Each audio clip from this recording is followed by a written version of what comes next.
Hello, everyone, and welcome to Dice Jailer's one-shot special, mostly for Bjorn's birthday. Our usual DM, Bjorn. Happy birthday, Bjorn. Thank you. I get Uh, a day off. This is great. in a moment, I will have our beloved guest adventurers and Bjorn and Jamie introduce themselves. But first, I want to get in on any announcements we may have for the show. Bjorn, do we have any announcements? I have no significant ones right now. Okay. I have my usual one of my show, Riverwood, happening at Langston Hughes Center for the Arts. For another week, we are there, and then we get a nice, good week break, and then we are at Seattle Public Theater for another week and a half, 2 weeks, something like that. We close on June 26th. Look for tickets through seattlepublictheater.org. Yeah, come see the show. It's pretty dope. Anyone else have shows or things to plug? I know, I mean, there is a thing to plug for you, Brain, but I don't know if you want to be bashful about it or not. No, thank you. I'm just proud of you, and I want to tell the internet, but if you don't want to, that is fine. The internet doesn't need to know my business. I mean, your business is literally on the internet. Anyway, so thank you all for being here. We are all here for a one-shot that is going to be piracy themed. Everyone has made their characters in D&D 5th edition. They are level 5. They have rolled for stats because I like things to be chaotic and sometimes better or worse than normal. And for the setting, there is one specific thing that I did not tell the players because I wanted it to be a surprise.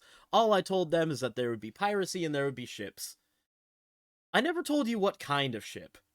Oh yes. You see, you are all, as we get our setting, you are leaving from Port Dockside, Dockside being a major shipping town, and you are headed. I knew it was gonna happen. It's gonna happen every time. And you will be headed to the lovely island of Tropicana. Not a sponsor. I love their orange juice. I put random names into a name generator, and that's what came out. So good. So yeah, but you are not traveling by sailing ship. You are traveling by airship. Yes. So, before we get more into the setting, I just wanted to give you all that lovable freak out. Before we get into the setting more and everything, let's have you all introduce yourselves. Don't worry about describing your character. This is just you as a person. We'll get into you describing your characters when you show up in the actual session. And we'll start with the birthday boy himself. I'm Bjorn Anders. I'm older now, and I'll let you guess at my age. And if you guess too high, I'll disown you. And I haven't been a player in I don't know how long, so we'll see if I actually remember how to do this. As I spend most of my time dungeon mastering for this ongoing campaign on this channel, featuring Jordan and one of the other players, Jamie. So I'm excited, and I love Sky Pirates. I just hope Don Carnage shows up. Unfortunately, no, but How about Wish.com, Don Carnage? that's gonna happen. Yes. It's Dan Carnage. Anyway, thank you, Bjorn. Thank you, Bjorn. And following Bjorn is a person very, very close to Bjorn's heart. And close to my seat. Yeah. It's being awkward when he announces somebody else. You're like, oh, okay. Hi, I'm Jamie. I don't know what else I'm supposed to be telling you about the character. What about you? It's just you.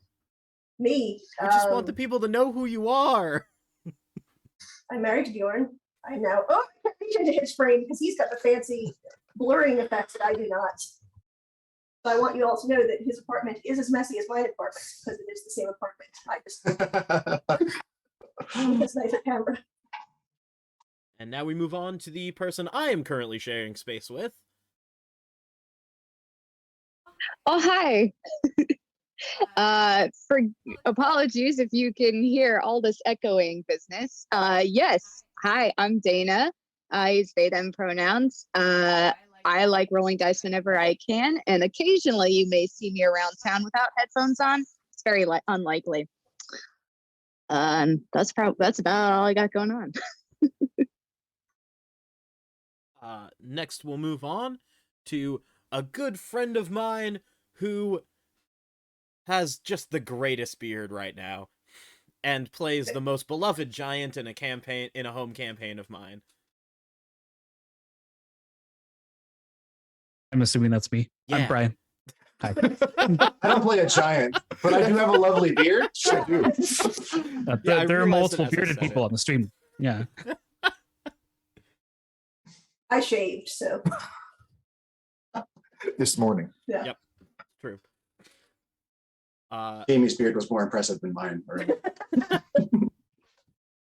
And last but not least, to a good friend of mine who's been my friend for way too long. Me. My name is Saint. Saint Elmo Newton the Fifth, if you want to get technical. Sure. I am actually got to graduate college this summer because I went back during the pandemic. So Yeah, that's you a cool did. fact about me. But yeah, I've known Jordan since he was really, really short. He's still really short, but I've known him for forever. How dare. Well, we know who's dying first. Someone's getting thrown overboard. Oh no. All right. So, thank you all for introducing yourselves. Everyone watching, these are our pugnacious pirates. Say hello, pugnacious pirates. Hello, pugnacious pirates. Hello, pugnacious pirates. That delay is gonna be the best. So, you find yourselves. You have already left. For whichever reasons that are your own, you are on the Halcyon's Rage, an airship captained by a gold metallic dragonborn, Captain Solian Hashfronksidin. Zoom-type. Yes, Okay. name generators are fun. Yes, they are. But Captain Solian, who has agreed to ferry us a little bit of cargo, as well as a number of people off to the Isle of Tropicana. You've all left out. It has been about a day and a half on your journey. There will be a pit stop in another 3 days, and then another 2 days journey after that to your final destination. We catch up with a few various members of the crew of the Halcyon's Rage before we catch up with any of the passengers. We see various races working on the ship, a number of Herringons, a number of Turtles, a couple of Leonin on the ship, all being the crew. Very few humans in the crew of this ship. In fact, no humans, or elves for that matter. It is all animal and or dragonid races. Except for maybe one or two of you that are on the crew. As we look around and swivel around the ship, I actually haven't been told by the players everyone who is on the crew or not. So if you are on the crew, raise your hand. All right, we'll start with you, Dana. As we swivel, if though this were a film, the camera pans across the deck of the ship, and we see... So you see about just under 5'5", a little bit of an orange tabby tabaxi, and she's not a tabby as in the sense that she has stripes. She's got a few spots here. She's just a lovely orange color. But what makes her stand out is a very painstakingly dyed and long hyena mohawk. That is bright yellow and bright neon green at the tips. And looking at her, you can probably tell that neon green is her favorite color. She has a bandana sort of sashed to her very dark colored breeches. She's not wearing any footwear, as she doesn't need to.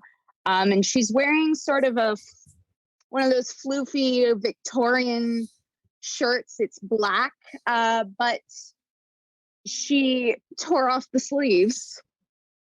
And you can tell that she did a little bit of it with her claws. But you would probably have to pan up because she's probably up fixing and lashing some sails to the mast. And her name is Little Spark. So you see, as we're kind of panning around the ship, we look up, and hanging upside down, legs on a rope, while stitching together a bit of the mundane tailoring that keeps up the blimp part of this airship. You see Little Spark just stitching away, doing their job. If you could, give us an acrobatics. God damn it. Okay. First roll. That is a 10 natural plus 7 for a 17. Yeah, so you can see Little Spark is. You can see Little Spark is. What am I trying to say? Is at home, dangling from different ropes that would be difficult for anyone to climb up and be on at any rate. And they are also doing intricate needlework, as any of you that know airships at all would know that piercing too far into this could cause the entire ship to destabilize and start to fall out of the sky. Little Spark is able to do this, making it look easy. And we look back down toward the deck, and we see another member of our crew, Brain. You see a 5-foot-tall herring gun named Elmer. Elmer is sort of ratty. He's got brown fur all over, kind of patchy a little bit. Definitely kind of a ratty work shirt. Just forever lost in whatever gadget is right next to him. So if there's nothing to be done on the ship, he's taking something apart and putting it back together to learn how it works. Just forever curious, learning about the gadgets and technology around him, and more aloof towards others around him than the mechanics. And as you see the crew doing their work, Elmer tinkering with a ballista on the side of the ship that he's probably taken apart and put back together at least 80 times.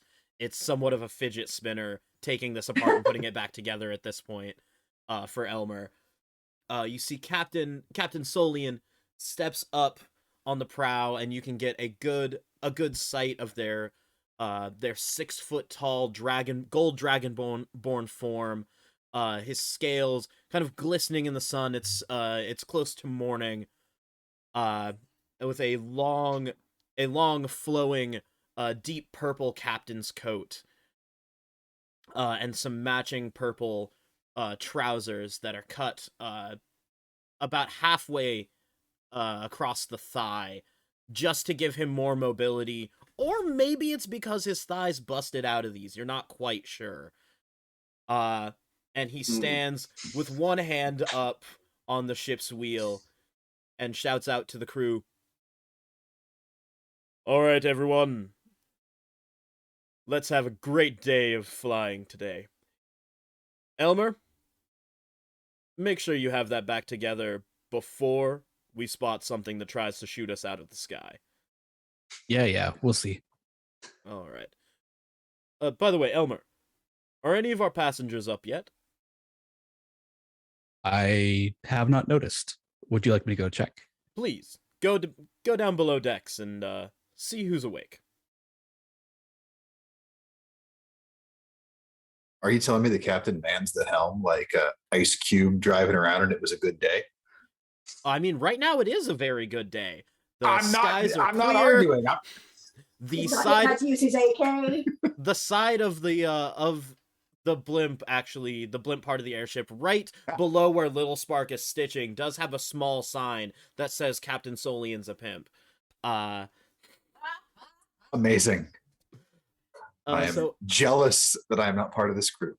Elmer, you head down below decks, and the first door that you knock on Or do you knock on doors?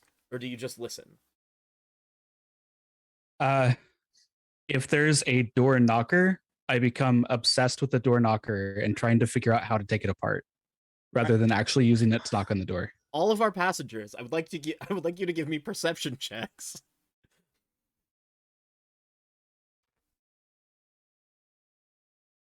All right.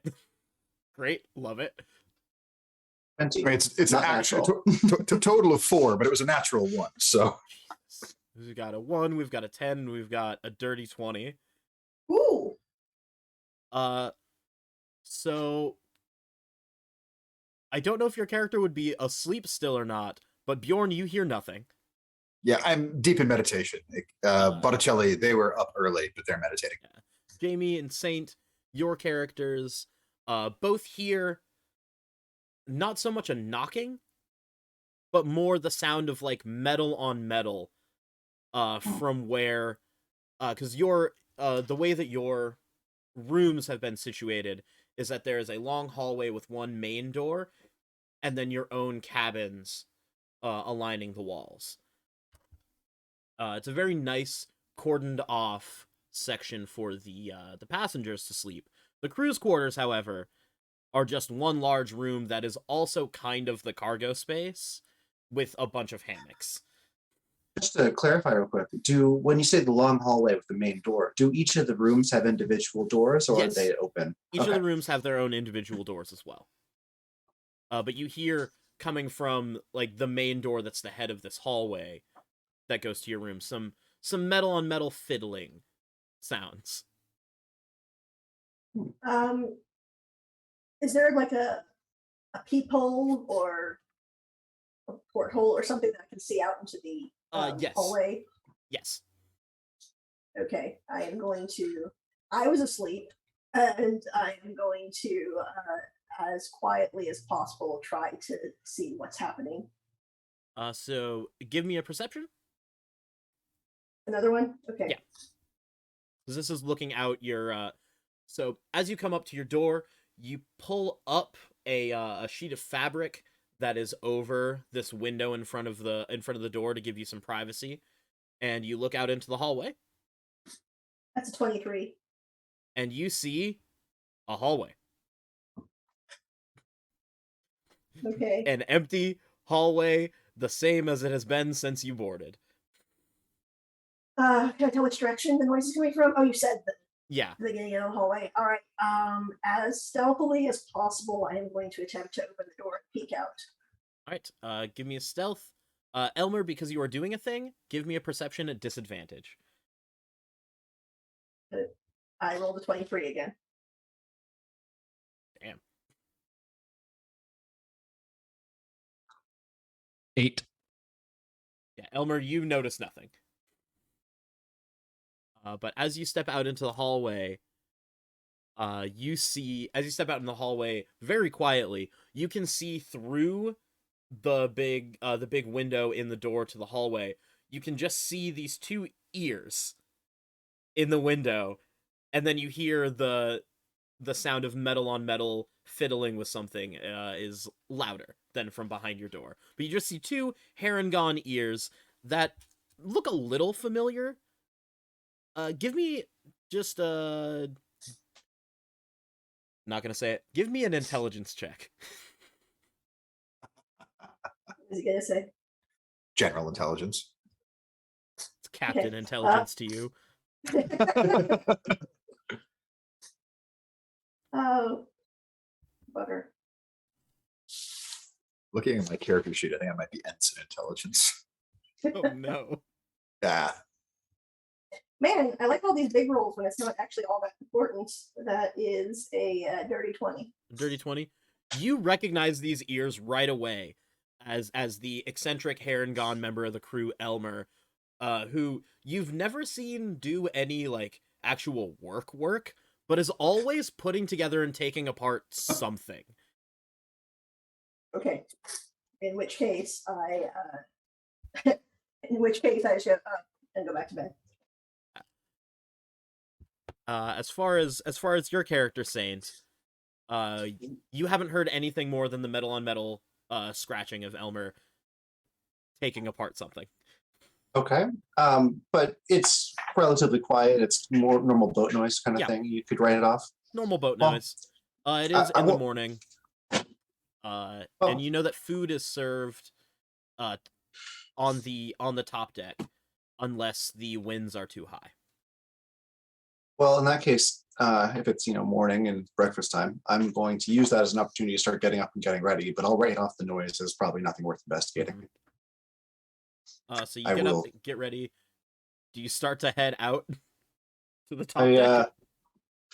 Well, I'm going to just put on my normal vacation-y shirt as I normally would, and my nice little arm wrap bracer type objects that what have yous, and go on up. So while yes, I you will. are while you are getting dressed and looking yourself up and down in the mirror before you head out to start your day on this ship, what do we see in the reflection in the mirror?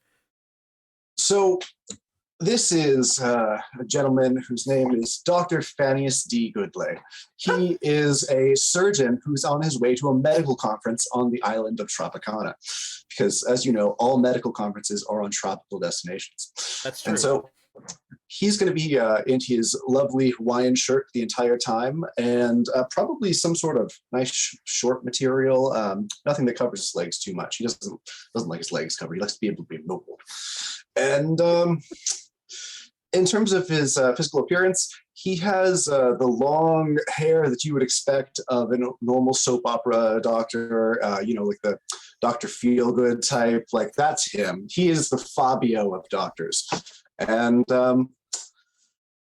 that's about it. He thinks he's very handsome. I gave these people no guidance whatsoever to making these characters, and I'm so glad that I didn't. With that, I will head on up. All right. So as you open the door, Elmer, give me a dexterity saving throw to see if your hand is still holding on to something attached to the door as it is pulled open. Dirty 20. Dirty 20. So you're able to let go really quick as you feel one of the passengers pulling open the door. And Elmer, you see Dr. Fanny in front of you. When he opens the door, I'm holding like the little knocker part separated from the door. Just the ring. Yeah. You muted yourself, Doctor. Apparently I did. Good morning, my friends. You seem to have damaged the door. Is that going to be okay? I'll get around to fixing it. It's all right. Ah, well, in that case, cheerio. And I'm going to head on up. So after an amount of time being up on decks, eventually you all find your way up on the deck for breakfast. And breakfast is being served by random name generator. While you're doing that, what types of foods are available for breakfast? I'm just curious what kind of spread there is. Because this is still just the second day on this trip, and you've got to stop over in another day. There's still plenty of fresh foods that are available. So there's a number of fresh fruits, fresh vegetables that are all cut up and available. This morning is also a light stew. That is, it's kind of like a pork pho, but the noodles are a little heartier, closer to like a buckwheat noodle. Sounds like a great breakfast. And It really plenty of fresh greens to go around. Okay, but so for those of us who like the whole classic, if somebody's doing a full English, probably some tomatoes there, like there's cheeses some and tomatoes. stuff. Probably not beans. There's definitely Okay. bread that can be toasted. Ooh. But How about cheeses? We got cheese. there's always all different kinds of cheeses. Yeah. Okay. Omelet bar? There's not an omelet bar. That is one thing that is surprisingly missing in all of this breakfast spread are the eggs. The only eggs that you can find are hard-boiled. Some of them pickled. We are not in Interesting. fantasy Las Vegas. We now have established No. No, we are not in Fantasy Vegas. Not quite. Quick question: are there any waffle irons for me to take apart? Only the one that you made 3 voyages ago. Okay. You got bored and decided that there needed to be a waffle iron and made it yourself.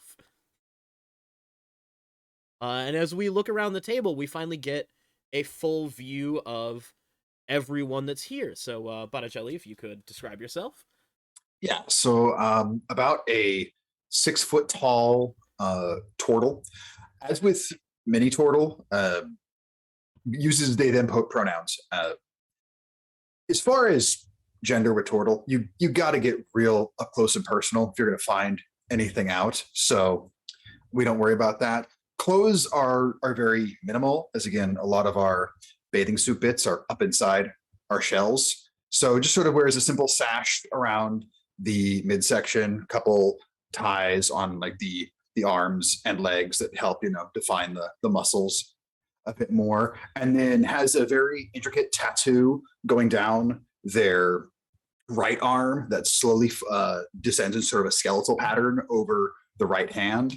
And then the left arm and left pectoral is another tattoo. And that one, as it goes from the hand up to the chest, it almost seems to descend into like this inky shadow.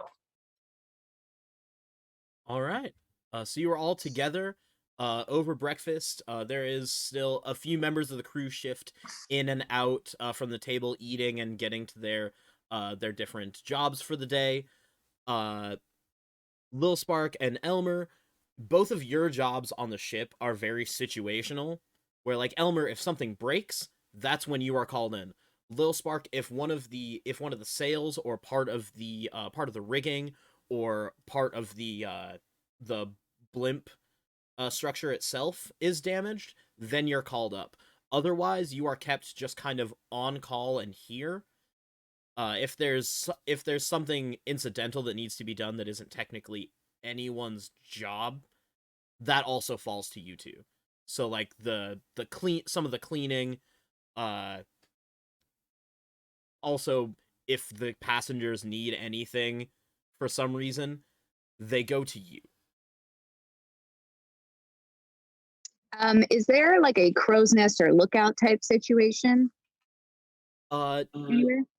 Yes and no. Okay. Because there are out to the side of the ship, there are platforms that can be crow's nests, but as far as one up top, there is not. Okay. So I think for breakfast, Lil Spark is just gonna wander in and try not to make eye contact with anybody and grab like a couple croissants or rolls and just head over probably to like the starboard platform and just hang out with whoever's there or hang out by herself if there's no one. Just like tail wrapped around something just for contingency plan. So Are they if down with there's- people taking a little leftovers or a little to go something from the dining situation? Oh, absolutely. Cool. I just got a couple things. I mean, if you I'll were to grab, try and yeah. take something, where would you go? Oh, no, I'm still eating. I'm yeah, exactly. I'm eating there, but then making sure that I just take like basic little handkerchief to wrap up. Maybe a little toasted bread, grab some cheeses, fresh tomato, all that. Have a few things to snack on later. Mm-hmm. But you are all around this table, at least for a moment before some people run off to whatever various things they are doing. Is there any interaction you would like to have now, either with each other or other members of the crew or the captain? I may have, Getting, I was saying, sorry, I may have missed the description, but did Jamie describe her character at all? Not Did yet. she come up? Okay, fair enough. That is a person that keeps very much to themselves, and we'll see them when we see them. Fair enough. Okay. I just wanted to make sure I hadn't like spaced out for a second or something. Yep. In that case, I will just be grabbing some fruits and maybe a little tropical drink with a little umbrella in it, because I'm sure they have those. Yes. And it's appropriate, doctor type drink for on my way to type important business conference. Yeah, you're very quickly from a turtle named Dern on the ship who is tasked with making drinks anytime that one of the passengers needs like a drink. And they make you a blue Tropicana, which is a blue Hawaiian. Lovely. Thank you very Oh. much, Mr. Stern. I'm going to hand the ring part of the door knocker to the captain as I say the guests are up, and then I'm going to grab a piece of toast and go back to the ballista that I'm rebuilding. Elmer, could you? I'll put it back. As Actually, I'll You go over and just- check in with. you can see a deep sigh with a little bit of smoke that comes out of Captain Solian's mouth. As the captain is, dealing with the experience that I will go over to him. Dude, so about like when are we heading out? And what are we expecting as far as like overall travel time? I haven't looked like a weather forecast or nothing, but I mean, do we know? Are we going to run into some gnarly winds? At least as far as the predictions have said, we The cat. as far as the predictions have said, we should have smooth sailing to our stopover in Rockport, and then Radical. we will stay there for merely 2.5 hours to refuel, as well as to replenish a few of our food supplies, and then another 2 days on, and we'll land in Tropicana. Oh, bodacious. Appreciate it, Captain Dude. Absolutely. And you can see, actually, any of you that are watching this interaction, just give me an insight check. Can I do? Yes and My no. My insight sucks. So can I do it with disadvantage? Yes, absolutely. Pretty good. Cock. 22. 22. All right. I actually I rolled don't know why really we're good. rolling so well right now. That's a 17. Any of you that roll over a 19, Oh, no. because that's his deception, you can see the amount of confusion on the captain's face as he's trying to puzzle out, like, yes, he called me captain, my actual title, but then he also called me dude, and I don't know how I feel about that. I think he's feeling shell shocked. Oh my god, no. No. Oh, gods. I was gonna give this to you for free because it's your birthday, but also have inspiration. Lords alive. I told you. I am gonna waste it too. I can't wait. I expect nothing less. Okay. Any other interactions? Yeah, at some point, like how long is the breakfast spread left out? A good like hour. It's a little longer than you'd want some of the like cut fresh fruits and vegetables to be around, but like the pho is still great forever. So you're not really worried about that wilting, but it is a warm day, so by the end of when the spread is out, definitely the vegetables are Plus, if they were supposed to be crunchy, they are no longer. okay, towards towards the end of the period, you see, because they're not sneaking, but also not drawing attention to themselves. You see, what you assume to be a prepubescent boy. Think like season 2 Will Byers, so kind of slight, kind of delicate features, but and the bowl cut, and hair kind of going in every directions. Like clearly has just gotten out of bed. Kind of comes out like rubbing their eye. Goes to the spread, realize and. Grabs whatever does not look sus at this point, so probably the hard-boiled eggs, if there's any whole fruit, I guess. Yeah, bread there are plenty. products. Mostly citrus Grabs- fruits. yeah, in the tradition of teenage boys everywhere grabs way more food than you would think could be fit into a body of that size, and goes and sits someplace in the shade, pulls out a book, and proceeds to consume all of the food. What you described, it sounds like somebody put a member of the Monkees through a food dehydrator. Will Byers does a little bit look like dehydrated. I can't even tell which one he would be. Mickey Dolenz. Yeah. Yeah. Mickey Dolenz. That's where we're married. Where are you at? Yes. Okay. All right. So breakfast is served. As far as all of you can tell, it is a bright, sunshiny day, clear skies, no reason to guess for turbulence, and essentially you are taking just a lovely pleasure voyage. Any of the Tortle crew that aren't actively busy with something, I'm gonna be just chatting them up, find out, where they're from, find out about their family, talking to them a lot about my 4 brothers that are way more famous than I am. Well, like, dude, like, I've been on this ship for a long time, and, like, I mean, usually I make the drinks, but, like, also I do hull repairs, and, like, I mop up on the poop deck. Poop deck. Yeah, that's funny. Oh, man, you sound so much like one of my brothers. He's a party dude. Oh, is he? Does he go, Yeah. like, does he go hard in the streets? Like, does he... Tell me. Does he sandboard, though? Oh, no, he sewer boards. Yo. Yeah. I mean, like, I'm up in the sky all the time, so I don't get Yeah. to board much, but, like, unless I could cloud board, that'd be cool. It'd be amazing. Totally have to try that. Yeah, no, sewer boarding, it's not great. I mean, if it's all you got, it kind of smells, but Mikey's real good at it. And I wish that I ever, like, took time off the ship to go do things, but, like, Captain Solian saved my life, so, like, I'm here forever. Until you're not. Just find your path and let it go forward. That's what my adopted dad told me. That's a good dad. Yeah, no, he's not a turtle though. He's a little different, but I won't get into it. That's just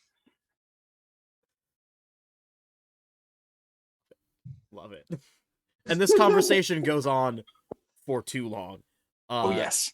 Anyone that is still up on the deck and within earshot, please give me a Constitution or a Wisdom saving throw, whichever is higher.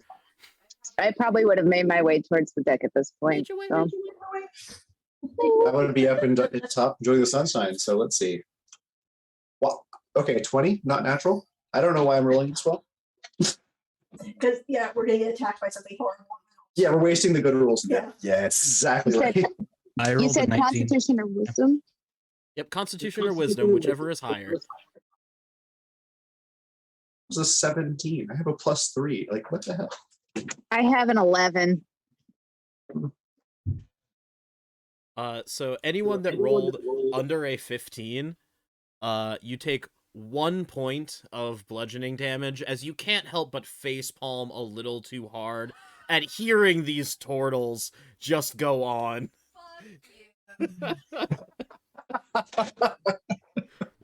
Seems fair.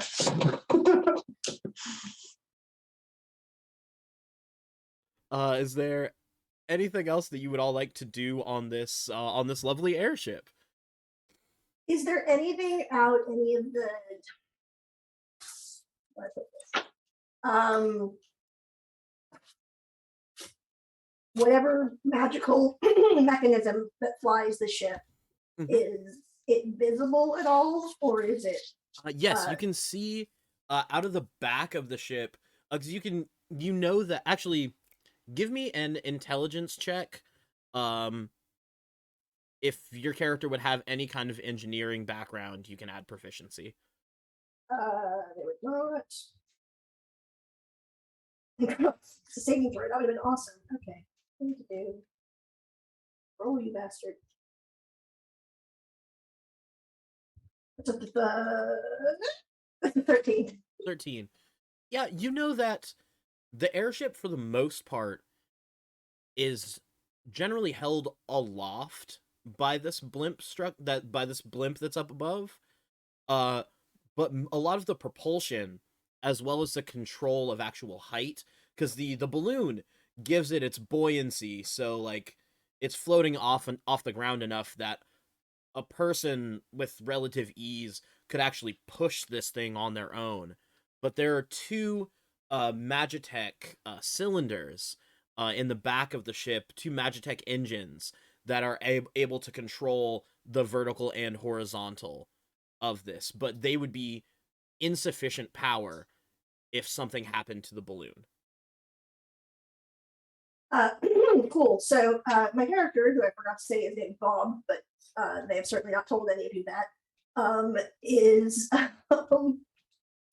kind of hanging out back there, not touching them or fucking with them anyway, but maybe like kind of making sketches and just trying to sort of doing what Elmer does of trying to figure out how it works, but not touching anything.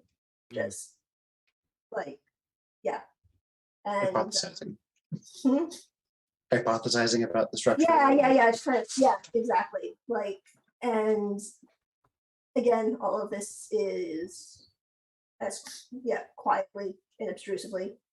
For sure. All Shy right. nerdy boy. So you're able to go about your activities for, I'd say you'd have 3 hours to have activities before the next thing might happen.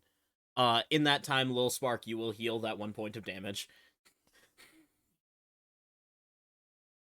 So like you'll have a solid 3 hours ahead of you if there's anything you want to do.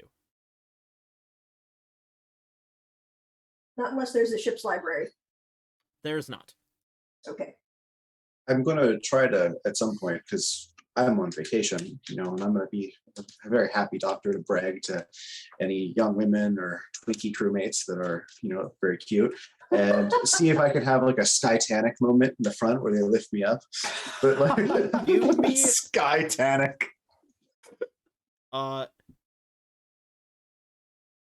Give me a charisma check. And I'm gonna say with proficiency, because yeah. Okay. 12. 12. Yeah, there aren't too many other people on this ship. Like, there's Elmer, there's Lil Spark, there's Dirge, and there's who else did I put on here? Lilia, a Harengon, as well as Karis, a Leonin, on this crew. It's a very bare bones ship. But Lilia, the Harengon, seems to be just enraptured by any of your stories of saving people. And you are able to get Lilia her very slight Harengon frame to hold you forward at the bow of the ship. And we have 8 strength. She might be stronger than me. Most definitely she is. And as you are out there having this moment, I would like you and Lil Spark to give me perception checks. Natural 20. Wow. And Elmer can back these all up because they're running through Beyond. That'd be an 18. So, Little Spark, you are out on one of the you're out on one of the side platforms at this point, doing kind of just a routine check of all the different things that you do on the ship. I may also have tried in a corner of the platform where no one can see, tried to take this little device that's hanging on my side and essentially graffiti tag something. Just out of sight, but just something that people would be able to see when we land. So, give me a dexterity with proficiency. that mean I add my proficiency bonus to it? Ooh. 15, 22. That is a 25. What do you paint? Oh God. Uh, she's been working on it, and she's a bit of a crust punk and anarcho-socialist little thing, but she's still learning. I said your Probably some. character, Dana, not you. I can't. Probably just some sort of symbol that she picked up from one of the gangs back from where she's from. So none of you see this because it's over the side of the ship, and you're all having your own either work moments or vacation moments or staring at an engine moments, as inquisitive young boys do. But the audience at home, if this were a film, would see Little Spark hanging over, like, out of the side of one of these lookout platforms, with a small contraption with a hand pump in one hand and a nozzle in the other, and a small jar of paint in the center, to then be able to spray this design that looks to be it would look to be a large crown that is normally the sign of that has been used against the Imperial Legion, constantly taking their own symbol and using it against them. But Little Spark has added their own little touch to it by, rather than, your classic crown that you see that has little circles at the tops of the ridges, they're just little lightning bolts.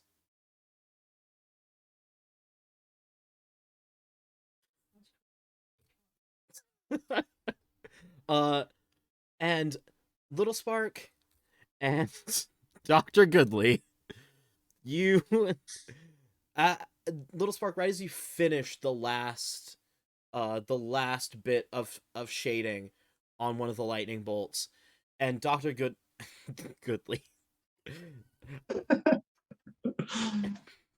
Dr. Goodley, right as you're in the middle of your perched moment, you both spot a cloud out to the off the left side of the airship. You see this cloud, and you remember that you were told that it was supposed to be a clear, relatively cloudless day for most of your travel. And this cloud not only is there, but it appears to be more solid of a cloud than you would see normally just traveling by. Where is the captain? At the helm. Hmm. How far am I from the helm? How far is that? If this was combat, your full movement, you could get there in a round and a half.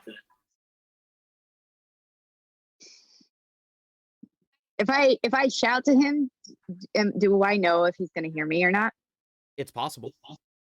I'm going to attempt to shout at him and let him know, like, Captain, cloud ahead? Just out of curiosity, like when you say solid cloud, that solid doesn't track with cloud for me. Is this like a Death Star, like that's no moon situation? Like something seems off.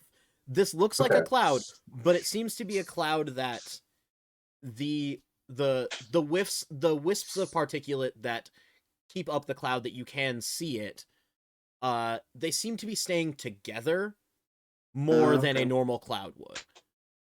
So it has more form and substance to it. Yes. Okay. Yeah, that's what Gotcha. I mean. That I'm going to turn to my fun parent friend and point to that to make sure she sees as well.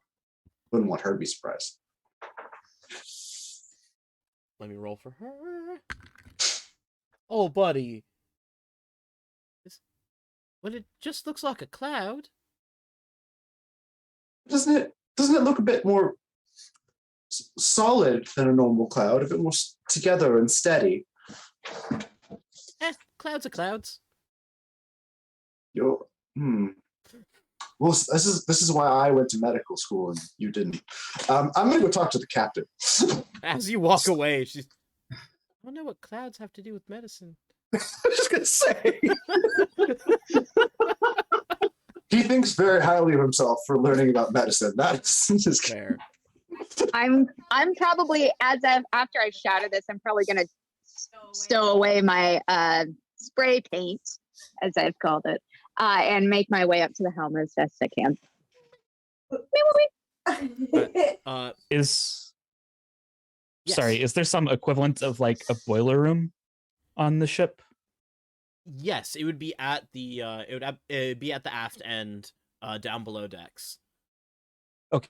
Okay, so I'm completely oblivious to the cloud that's off in the distance. I have a couple of pieces left over after I've put the ballista back together. I don't know where they go. I have a barrel in the boiler room full of just like loose screws and bolts and stuff. I'm just gonna go throw the parts in there. Please tell me, for the sake of shenanigans, there are 4 ballista on the ship. Which of the ballista were you taking apart? 1, 2, 3, or 4?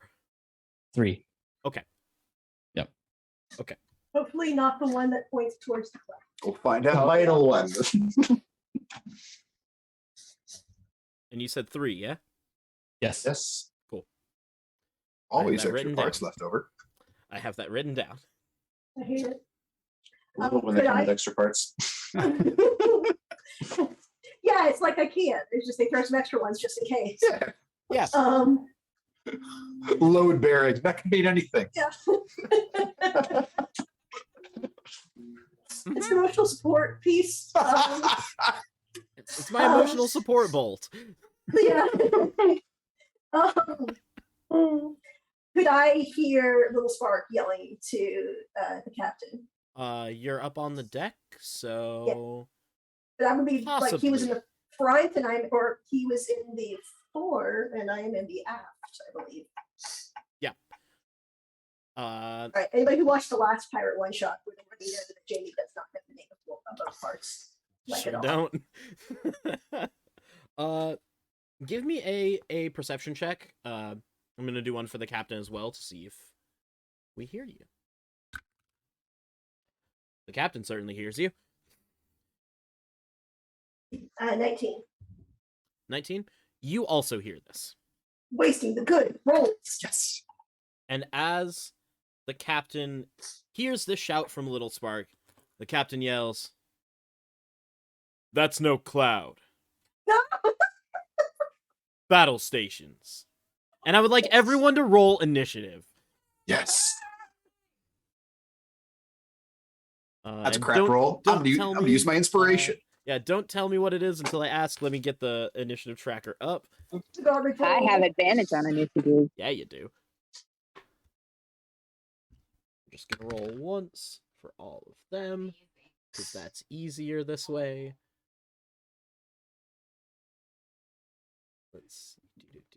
I have advantage on initiative and I rolled shitty for both. Womp womp.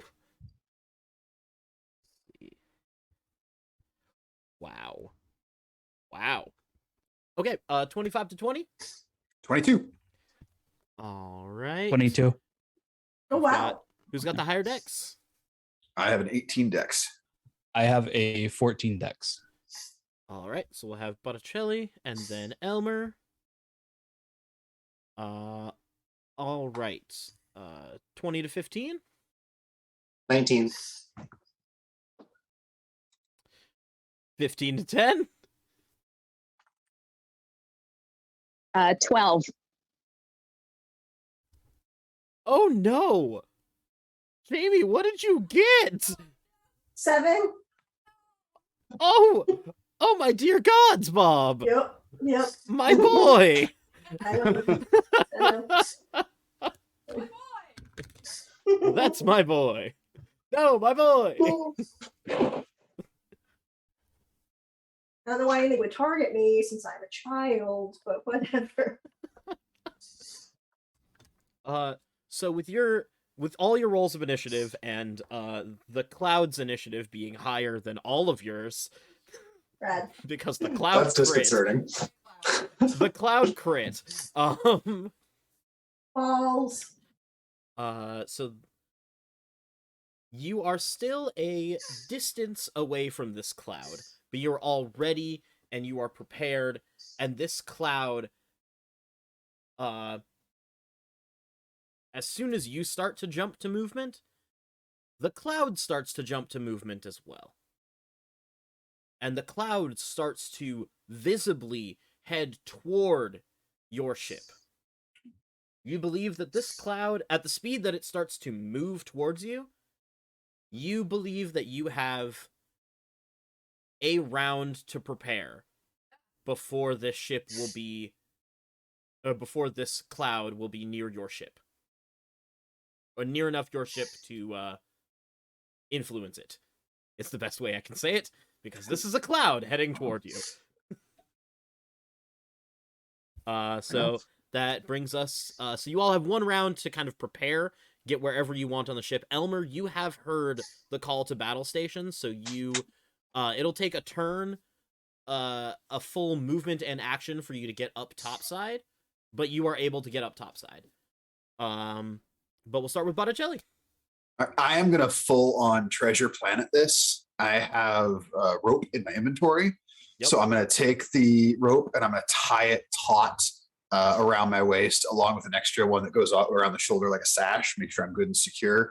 And then I'm spending my full turn then to also secure this to one of the masts. So if anything comes in and decides it wants to eject anybody, I'm not going anywhere. Fair. So I'm securing myself with this rope.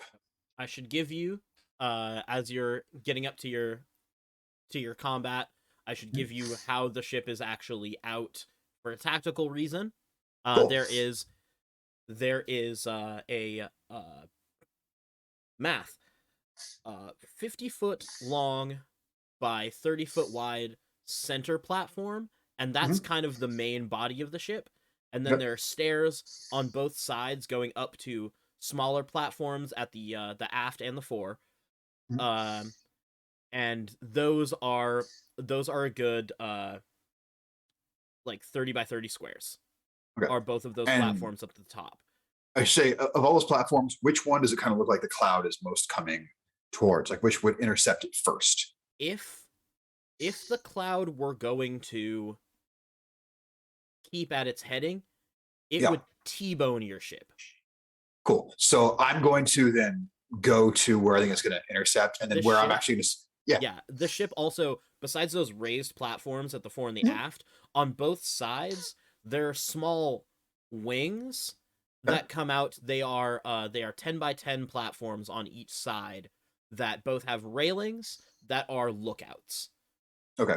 I will find the furthest out. Those metal cleats that go out in sort of a T shape, Absolutely. both on docks and on ships, and that's what I'm going to secure my rope to. Is is a cleat on the side closest to it. So I got a rope around me, and cleat that baby off, Yep. and I imagine it probably takes 10 to 15 feet of my rope for that. So I've probably got 30, 35 feet of slack left on it. I would say you have 40. Cool. 40 feet of slack. Love it. That is Uh, my turn. But I would like you to give me, if you have any kind of experience sailing or with rigging, you can do this with proficiency, but a dexterity roll to see how good your knots are. That would be a dirty 20. Okay, cool. Yeah, your knots feel secure. That brings us to You Elmer. would say I am not concerned.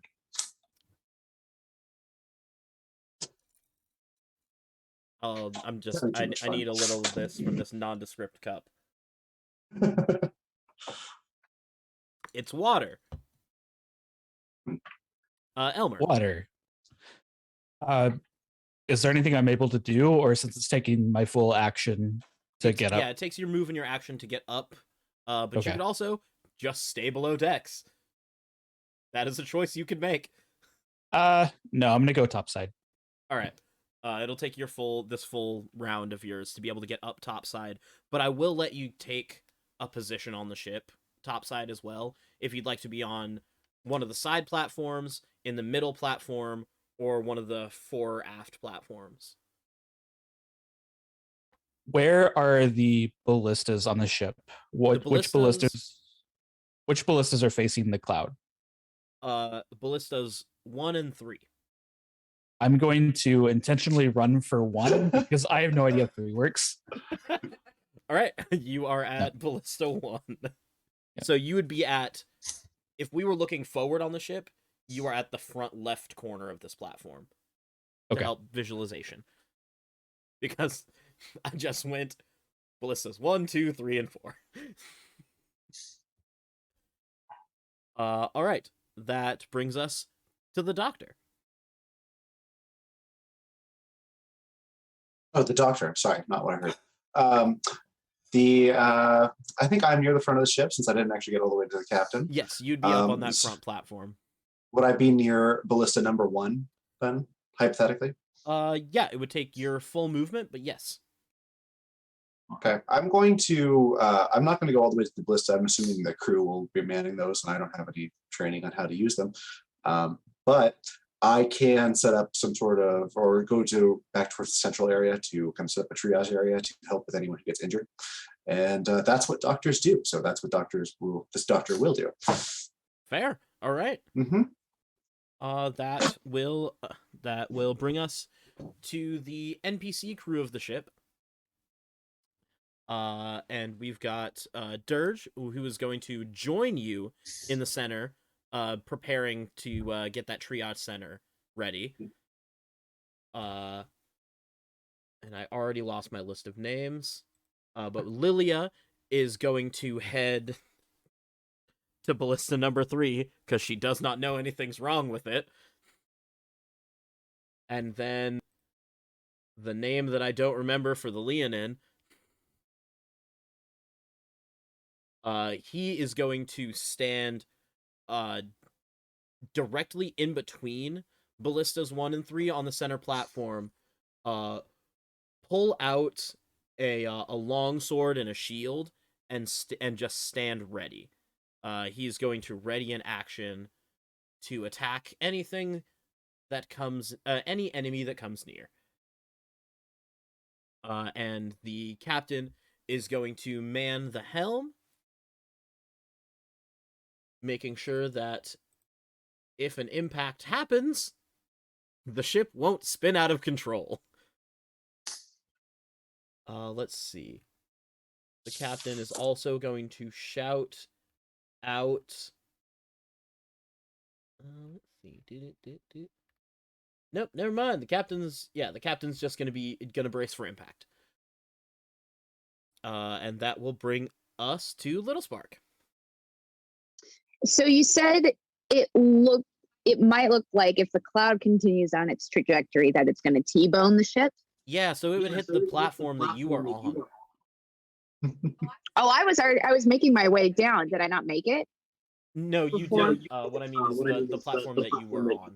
I'm sorry.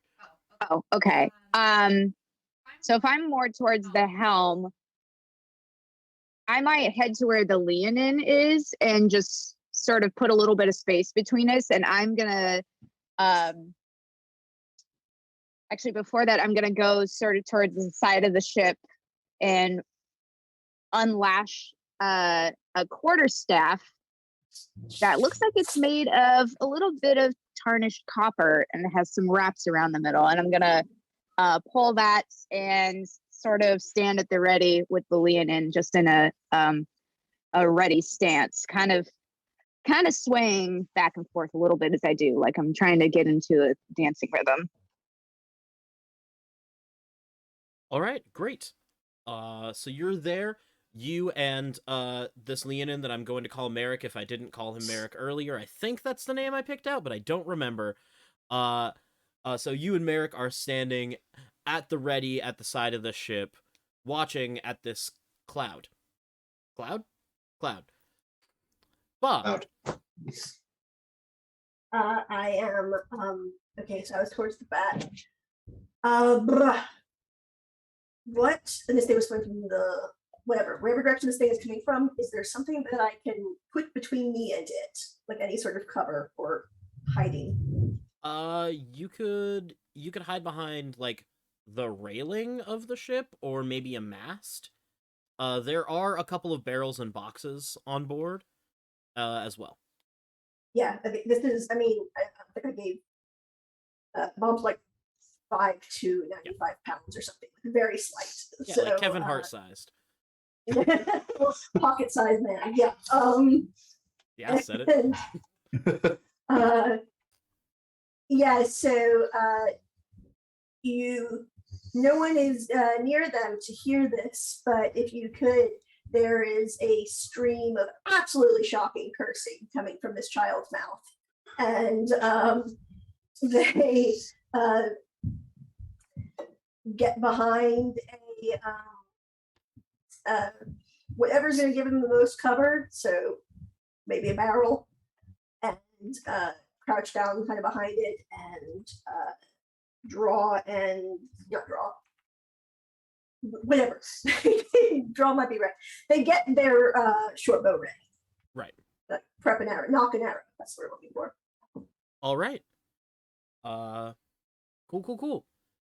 Then the next round of combat is going to come up, and this Cloud. Wow. Good work, Cloud.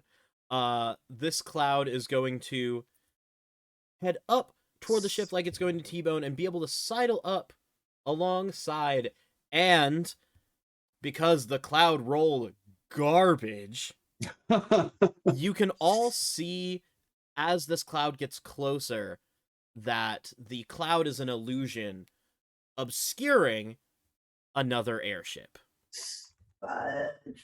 You can see along the deck, you can see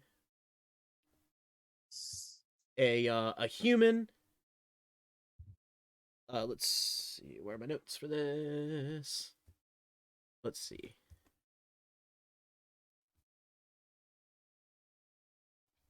Should have written more of these things down.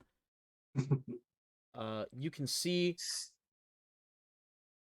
a human, 2 Herringons, a turtle, and a Loxodon on the ship. And it's difficult to tell, but there's one more person at the helm, and you're not quite certain what they are. They look to be humanoid, but that's the best you've got. So I'm sorry, I don't need to recount the races, but how many crew members did we see on that ship? 5, and then someone at the helm. Okay, thanks.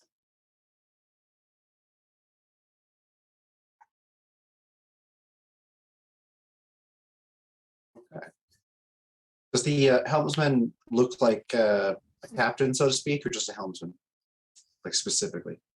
It's tough to say. You'll Fair have to wait for your turn. I won't have you take an action to do that perception, but I will have you wait till your turn. Fair. But you can see they have the entire ship, the airship that is now unobscured, has sidled up to your airship, and it looks like all of the crew members on that ship, except for the one at the helm, are gearing up to board you. And it is Botticelli's turn. Amazing. How far away are the 2 ships from each other?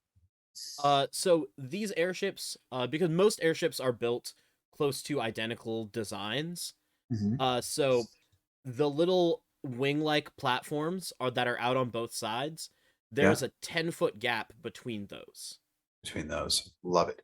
And so you're I'm on one of... You're looking at, if you were to jump the rail off onto the platform, 10-foot space to run, on a jump of 10 feet, 10-foot space to run, hop another railing, and you're on board their ship.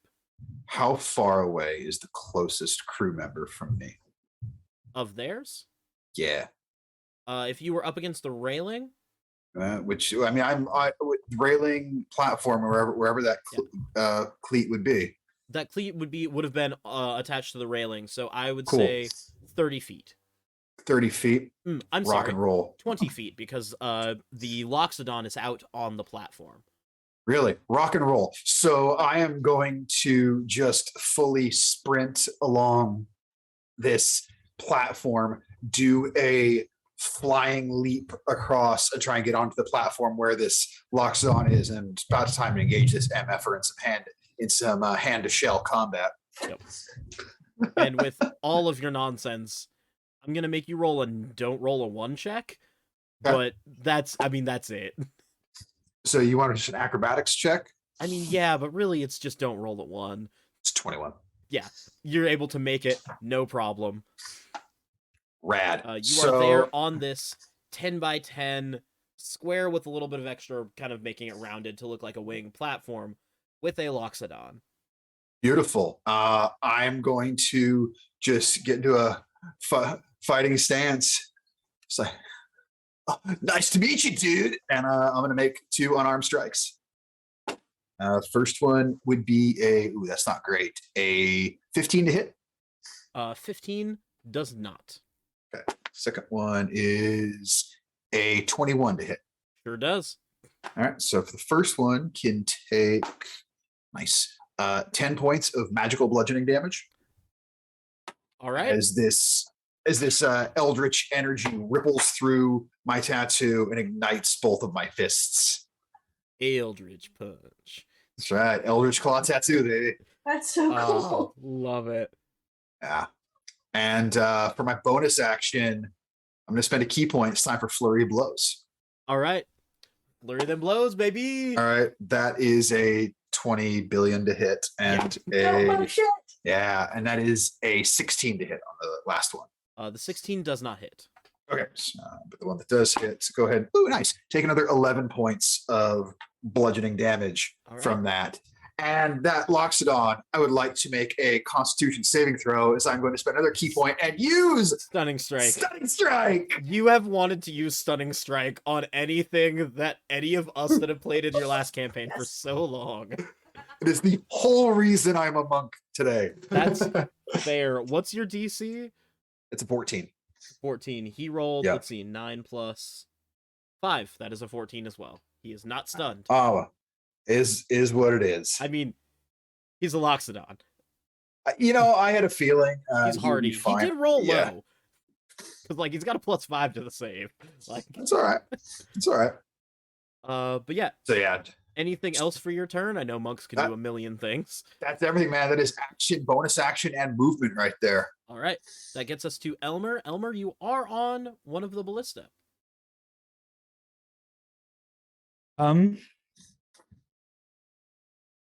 Do I have clearance? Has the captain made any sort of announcement that we're okay to fire on the other ship? No, not yet. Not yet. But you did see one of your passengers just fucking leap and start beating the hell out of someone else on this side of the ship, of the other ship. Punch first, questions later. There was no question of, is this friendly? What is going on? What do they want? Can this be peaceful? No. This turtle, they just ran up and just bah! I have a low intelligence. We're talking about your character. Also. Almost like a maybe 16-year-old child or so, a teenager, if you will. But yeah, Elmer, you have gotten no direction for what to do yet, except for go to battle stations. All right. Can I yell at the captain? Can I fire? The captain will use his reaction for this turn to yell back. Not until they engage with us. Uh-oh. Okay. All right. So I'm going That was to not the use- time. I'm going to use magical tinkering to make the side of the ship look like a medic vehicle.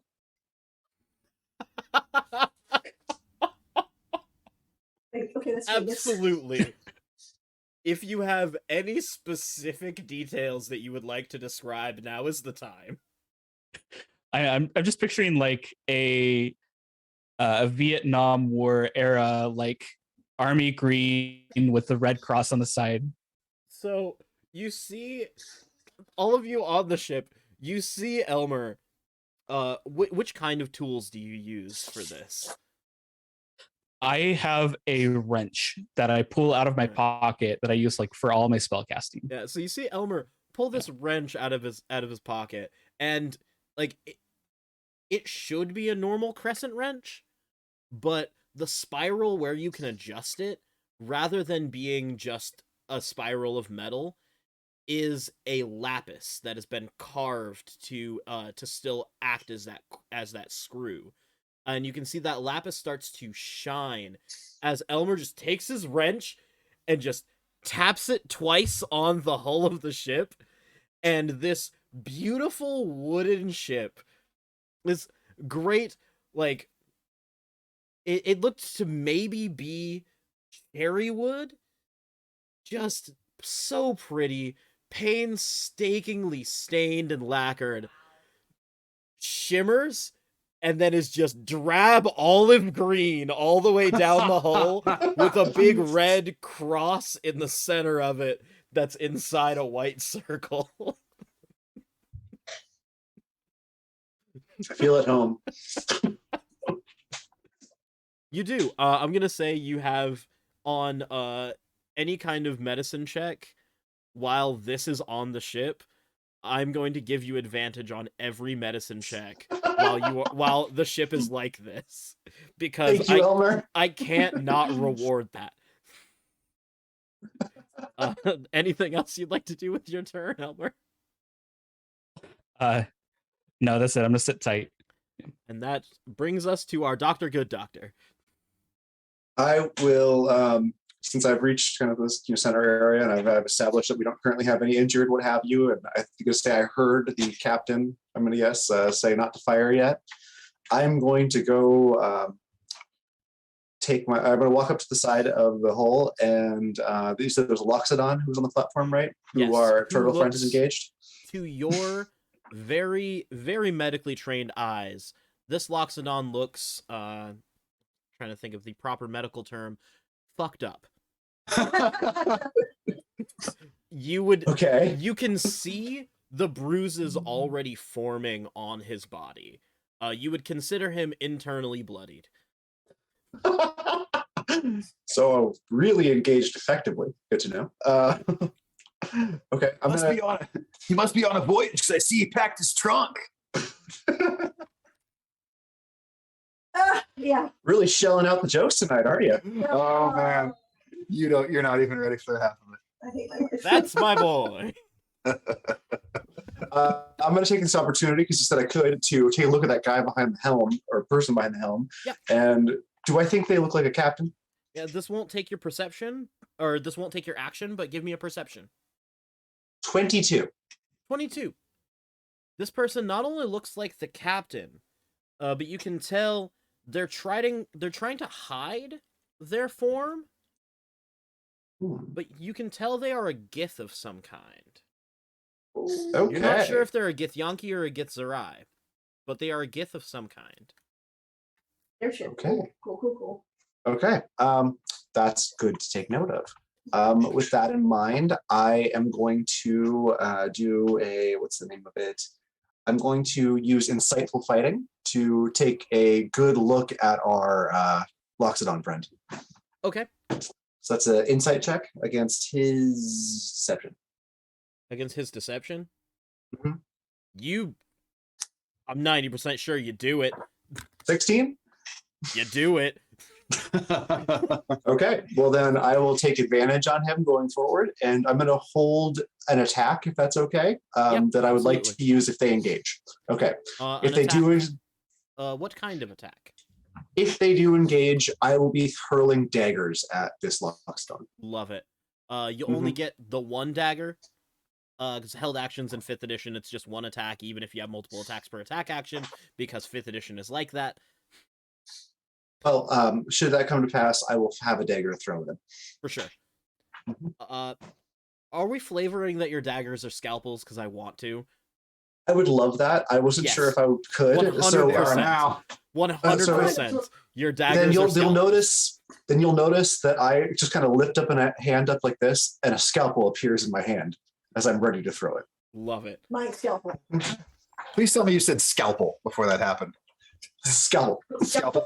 I so would consider taking the Arcane Trickster just so I can have a mage hand to say, "Nurse, nurse." I'm just picturing like a switchblade scalpel now. Yes. Well, Click. now it is. Technically, it magically appeared in the hand, but it could also be a switchblade scalpel. You A still hear scalpel. the sound. And scalpel came out shooting out of your wrist. Assassin Creed. Yes. So next, it gets to the crew's turn, the crew of your ship, and Captain Solian is going to yell over to the other ship. I'm going to ask this once and once only. Friend or foe?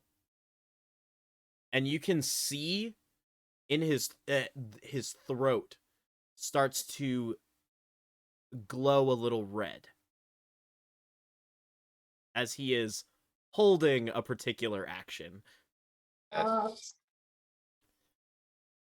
And we'll see how they respond on their turns, because none of the other ship want to use their reaction to respond. Oh no, that's not true. The Gith will use their reaction to respond immediately.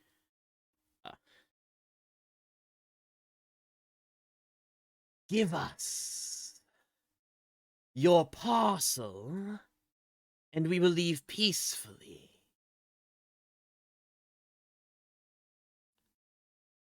And in response, the captain will loose his readied action, Woo! and you see this gout of fire come out of the captain's mouth towards not any of the crew of the other ship, but toward the ship itself.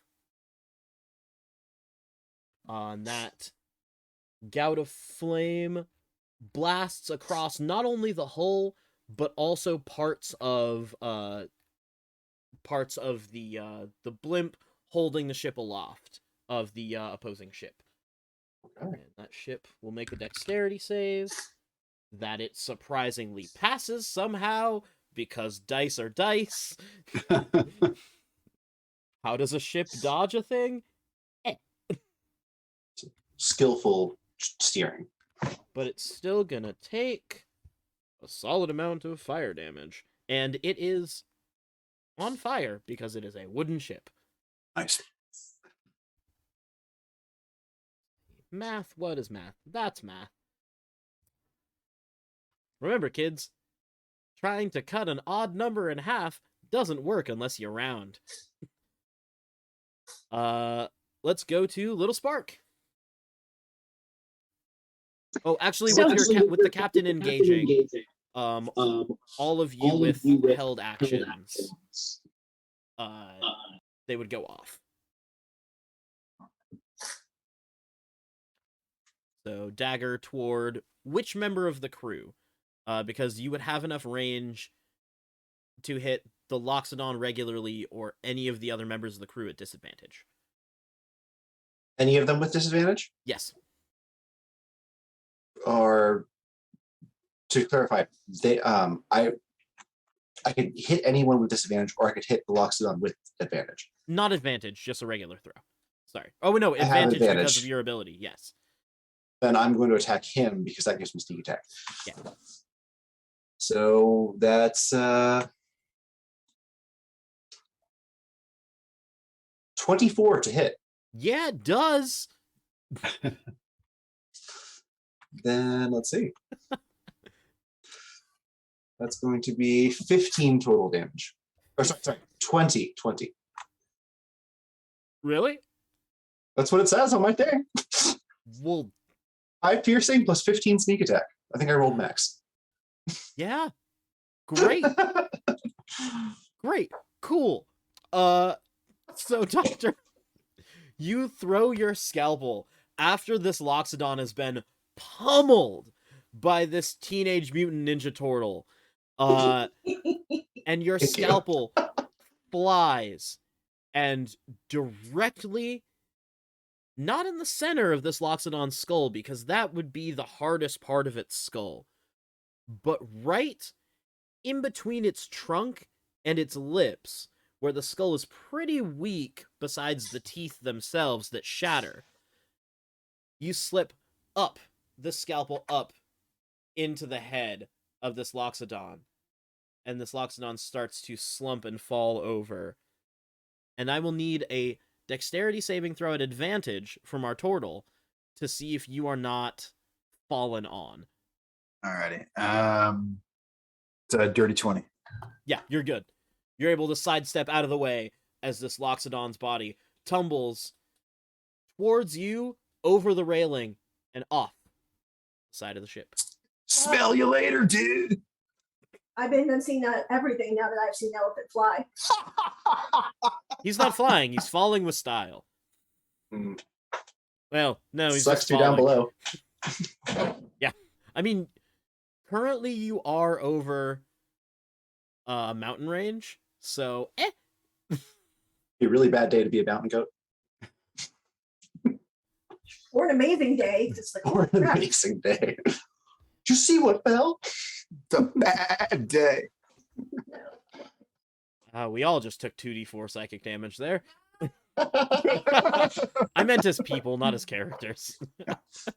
All right. So those are the reactions. So, Gods, Little Spark, you can continue your turn.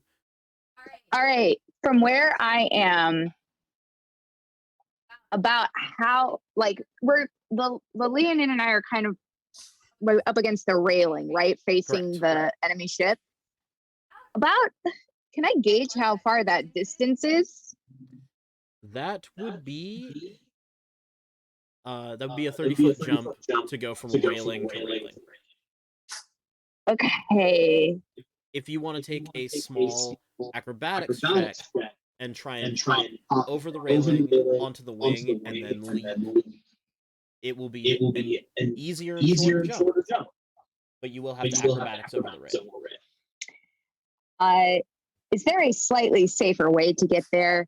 Because I am planning on using my feline agility to double my movement, double my speed, so I can move 80 feet. There really isn't a safer way. All right, we're gonna go over the rail, fellas. Acrobatics, you say? Here we go. Do I still? Let me just make sure I don't have anything else I want to use when I jump. So to clarify, are you jumping from the full railing to railing, or are you jumping down on the platforms, running the 10 feet, making the 10-foot jump, and then running the other platform? That would be the safest way to get across. Would that cost all of my movement? No. Then I'm doing that.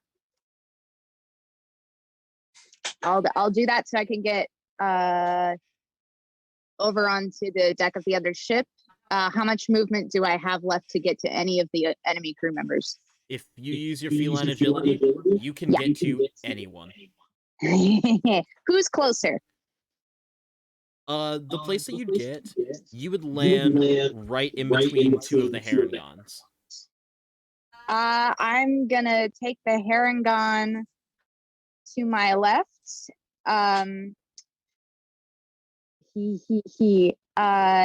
I'm gonna take that quarterstaff, and instead of using two hands in the middle, you see I sort of slide it so I choke on the end of it like a bat, and I'm just gonna kind of swing at him like a bat and just kind of swaying. It's like this beautiful kind of sloppy dance that I'm doing, and I'm gonna make a strike. So let's do that. And as my character sheet decides to work. 21. Yeah, that hits. Beautiful. I thought I Um, made these guys strong enough to be a challenge for you, and I was wrong. Now, DM question. It says 1d6 plus 4 or 1d8 plus 4. Which one am I allowed to use here? If you are using both hands, then it is considered a two-handed weapon, so you wouldn't have your offhand bonus action strike Okay. if you were to use the larger die. We'll just go 1d6 and say I kind of let go with one hand at the end and just let the momentum carry it. So that's going to be, ooh, that's a 5. So that's 9 points of bludgeoning damage. For my second action, I'm going to let that momentum sort of carry me in a wild spin around to the other Herringon and swing batter batter. Oh, fuck me. That's an 11. Okay. Finally, it's been Well- late for Jordan. Bonus action. Flurry of blows. Bop, bop, bop. No, wait, no, that's a dice. God, fucking. That's better. That's a 16. That Herringon is going to cast Shield. Fuck you. When I am going to invoke, when I use my flurry of blows, I'm going to use my drunken technique to gain the benefit of disengage, and my walking speed will now increase by 10 feet. So I'm going to be able to back up and get into a ready stance. I love And- that, master. So I think that is it. I think that's the end of my turn. You sure you don't want to do anything else and break my heart? Well, I didn't hit half of them, so can't. Fine. That brings us to Bob. Okay, so how far is, if I wanted to target the how the hell you call it, the top part of the blip, the like balloon sail thingy? How Oh yeah, far? the sail. I mean, fuck Pythagoras, but Shoot! I forgot that flurry of blows is 2. roll your other one. Sorry, Bob. Sorry, Bob. It's okay. Fucking. It's 11. No. Fuck. Okay. Wasted. All right. Sorry. Continue. So, not wanting to use Pythagoras's achievements in math, we're just gonna say it's 50 feet. Oh, fantastic. Okay. In that case, I take my short bow shot at the sail thing. All right, roll to hit. Would this be with sneak attack because I'm hidden? If I hit? Yes, but it's a construct, so no. Okay, fair. Like it doesn't No, that's have fair. it doesn't really have vital points that you would know of at least to be Sure. able to hit. Sure. That was a 13 to hit. It will. Okay, that is 6 points of damage. All right. And so you can see this arrow flies up into the balloon section of this airship, and the arrow seems to sink in and just. Okay, and then let's see, that was attack. I'm going to use my movement and bonus action to not be where I was a moment ago, and like run, say, Hide behind a less than different 30. barrel. Basically, yeah, but like a good distance away. I got you. Mhm. And stealth again, I'm assuming. Yep. can't see me? What'd you roll? That's an excellent question. I guess I should roll. I was too busy being like impressed with my sneakiness. Okay.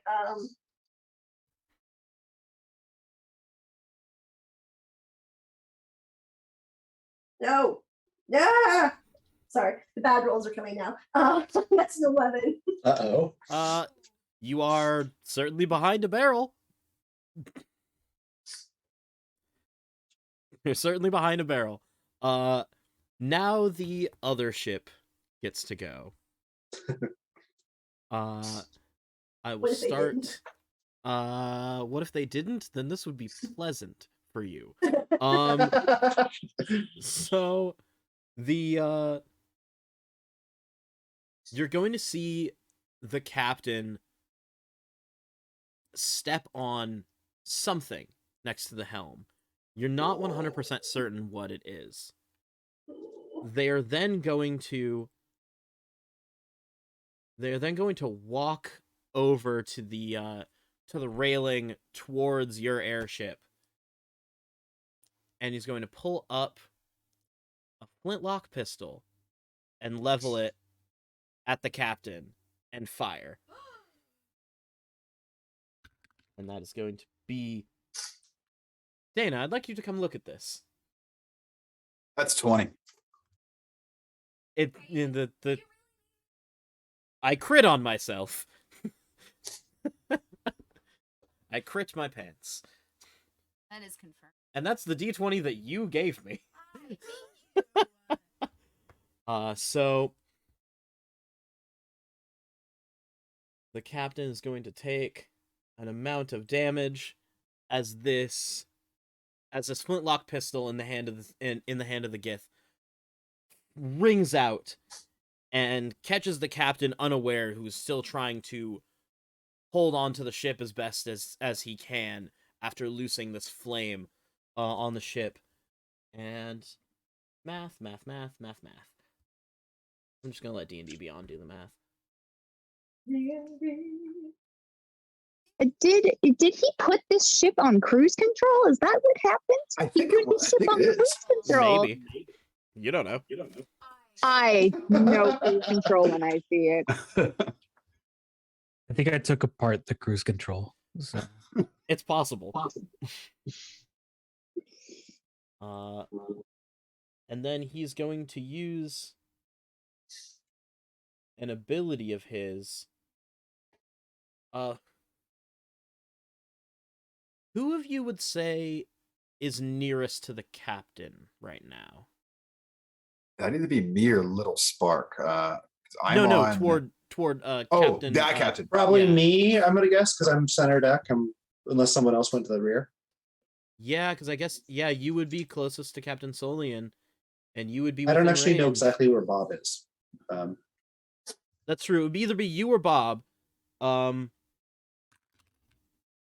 He can't see Bob. Surprisingly, he can't see Bob. You may have rolled a natural one. So Doctor, I'm that good. out of this bullet wound in Captain Solian's shoulder, you can see this jet of olive green black ichor that is going to fly out of the wound and strike at the Doctor. And you are going to take... Roll, please. 6 necrotic damage. Oh my god. I don't even get like a save or anything. I just take that. Damn, Yep. Shot him with a booger bullet. pretty much. Not the hot dragonborn pirate captain, please. Oh, it also deals that damage to the captain. No. God damn it. I blame that damage on Dana. Like, come on. That dice has been rolling so shitty.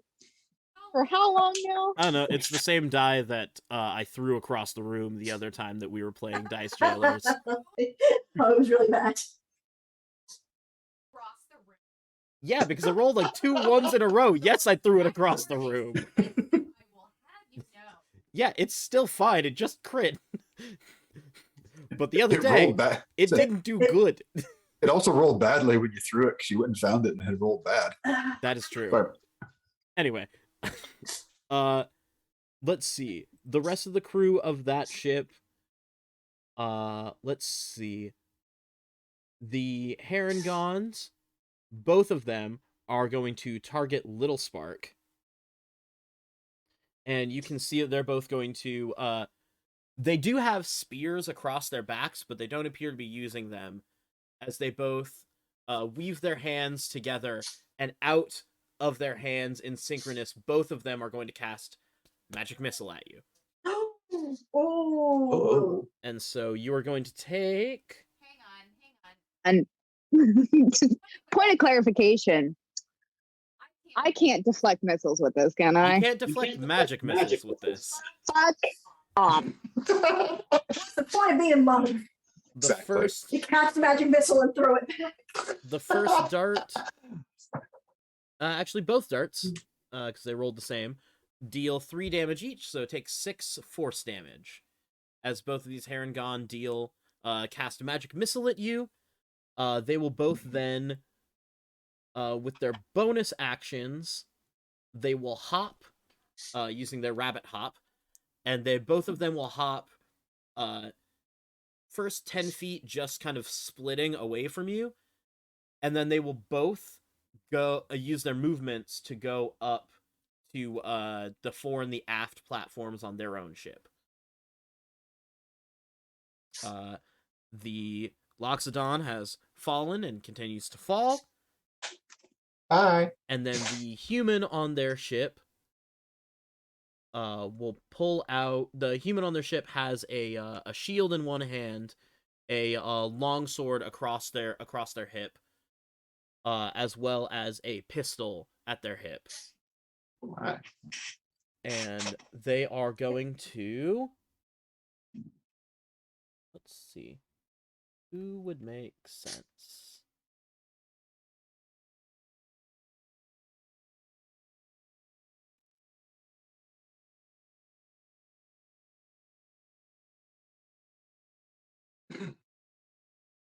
Oh, that says other than yourself. That's no fun. So they're gonna pull out their their pistol as well, and it would make most sense to fire on Botticelli. bring it. Or would they fire on Botticelli because they're right there? No, you're right there within hitting distance without jumping. He'd pull out his longsword and come at you. Oh. Ain't nothing but air and opportunity. That makes more sense. So he's going to hop the railing, I hope. He's going to hop the railing and then come Yeah. out on the platform with you, Botticelli, and strike at you. If that D20 doesn't get stuck in the tower. Does a 16 hit you? Sure don't. It don't? That All right. shell. Turtle. Yep. Then that's it. That's all he's got. Then that brings us to Botticelli. Radical. So. Oh, I'm sorry. I skipped one of them. There's also a turtle Sure. on that ship. I apologize. So this turtle, I apologize.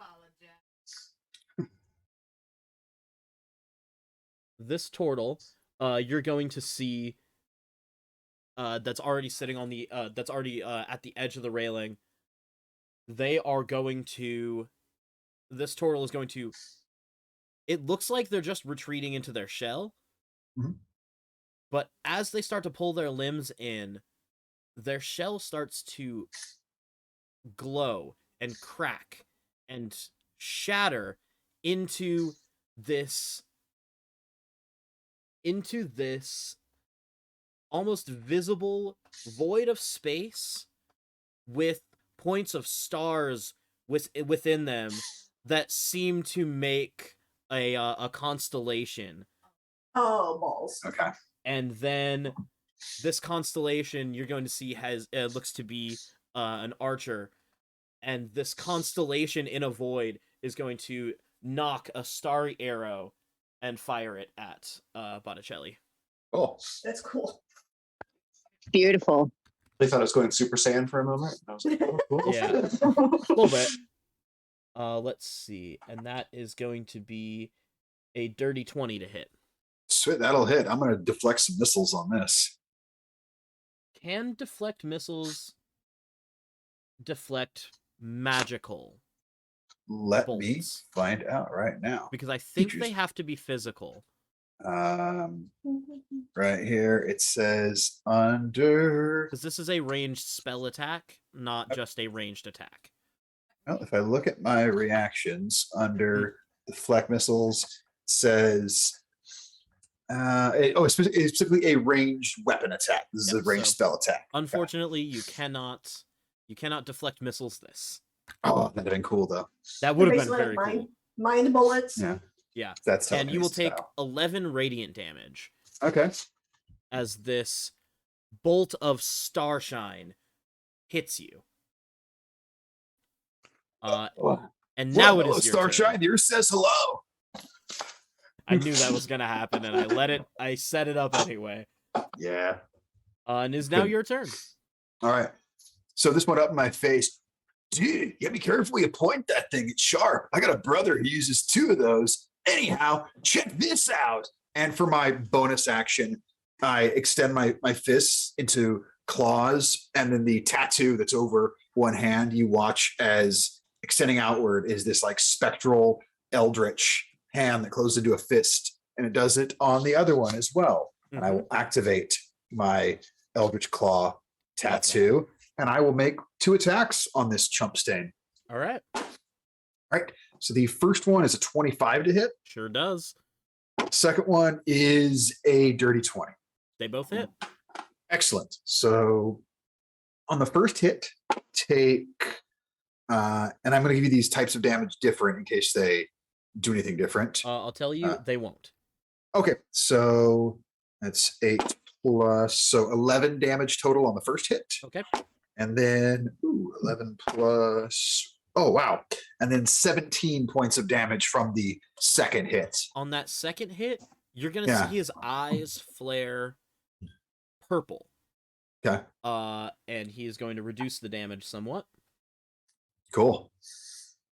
Using his reaction, you can see a little shimmer of purple psionic energy as you impact with that second hit. So what were the 2 damages of those? Because the first one was 11, yeah?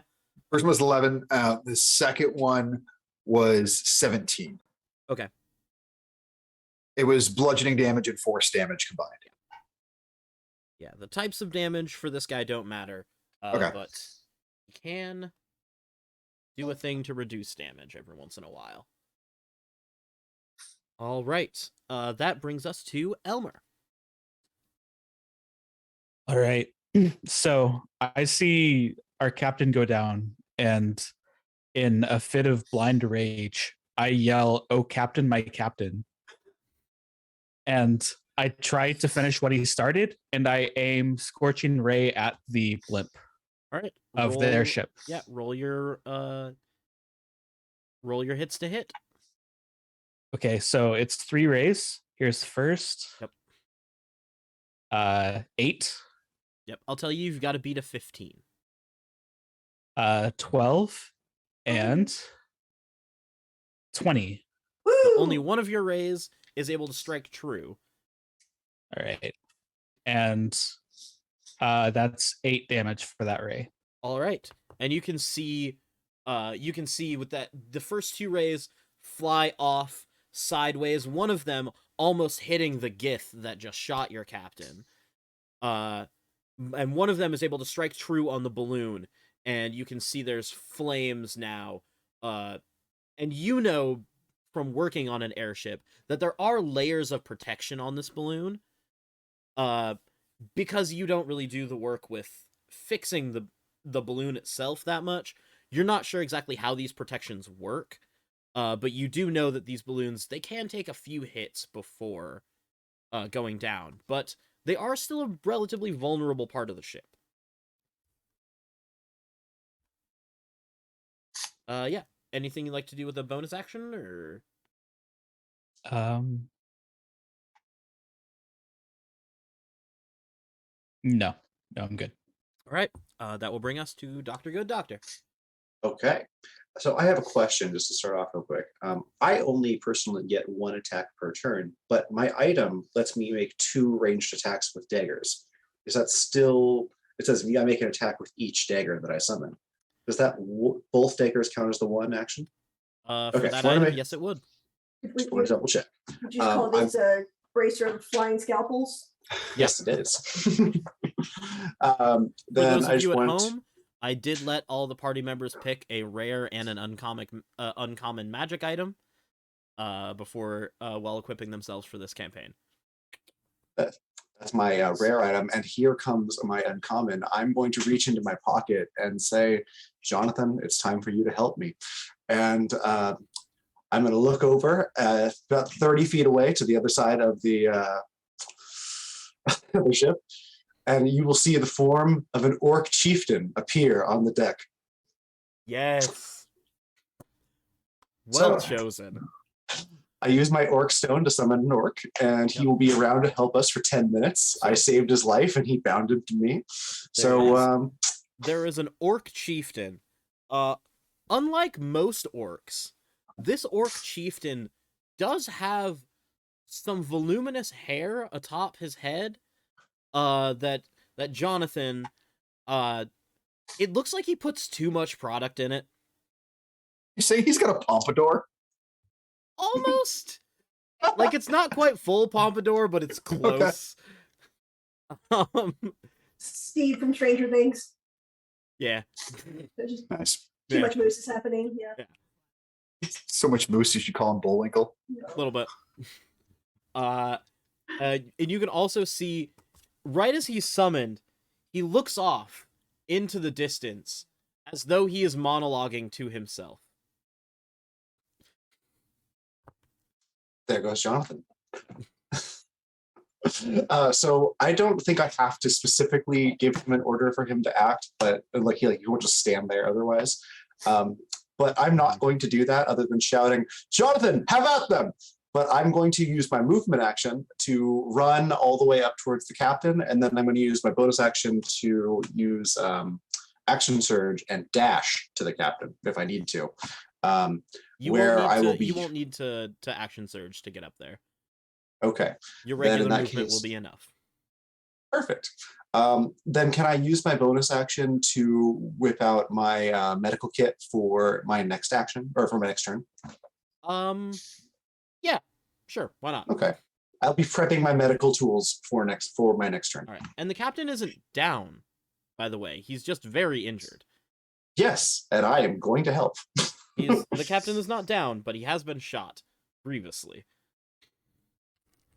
Acid sprayed out and hit me. I was concerned. All right, that brings us to the crew of your own ship.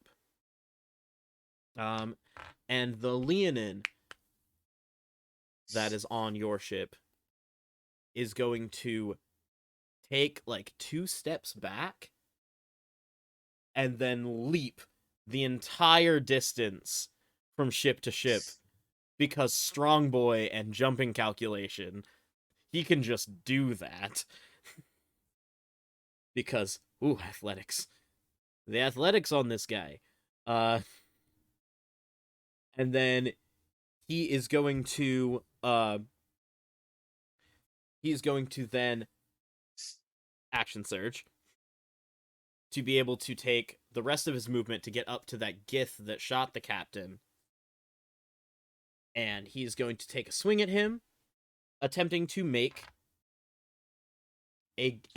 do a goading attack. And he sure hits. It's not a crit, but he sure hits. And so you're going to see this Leonin. Is this Merrick? Yeah, Merrick. Put a big slash across this Gith's chest while just growling. And the Gith can do nothing but put his full attention on Merrick.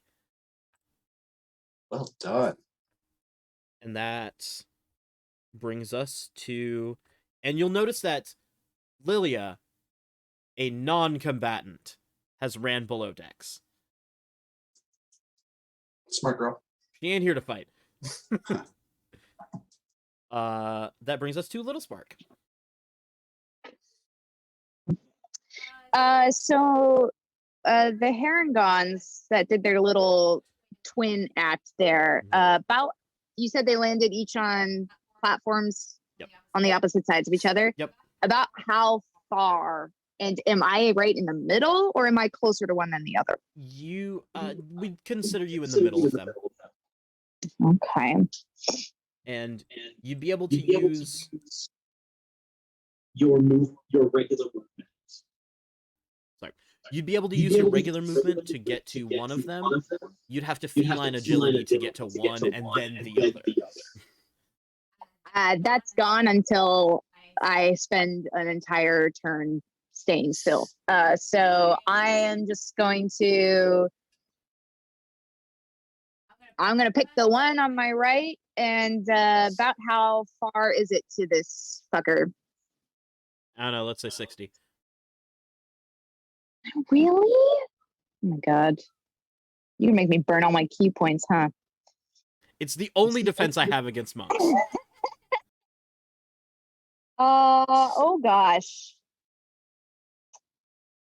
Yeah, we will spend a key point to Step of the Wind. Get over to this guy. And as I jump up to the platform, because my jump distance is also doubled now, I'm gonna take that quarterstaff again and just, swing it over my head and bring it around, and I'm gonna try to knock this guy. All right, roll to hit.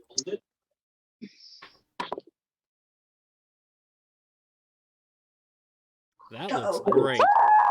Well, Oh no. we know what number that is. Oh. That is a fail. Okay. Does anything special happen to me, or can I roll for my second attack? Nothing special happens to you, however, you are off balance, so it is going to be slightly harder to hit them on your next hit. Is it going to be slightly harder, or because of my technique? Will, am I used to being off balance? This is off balance in a bad way. All right, fine. All right, so I'm going to take another swing then with the quarterstaff. You said disadvantage? No, not disadvantage. I'm just bumping their AC up a little bit. Oh, okay. I don't like that dice. That dice has not been good to me. Throw it. Oh. Yeah, it's way better. That is a 24 to hit. That does. Cool. Let's do 1d6 and just make it a one-hander. Well, that's a 1 plus 4, so 5 damage. Bonus action, flurry of blows. I'm just going to roll 2d20 for the sake of time.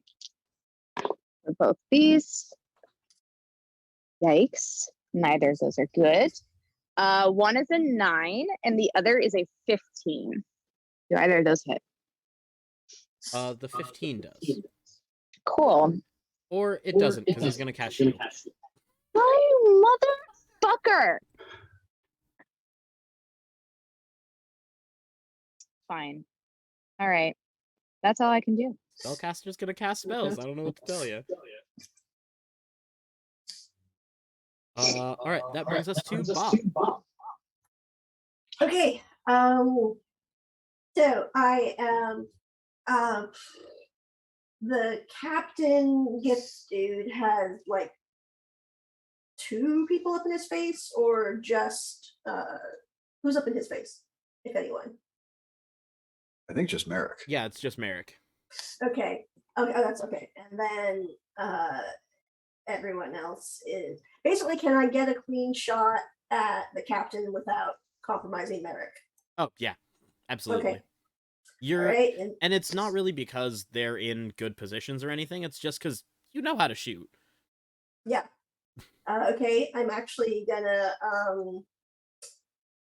pop up again, and see the fire seems to be doing well, and so I am going to cast a chromatic orb at the captain, fire damage, and that is a 17 to hit. And are you hitting? I'm sorry, are you hitting the balloon or the ship? The captain, you can't Oh. target an object, unfortunately. Right. All right. What is the save for that? It's not a save, it was a 17 to hit. Oh, 17 to hit. That does not hit. No! Ooh. No. Lame sauce. Big angry. Okay. If you're close enough, you hear again just a shocking language from like a 13-year-old boy. And also Would be nearby surprisingly, enough. no one's near enough. Actually, I think it's Elmer. You hear this? Just absolutely shocking language, and also a deeper, huskier voice than you would imagine for a 14-year-old boy. Son of a motherfucking. Yeah. And I was a 14-year-old boy. It's not that shocking. no, you don't even know. It's just like words you haven't even heard before. It's really ugly what I'm saying about the mothers of everyone involved. All right, balls. I did not anticipate missing for some reason. Let's see. Okay. I guess I can't do anything with my offhand since I cast a spell. I'm going to, I guess, once again, use my movement and bonus action, hide someplace else. Now, are you going to hide No. behind the original barrel you were behind, or a box this time? Box this time. All right. Solid stake. I'm just making a map in my head of like where these barrels and boxes are now. Good luck. And or I whatever. I can be hiding behind a person, hiding behind a mast. I mean, you are small enough. You could hide behind Jonathan. I'm not going to do that because I'm going to assume Jonathan's going to rush something momentarily, and then I'm suddenly just standing there with my dick in my hand, as it were. It is up to Oh. Jonathan's commands. All right. Let's say I'm going to hide. I'm going to try to hide behind the main mast, All right. and I rolled a 21 stealth. All right. That brings us to their turns. And the Gith is going to see. If I remember correctly, when I built this character. Yeah, that's right. So the Gith, you're going to see him use his bonus action, and his eyes just narrow on Merrick. His pistol in one hand, he spins it and puts it right into Merrick's chest and Whoa. fires. Not at disadvantage because he has the gunner feat.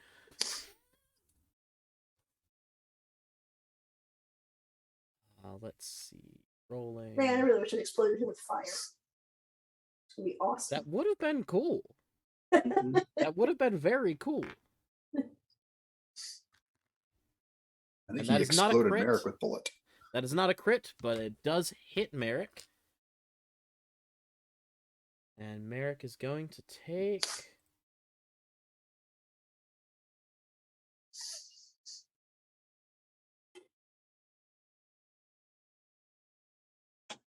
Right, so Merrick is going to take a heavy hit. But there's nowhere near enough by, so you don't see any ichor fly out of Merrick to hit at someone else.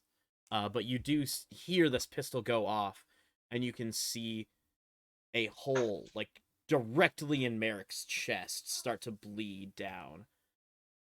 as there was no way to dodge that. All right, I'm showing this on camera so people can know what all the wrestling is because I need to start stress eating. Loudest Mhm. package of Pocky ever. If Hockey Uh, wants to sponsor us, I'm a big fan. Oh, that'd be great. Please. The two Harengon, one of them not being happy that that you're up in their face. One of them is going to. Let's see, what stuff do I have for them? Oh yeah. So the one that is right up next to you, right up next to you, Little Spark. You're going to see this Harengon's fur almost start to plate like dragon scales for a second. And their eyes flare. And then you feel something try to bore into your mind. I need you to give me a wisdom save. And because of them using their draconic sorcerer powers to twin this spell, I also will need Botticelli to make this wisdom save. Release your monks. Dude, Oh, fun. that's a 21. Woo! Nice. Wisdom save. It is also a 21. Yes. You two will both take half damage. But that half damage is 9 points of psychic damage. That's 9 after it being halved. 9 is the Yeah. halved. Woo! Let's see. The other Harengon. You know what? The other Harengon's gonna do the same because it's easier to keep track of what they do if I have them do the same thing. That could be a problem. That's only a 14. That is a dirty 20. Alright, 14 does not pass. It's okay. So you will take the full damage, Botticelli. I've got a backup character. Oh, You will take 14 psychic damage, oh my god. and You Little Spark, you will will- take 7. You will see Y'all. that as this damage hits me, briefly, the tattoo on the left half of my body causes my body to become briefly incorporeal, and I'm going to use my reaction to half that damage. Ooh. Nice. Very cool. But I'm not looking good. That's the Harengons. The Starshine Turtle is going to pull up his bow and fire at Merrick. And going to miss. So that's fine. Everything's fine. And then the human who looks to be on his last legs in front of Botticelli is going to try to swing. Okay. Let's see. Yeah, he's just going to try and swing at you.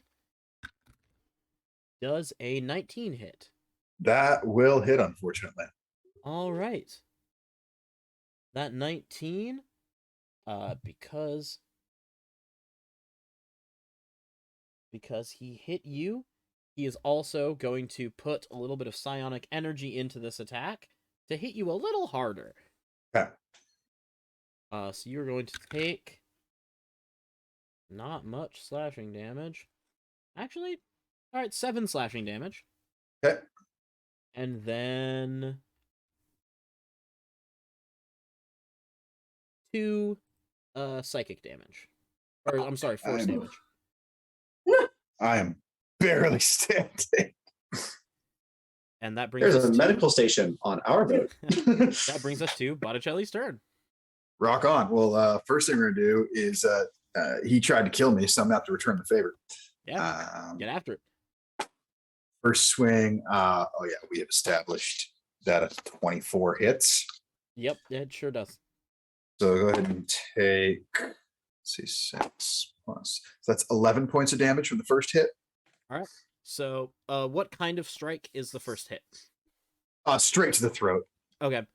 So you see Closed fist right to the throat. after this slash across Botticelli's soft underbelly comes through, Botticelli comes up and just pop to the throat, and you can see this human. And as he pulls his hand away, you can see his Adam's apple kind of crushed in a bit, and he falls That's to how the they make deck. applesauce. No, why? He falls to the deck and appears to be dead. Awesome. Who is the next closest to me? Starshine. Starshine. Cool. I'm going to move over to where I am within 15 feet of Starshine. And Starshine's going to get a surprise as my Eldritch Claw tattoo, when activated, gives me a reach of 15 feet. Oh. So next attack, that's cocked. That is a natural 20. Oh. All right. Wow. Hey, yo. So this will be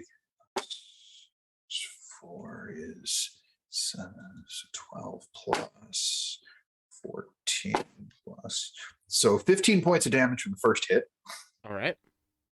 And I'm going to spend a key point for Flurry of Blows. Do it. Dirty 20. Sure hits. And 24. Yeah, those both hit. So, awesome. So 11, 15 points of damage from the next hit. All right. And Cool. then Wow. 11 plus 13 points of damage from the last hit. So you see Botticelli take out this human and then run over to the shimmering, starry constellation that seems to be floating in its own void. And these eldritch coated claws of Botticelli's just rip into the center of this void and split it. And this starshine disperses and then coalesces as the body of a turtle, unconscious, or maybe dead, on the deck. My movement speed is 40. So from where I was against the human to get within 15 of Starshine, how much movement do I have left? You would have 25. Okay, do I have enough movement to get behind something and try and use it as some cover? Yeah, you'd be able to get behind the mast. Cool. I'm going to get behind that mast and use that as cover because one look at me, you can tell I am on my last friggin' legs. Anybody That brings making a us- pigeon? That brings Can us they to make a Elmer. pigeon noise? Because I can't. Okay. Medic tent. The metagaming pigeon can't fly this high.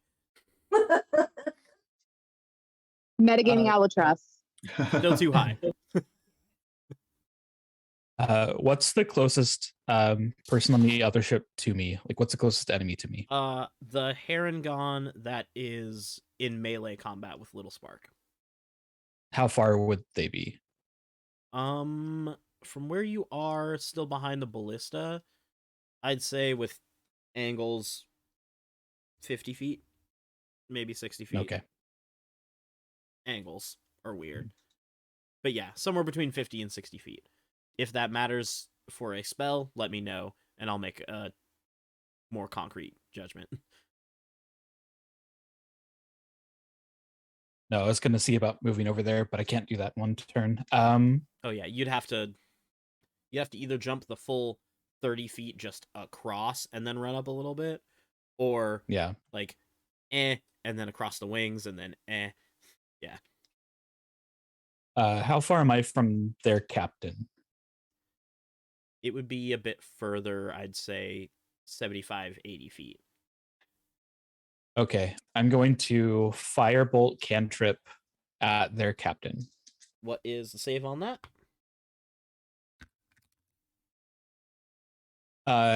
It's a roll to hit. Firebolt's a roll to hit? Oh, I'm thinking of the radiant one. Yeah, what's the roll to hit? 25. Sure does. And 15 damage. 15 damage off of firebolt. Nice. What level 5 will do to you. All right. Any bonus action or anything? I'm going to run and jump across to their ship, just so I'm already over there Give me an athletics check, because your jump isn't quite good enough to do it just outright. Can I use rabbit hop? You bonus action? absolutely can. Your bonus action rabbit Yeah. hop would be enough to add to your athletics to be able to make that just a jump. Okay, so I'm going to my speed can't be 0, so I'm gonna run 5, rabbit hop, and then run the rest of my 25 towards the Haringen that are near towards the Haringen that's closest to me. Okay, that would be, you'd be shoulder to shoulder with Little Spark. Okay. A bunny and a rabbit fighting another rabbit. That is the visual that I need you all to have. I'm a cat. Or, I'm sorry, you're right. You're right. I think that might be Get your a fault. animals right here. Come on. Everyone's Isn't an that the animal fault of except that watership one now? human. Love it, love it, love it. Two Anyway. humans. Anyway. That brings us to Dr. Fanny. Dr. Fanny is in. First off, I'm going to shout to Jonathan to let him know that he should head directly for the captain of the enemy ship. All right. Do you have the stats for that summoned orc Sent you a on link. hand? Oh, you did? I sent Oh, you great. 2. Well, I think the war chief is the one I should use because like the chieftain one sounds too strong. So Yeah. go with the first link. I'll go with the first one because I know that second one and absolutely not for Exactly. the I was item you looking at it, I was have. like, that's the one.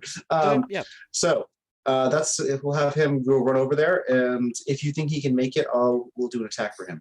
I mean, you can Otherwise- absolutely do just a pure athletics jump over to the other side.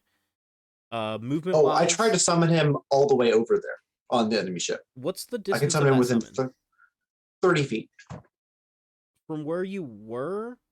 When I first started my turn, I You're was right. on the You could have near the totally railing. summoned him over there. You're right. That was why I did it before I ran to the captain. So yeah, he's over there. With his movement, from where you would have been able to summon 30 him feet. to, he'd have to use his movement and action to get to any enemy combatant. Well, let's have him go get up right in the face of whoever is threatening Botticelli then. Botticelli was able Botticelli to actually take- ranged attack. Oh, I thought he was okay. He was fighting with the human and slashed by the human, but then both the Harengon sorcerers cast ranged spells at him. So Okay, he's not that's in what it combat was. with anyone right now.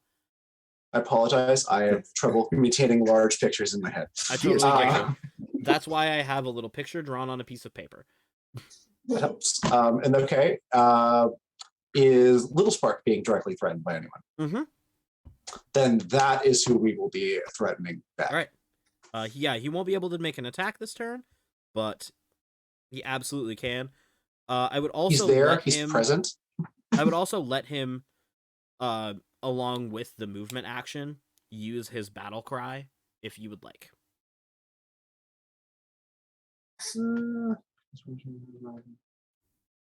Let's do that. All right. So all of you on the other ship, you have advantage for the next on your attack rolls until the summoned orc's next turn. Bitchin'. Then with my turn, I'm going to say, "Don't worry, Captain. I'll get that bullet out," and I'm going to use Healer's Healing, which is just like the best name ever. To use my healer kit and let him heal 1d4 plus 6 plus however many hit dice he has Yep. All to right. his Roll health, it. which in this case is 9 total plus hit dice. 9 plus.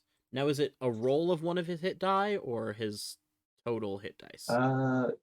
Plus additional HP equal to the creature's maximum hit dice, maximum number of hit dice. Okay. That's cool. Nice. Let's see. So he's 5th So level. I that's- think that means 5 or plus. yeah.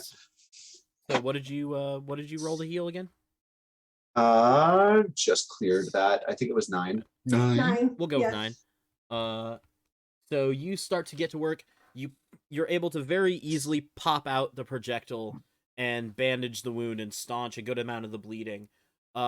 He still looks rough, but you'd no longer consider him bloodied. Excellent. And then with whatever movement I have, I'm going to run to the railing back again. And I think I should still have a bonus action if I'm counting my actions properly, and That is use correct. that to make another insight check against one of the heron threatening Little Spark. Okay. The Herringon threatening Little Spark, you have Herringon. advantage on it. Okay. Do you want me to make the insight check, or are you just going to give it to me? I I have to make an insight check. with your stats and theirs, they'd have to crit. Heal. Okay. So, and my next turn, I will have advantage on one of them, and whichever doesn't matter. Yeah. And that's my turn. All right. That brings us to the crew of your ship. And Merrick, very angrily, is going to bonus action second wind. Yes. All right. And heal up a bit. And then Merrick is going to...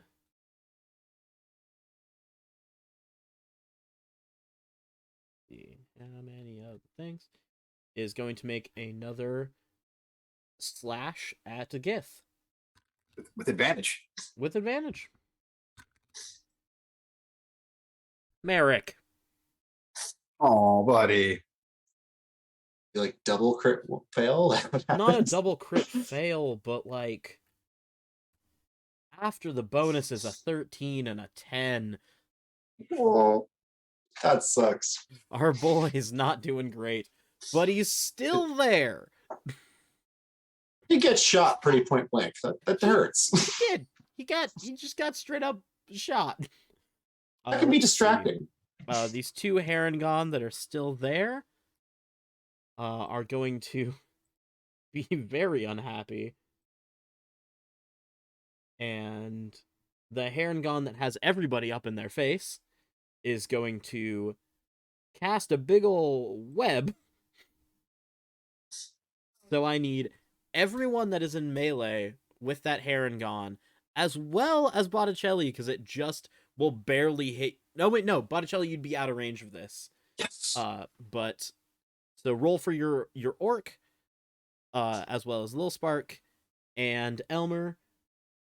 Roll a dexterity saving throw. We just get advantage on attack rolls, That is right? correct. That is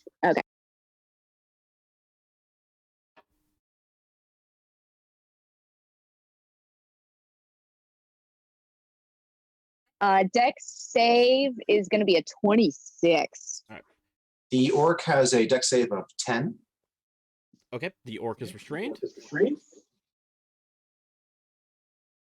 I rolled a 10. I'm going to use my lucky footwork reaction to roll a d4 to add on to that. All right, let's see.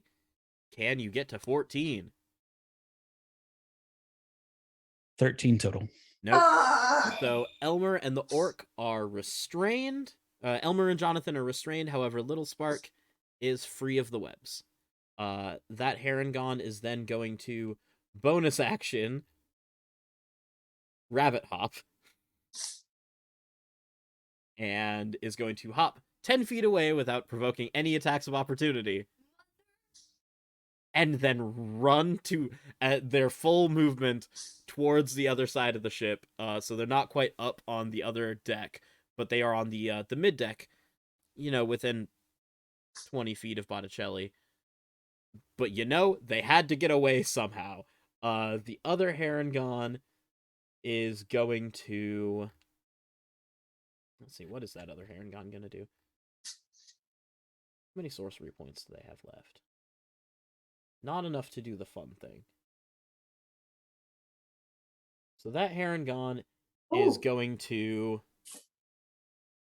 Let's see. That Herringon sees how badly Botticelli is hurt, and is going to cast a magic missile at you. No. All right. I'm sorry, bud. It's all right. I know. That's all right. Doesn't matter. Happy So- birthday. 4 force damage. I'm out. And so you can see this dart hit Botticelli, and he falls over unconscious. And then for the Gith, it's gonna shoot Merrick again. That's He'll fair. take a second to I would. steady his aim and shoot Merrick again. Because otherwise, there's no reason. Like, there's no one else to shoot. Because he's got this big old lion in his face.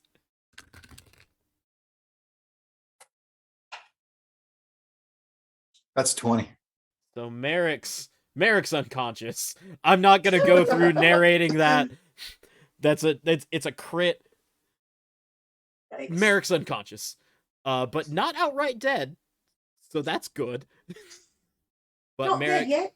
you can hear this shot rattle off, and Merrick falls on his back on the deck, unconscious. And that brings us to Botticelli.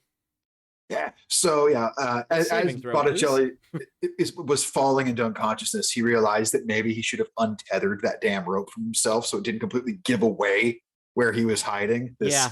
Wait. I'm sorry. hempen umbilical cord. Just a little spark, or I got skipped, I think. Because Botticelli's after me, and I haven't gone. You know what? I did He's the skip top you. of the rounds. That is my bad. Okay.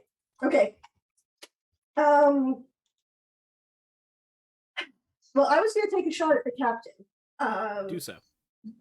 But this has been before Botticelli. This theoretically would be before Merrick got KO'd. Yes. In theory, Yeah. Well, also I'm hidden, so either way, I theoretically get snap attack. you would get snack attack. Okay. All right. Okay. I'm going back to my short bow because that was working better than the magic shit.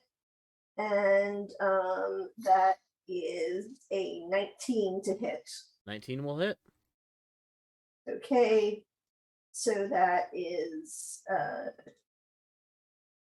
let's see, 7, and then I need to roll a d6 for the snack attack. Or is it 2d6 because I'm level 5? I believe it would be 2. 3. The 3. 3, that's right. Fuck Is it yes. Yeah. Because it's Oh, 1 yeah. at 1, 2 at 3, 3 at 5. You right. Okay. So 16 plus 7, so 25 total. 25 total.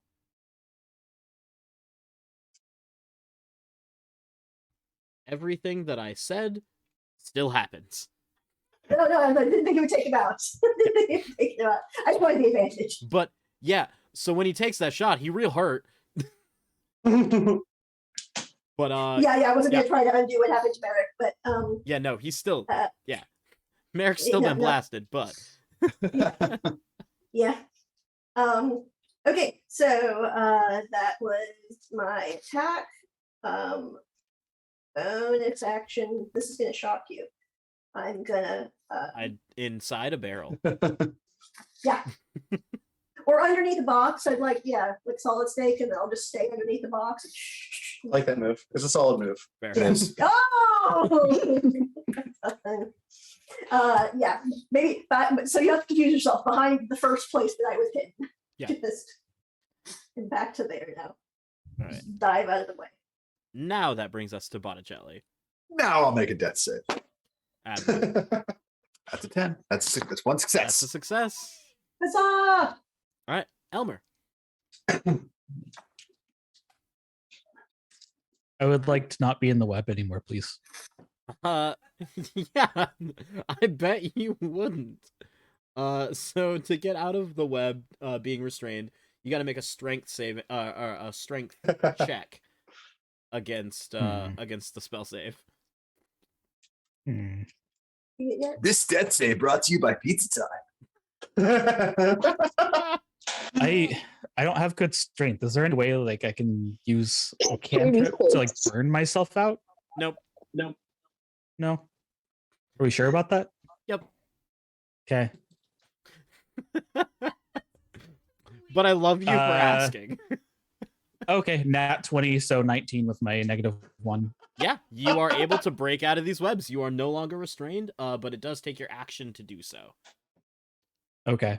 Do I still have movement? Yes. I'm going to tail that rat bastard who rabbit hopped away from us and follow him. All right, you are in melee with that heron gone once more. Okay. All right, that brings us to Dr. Feelgood. Well, first off, my orc would also like to be out of the web. Make a strength check.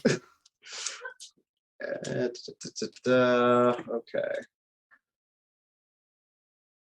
So 20 dirty. Yep, you've broken out. That does take your orc's action, but Jonathan is free of the webs. Does that count as an attack to get out of it, or is it just an action to No, get out of it? it's just an action. Damn. Unfortunately, Okay. Jonathan cannot hit anything. So he doesn't really have anything he can do. Oh, okay. So the one of them hopped away, right? Is the other one still there? No, so the two Herringons split sides of the ship. Okay, so the one that hopped away, the orc has aggressive, so he's gonna use his bonus action to move up to 30 feet toward Bunny Hopper. You are right up on him. Okay, cool. So for next time, he don't be unhappy about things. Back to Dr. Goodlay. I am the bunny that I got advantage on by staring daggers at. Not to make a pun. That is the same one that Bunny hopped away. Am I still in range of him? It'd be disadvantage, but yes. Okay, So so I it'd would be a just have a flat normal attack. Yeah, Yeah. it'd be a flat roll. Gotcha. Okay. At this point, you know what? I'm going to try to make it over to Botticelli to provide him. All right. So, you don't have the athletics score to quite make just the pure jump. So give me an acrobatics to see if you can do the whole across the wings thing, and it'll take your movement and your action to be able to get there. 21 acrobatics. You are able to get over onto the other ship to Botticelli, but you had to use your movement and action to get there because of space. Is there any enemy crew members who are standing relatively nearby where I am now? Yeah, the bunny who yeah, the gooched bunny. me. Okay, cool. I'm going to use my bonus action to do an insight check on him. All right, you have advantage on that bunny. Okay, and that'll be my turn. All right. That brings us to the crew of your ship. Merrick passes a death save.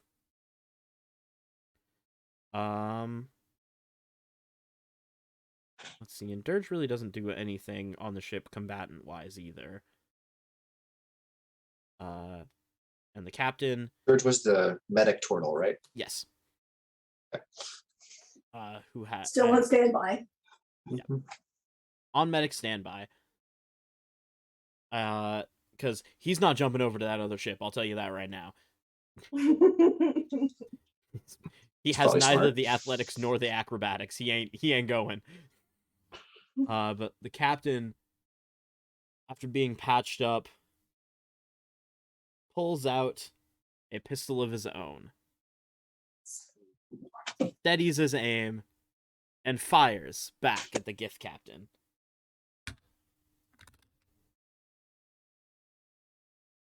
And rolls a 10. He's still hurt. Yeah. He's still got shot in his side, even Yeah. if I did help. He got shot still.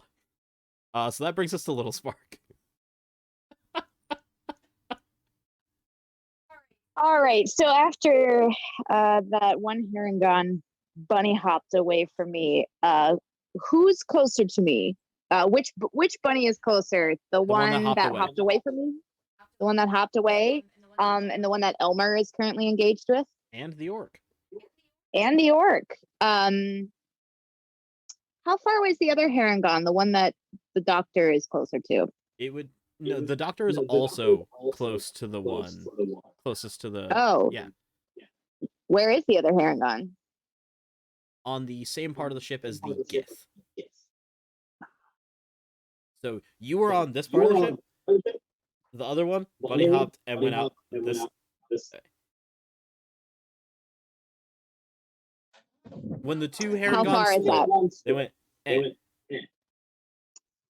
How much movement would I need to get over to the one that's near the captain? You would either need to movement and action, or movement and step of the wind. Okay. I'm gonna head to the one that's currently engaged with everybody else. The one that's closer. That will take just movement. Okay. Uh.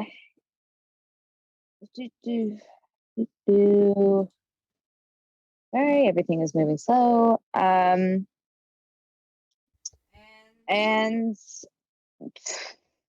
I will take 2 attacks of my quarterstaff, and I want one of them to just kind of be like, I sort of take it like this and try to butt it. I don't care if I'm not aiming for any specific part of him. I just Mhm. want that like it's a stab. Roll the hit. That's going to be one of them, and then the other one's just going to be a swing around. So I'll just roll for both of those. Heyo, there's a crit. All right. That is 27 on the first The one, first hit and then knocks him, and he falls to the ground, either unconscious or appears to be dead. hey, Right. lovely. Damn. Well, what I'm gonna do then, since he appears to be down, I will begin to quickly make my way over to the other Harangon and that son of a bitch captain. I mean, you won't, because you use your action to attack and your movement to get there, you'll have to step in the wind to get toward. Will I? Okay.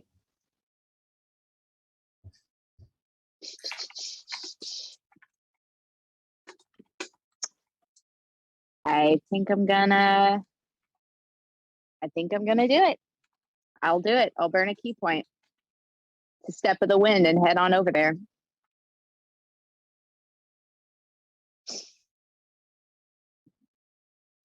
So that'll use up my bonus action, and that will,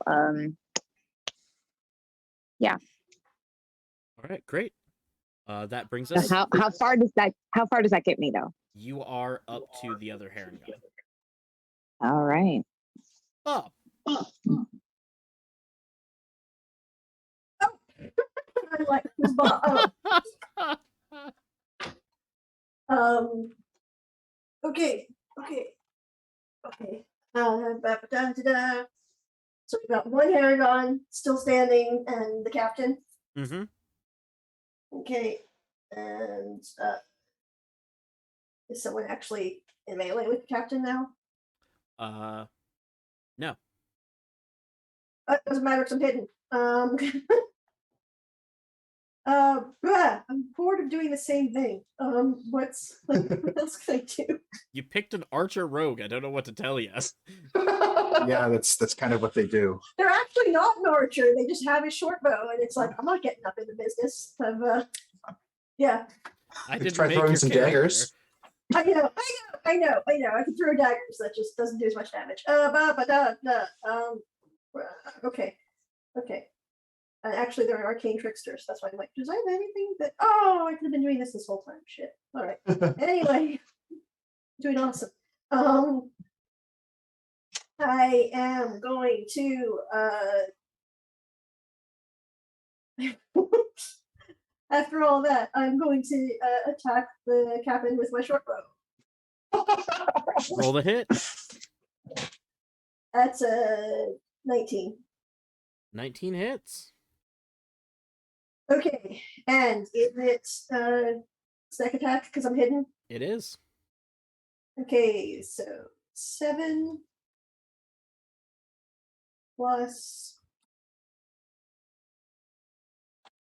Oh, 7 plus 11, so 18 points of damage this time. All right.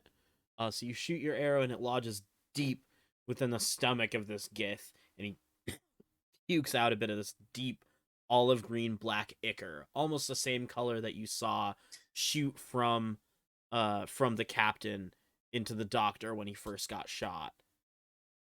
And the Gith is still Gross. standing, but not by much. Gross. Okay. Okay. So this time I'm going to use for my bonus action. Just to do something different. First I'm gonna get on the correct page. That'd be nice. Bonus action. Um, Curse. Oh, I wish. Bonus action. Oh, I'm going to, in change of pace, I'm going to use my movement, and then I'm going to hide. Don't hurt nobody. Shocking turn of events. All right. So Just Bob like- hides under a empty sack of potatoes this time. Yep. There's just a pile of empty sacks of potatoes. There were a lot of hash browns at breakfast. Bob is not strong or large or armored very much, so it's just. Actually, my AC is not bad. I just really don't care to get hit. That brings us to the other ship's turn. Yep. And that Gith captain pulls the arrow out of his stomach, which is not the right thing. You're supposed to leave that stuff in you. I like to hear like children if you shoot yourself with an arrow. Yeah. Just in case. Public service announcement: Dice Dealers does not endorse pulling an arrow out of your body. Yep. Right. It will just Actions make were you performed in a bleed closed course by professionals. more. Side effects may include. And then with a bonus action, he's going to Misty Step next to Botticelli's unconscious body. Uh-oh. Shit. And then he's going to step on a small button. Like a small square of raised wood in the deck. And I need everyone that's on the other ship to give me dexterity saving throws. Hell yeah. How about I don't bother because I'm unconscious? You're unconscious. That's an auto fail. I thought monks were so dexy that even in death they could just. Not when you're unconscious, have- man. We have one incapacitated monk and the other one just incompetent because I rolled a natural one. Nice. Oh That was no. I For a rolled total of a, 8. Natural. I rolled a 4. I got an 11 and my orc got a 3. I got a rock. Everyone. Okay, so that's one failed save for Botticelli. Yep. As all of you, let's see, I need to find the D&D Beyond roll for this. Where is it? Da da da da da. Predatory loans. Sorry, that's Jackbox coming to my brain. Sorry. What this captain doesn't realize is this is actually about to defibrillate Botticelli back to consciousness. This will be his undoing. I mean, you wish? What would have been great is if I'd gotten my turn just in time to do the healing touch on you, bring you back for you to go back down. It would be great. So everyone My that death got, saves would reset. everyone that got a 15 or higher. Nobody? Nobody? Alright, so then everyone is going to take 15 points of fire damage Oh, as the ship that you are on bursts into flame with a small explosion in the undercarriage of this ship, which also damages your airship significantly. But the Gith and the other Harengon also fall down and appear to be dead. But the airship Ooh. that you are on is heavily damaged, on fire, and you need to escape it back to your own relatively damaged airship. And we will stay in this initiative order and figure out what you do to get your incapacitated friend back after we come back from a break. Yeah.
And we're back.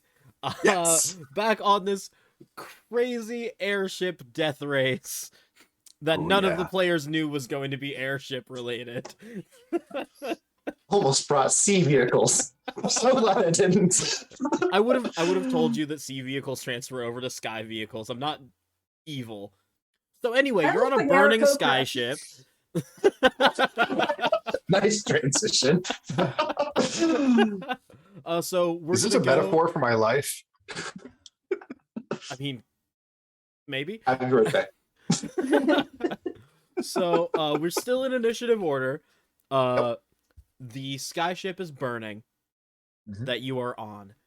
The airship that you need to get back to is a simple either have a high athletics score or a little bit of an acrobatics check to get back to. You do have 2 incapacitated comrades, one being Merrick and one being Botticelli. It will make it significantly more difficult to get them back to the ship if they are, Oh. unconscious. Botticelli is still tied to our ship. That is true. That's true, I'm actually. still tethered to it. Is the rope on fire? Huh. I will roll for that. It's probably started.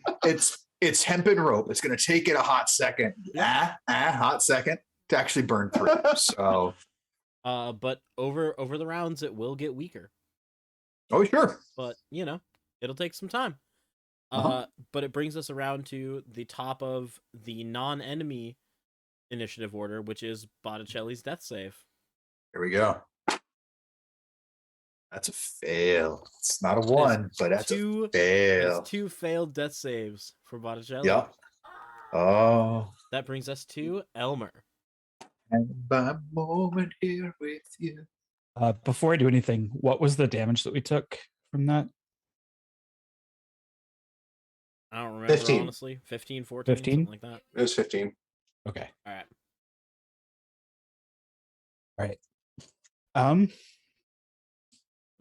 Elmer's fine, I right? don't feel like, yeah, I don't feel like I'm strong enough to really be of use in like helping anybody get back over. I don't know.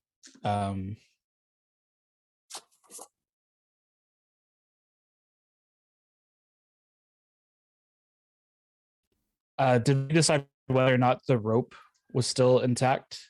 It is for now. It is. Just to remind you, I'm also standing next to him. Yeah. I don't know. What I want to do is run back over to the other ship and create sort of like a winch and pull him back over using the rope. So to get back over Or- will take your movement and your action to do the acrobatics over. But if you'd like to Okay. use your second use of hair hop, which I believe you have 2. I have 2 more, yeah. Or you already used 1. Right. I have 3 Cool. per long rest. So yeah. you could use a use of hair hop to assist you in getting across without any rolls. And then you would still have an action on the other side. Okay. I'm basically counting counting your bunny hop as like a double jump. Okay. Because rabbit magic. Yeah. So I'm gonna run full sprint and rabbit hop back over to the other ship. I am then going to secure the rope onto the railing and start pulling. Yeah. To try and help pull Botticelli's rope. That will be an athletics check. Okay. Although, if you were to, instead of pulling this round, use your action and a charge of magical tinkering to create a device, I would let you use your intelligence score instead of your strength. Next round. Okay.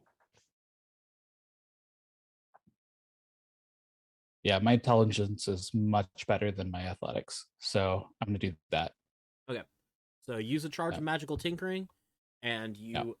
spend your action after jumping back over, taking all these spare parts that you've pulled off of random things that you've dismantled and put back together into a small geared winch that allows you to use the powers of mechanics and leverage to help pull Botticelli instead of your strength. But you aren't able to start pulling yet. It will be on your next turn Okay. that you can help pull. Cool. That brings us to Dr. Fanny. So, would I be aware of the fact that he is trying to winch this guy over? Yes. Like I could see it? Yep. Okay. Might work. He broke himself out of the webbing. He ran over to the hair. Remind me where he is in your map. So almost all of you are in the center section of the airship. Okay. That includes Merrick. Merrick is still up on the aft section of the airship platform, because that is where he was last fighting the Gith, before the Gith misty stepped and then triggered the self-destruct. Okay. Jordan, quick moment that I do need to hop in on because of this whole winch thing. Just so you know, for any of these rolls on there, I weigh just a hair over 450 pounds. Yes. What? Turtles are heavy. Yep. I got a big friggin' shell. Turtles be them I thick don't like- boys. Yeah, turtles are heavy. Wearing them hoochie daddy shorts. Oh yeah, you should see me in a pair of Daisy Dukes. Oh yeah. Nope, nope, nope. We're talking about That's Bjorn. That's your not the wife. I'll take character. her word for it. So yeah. Okay. Let's see. Approximately how fast is the ship moving? I mean, This, these ships would have Like- been moving full speed, so in a round, they'd be going roughly 300 feet. wow. Okay. Pretty fast. Okay. I am going to instruct my orc friend who has a strength score of 18. Yep. To do everything he can to get this turtle onto that ship. All right, so Jonathan will need to give me an athletics roll. He does not really have a full skill sheet. So let me see. Yeah, let me Athletics, see. that's based off strength, right? Yeah, it's strength, and it doesn't Probably look proficient. like Jonathan has a proficiency bonus With to athletics? speak of. He only has intimidation. Yeah. So he's going to do a 20 plus 4. Wait, did you nat 20 on that shit? No. I'm saying he's going to do a D20 Oh. plus 4. I was like, this is about to be the Um, coolest thing ever. But the No. Fey my ass. He got a 17 total. A 17. So he's able to heft Botticelli and be able to pull him at least out of the flames, and is able to run over to the railing, over the railing, and get onto the wing platform. Okay. So there is now a 10-foot gap between Jonathan and Botticelli and your own ship. And note, your own ship is still heavily damaged. It's not on fire, but it is heavily damaged. Some bleeding out in an orc's arms. Uh, Officer and a gentleman moment. Pretty epic. It's much more You epic can than me see having healed through you the first. flames, Jonathan just carrying Botticelli Through the fire and flames. Don't do this. I ship it now. What the fuck? Let's us up where we belong. I am going to. We'll get MDMA. Don't do that. I'm going to run all the way up to where Merrick is. Can I make that in one move action? Yes. Okay. I'm going to move action up there. And then I'm going to use my action to activate Healing Hands and heal him for a total. Oh, I see what happened. Let's stick this on there. And 9 total damage. Or Nine. All right. Merrick is conscious and coughing up blood, but conscious.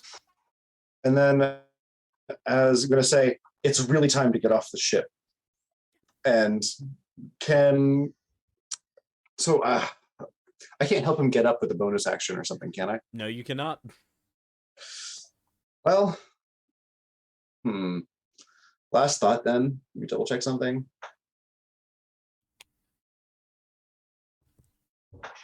Okay, I'm going to go ahead and activate Celestial Revelation for myself because I am an Aasimar. Yo. And I will gain a small flying speed of 30 feet.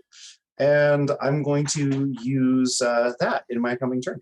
All right. But that's my Great. bonus action. So you see this doctor, this incredibly attractive, like, looks to be slightly past his prime, but that doesn't make him less hot. Doctor just bamf out these wings. And what kind of wings do you have? Wings of Oh. desire. I mean, yes, but Like they're like torn up scrubs. No. it's just Dana. giant tongue depressors for bones. It's not a racial thing. It's because I'm a doctor, guys. I'm just gonna say I'm gonna go with their big angelic wings. Like Yes. it's So I just really am Dr. McDreamy. Like that's who I am. These giant, pure white feathered wings rip out of his back. And you can see in the unfurling, there's a number of feathers that have fallen off, just out of sheer force of needing to push these out of his back. And so there's a few feathers that are falling, just slowly crossing in front of him as he stands there at the edge of this burning airship, about to leap back to his own.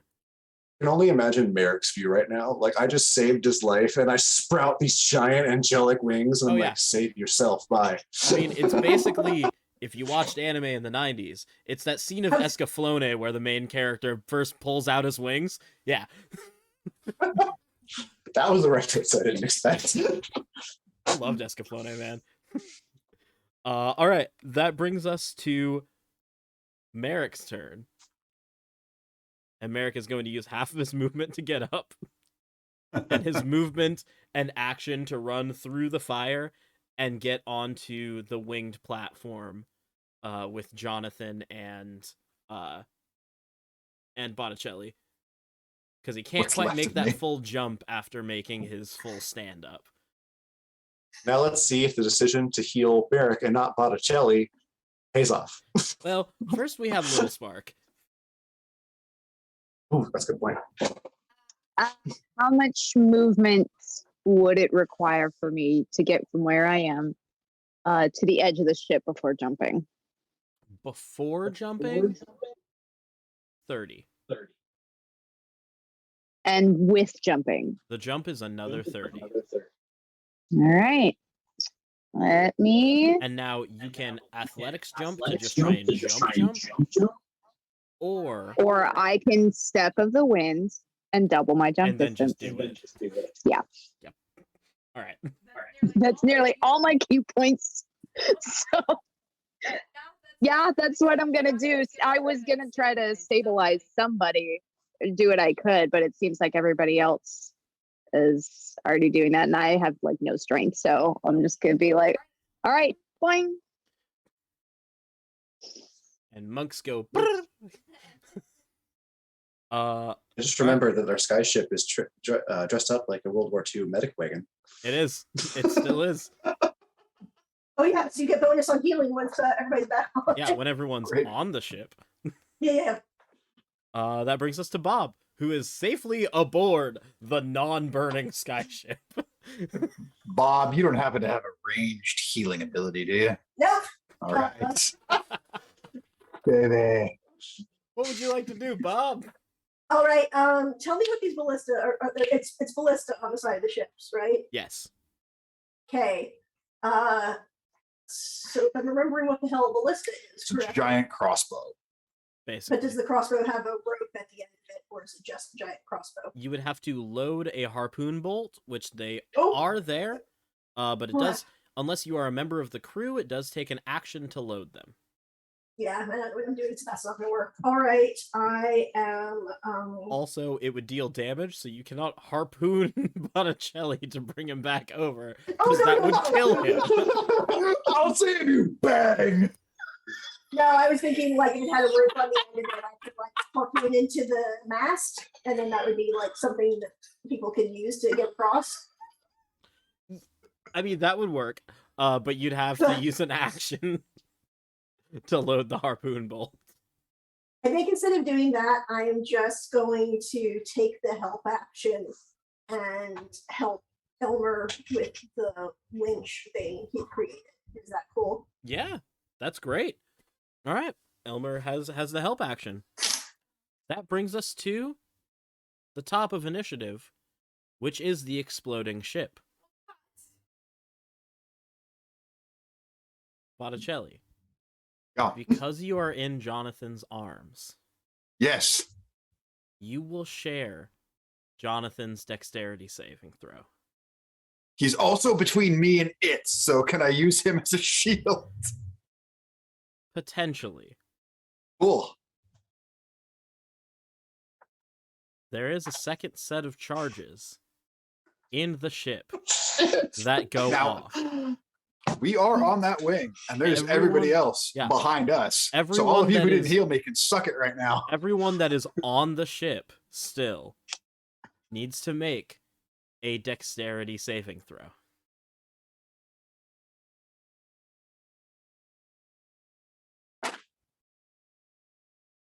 I made one for funzos. I'm just curious what I would have got. Fair. Jonathan has a +1. Yes, so Jonathan got a 7. Botticelli, what did you roll? Mine's an 18. You Oh wait, do- I'd be at disadvantage because I'm prone. I know I'm unconscious. but You're just a- unconscious. yeah, that's that. Mine would have been an 18 had I been conscious. Jonathan still takes the full damage, but Botticelli, you are shielded from failing this death saving throw. I'll take it. But now the question is, can Jonathan take this damage? Most likely, yes, because he's got a lot of hit points. But As there far as is I a know, chance. he's only taken 3 points of damage, right? Well, no, he took 15 because he was also took on the ship. 15 from the first explosion. Okay. So, it is nigh impossible, but there's a chance.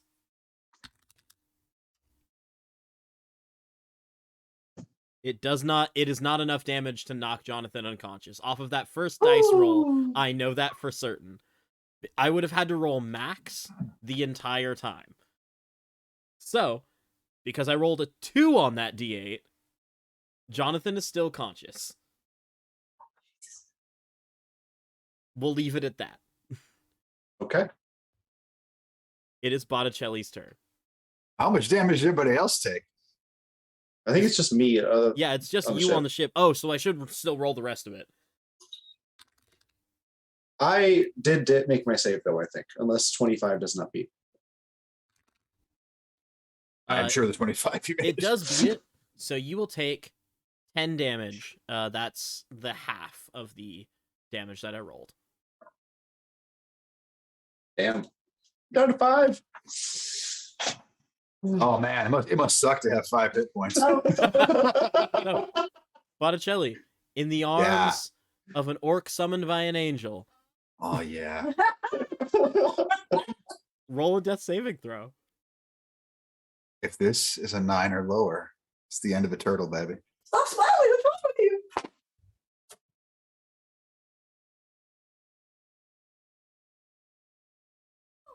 What's that number? I have no idea. That one. No. 6. In the arms of Jonathan, Botticelli, you can feel these flames. The orc has caressed you and kept you safe from the heat of the flames. but your injuries from earlier, you can tell that the light of your life is about to go out. What is the last thing that you say to Jonathan of all people? As This you in this pass? last moment, I'm like, dude, in my hip pocket from my leftovers with breakfast, I macerated that tomato and put it on toast with cheese and eat that last slice of pizza for me. Botticelli Mhm. no longer has a pulse.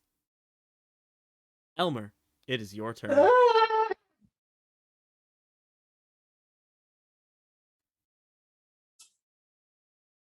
Now you know why I was asking about the ingredients on breakfast. Yeah, fair. Oh yeah, if you look back, you'll see me clearly trying not to laugh because I knew what he was doing. I've been sitting here with this pizza as a prop since 3:30. So proud of you. Commitment. And this kid, See, that's why you now I don't play feel Monks weird because Orcs. I have a rope with a dead guy at the end of it. You do. you have not only a rope with a dead guy at the end of it, but also a mechanical winch to pull that dead body to you. And an assistant. You see, it's like bait. Just go dragon fishing. It's not. What the fuck? That would be effective. Jordan's way too excited about this concept. I mean, there's all these flames. Botticelli at this point, he's got to be cooked at least medium rare. I mean, you've mostly been shielded from the flames by the back of Jonathan. Okay, so I'm turtle tartar. I like how everybody's upset and you're just laughing about it. I am upset. I'm two different flavors of upset. I am upset at the death and I am upset at the pizza gag. Yeah. That's two different flavors of upset. That is very fair. And that's not even a bad gag for me. Oh. First time I've seen it. Yeah. No, man. It's That's not the highbrow worst humor for gag me. even on the show. I No. believe it with my whole heart. Not even close. Yep. The running gag while we were doing a talk show.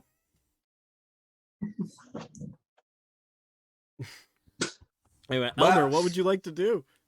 All right, I'm gonna reel in my catch and see if we can get him on ice.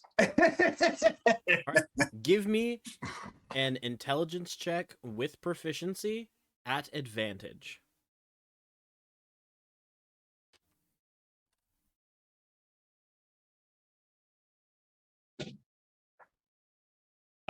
Dirty 20. Dirty 20. You are able to very quickly and reel in this 400-pound dead turtle as Jonathan helps a bit using his reaction to kind of throw the dead body of Botticelli reeled in back onto the deck of the Halcyon's Rage. The first time his body hits the deck as the last of the air is expunged from the lungs, you swear you can hear the word "dude." I assume he was going to be cowabunga. He just hits. Dude! Yeah, no, too many syllables for cowabunga. Too many syllables. You need to stop. You need to stop now. Anything else you'd like to do with your turn? I'm just gonna kneel down beside the body and, like, for the first time in a while, feel like emotion towards a thing. Give me an intelligence check. Actually, a medicine check. With +1. The match, yes. God damn it, 3. 3. You can't think of any way besides divine magic that you could bring Botticelli back. I speak Celestial, so I'm going to cry out loudly in Celestial. Why? Does anyone else speak Celestial? What I took. It's presumably the SMR. Yeah. I feel like I should speak it, but I don't. You do. You're an ASMR. Why would you not? Yeah, Because I speak it, but I'm dead. it's starting for you, I think. oh, that's right. Because Fannius took Elvish in school because that sounded exotic. Of course. Douchebag. All of you Exactly. just hear a phrase that we would understand as, like, humans speaking English in 2022, we would understand it to be Latin. It just sounds gibberish to you as Elmer cries out. It is Dr. Fanny's turn. Well, with Leonin Merrick back over and having seen what transpired over with Botticelli and Jonathan, I hope Jonathan is still managing to get back over. He can probably make the jump. Jonathan jumps under your direction. Do you need him to make save or he good? No, He he's got has, enough like, athletics 18. to jump from there. And then I will just fly over because I can. So that's only your movement. Is there anything with your action you'd like to do? I would like to bonus action dash directly. My movement, I'm going over to where the turtle is. I'm going to do a medicine check to see if there's anything I think I can do. Give me a medicine check at advantage because you're on the triage ship in the triage center that you set up earlier. Dr. McDreamy, give me mouth to mouth. I'm on it, bro. 22. 22. Oh, sorry, 23. 23. With the things that you've set up earlier, you think it might be soon enough if you were to do very well at giving chest compressions and restart this heart, you might be able to bring Botticelli back if he has the strength of will to try to hold on just a bit longer. Okay. Hold on for one more day. So, what I will need to do with this purely medical attempt at resuscitation, I will need one more medicine check from you, Doctor, which is again at advantage because you are in your triage center on the medic ship. And Botticelli, Yeah. I need a Constitution saving throw. And that will You know what? influence the DC of this medicine check. Well, that's good. Like, my con is not amazing, but it's still pretty good. Because as we all know, con is not a dump stat. Yes, it is. Yes, it is. You just have to not get Con hit. is never a dump stat. Wrong. Con's not a dump stat. Wrong. It's cocked. It's not a dump stat. Wrong. Y'all play There too we many go. melee characters. Thank you. Jamie, what's that number? Okay, natural 20, folks. All right, Doctor. What is your 22. medicine check to start Okay. chest compressions and Oh, please. mouth to mouth on this turtle? It's a mouth Let's to beak. go. Okay, with my medicine skill, which At advantage. is not currently showing up as trained for some reason, That's weird. but it was before. I don't know. I'm gonna add proficiency bonus to it, Yeah, and I'll just- just go from there. Okay, so 25. 25. So all of you are crowded around Botticelli as you see the doctor with his wings still out, giving chest compressions on this turtle, and then going down to breathe, and then coming Going back down, up. honey? Oh, honey! Yeah, I said it. I said what I said. And then giving more chest compressions. After about the third round, Bjorn. Botticelli, you cough. Oh my god. You have a single hit point. You are exhausted. You have, I'm going to say 2 points of exhaustion. But you have been medically resuscitated by the doctor. Oh my god. Doctor is in. Yes! And so, I Botticelli, cannot. as you wake up, all you see is the doctor leaning over you, wings still unfurled. Hair blowing in the 300-mile-an-hour wind. Yes, Or sorry, 300-foot wind. 300 foot per I second lean- wind. I lean up to the doctor with all the strength I can muster. I go, dude, I have an important question. What is it? Jonathan didn't eat my pizza, did he? He did not. Jonathan! And you see Jonathan's just standing there right behind the doctor with the Oh. pizza just in his hands. Thank you, nurse. And I'm gonna hand you the pizza. I assume this is a +2 pizza appealing. It's now It a is +2 not. pizza. It's a +3 pizza of deliciousness, yo. Homemade marinara. Which means he squished a tomato. It's like the squishing of a baby bumblebee tomato. If you look closely, you can see Dana regretting every life choice that led them up to this moment.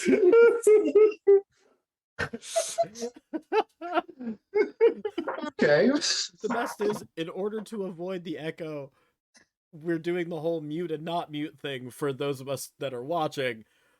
So I hear a bunch of stuff that Dana is saying that none of the rest of the world will ever hear. Oh god, it's beautiful. I am so upset right now.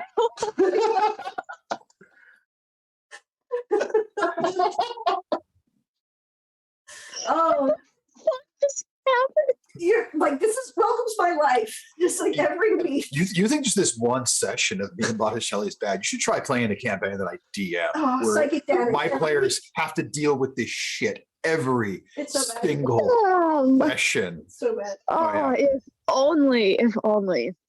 Yeah. Oh my god. Oh, and the best is if just one person laughs at a bit, that's gonna be a long running gag. Our friend Nathan laughs at everything.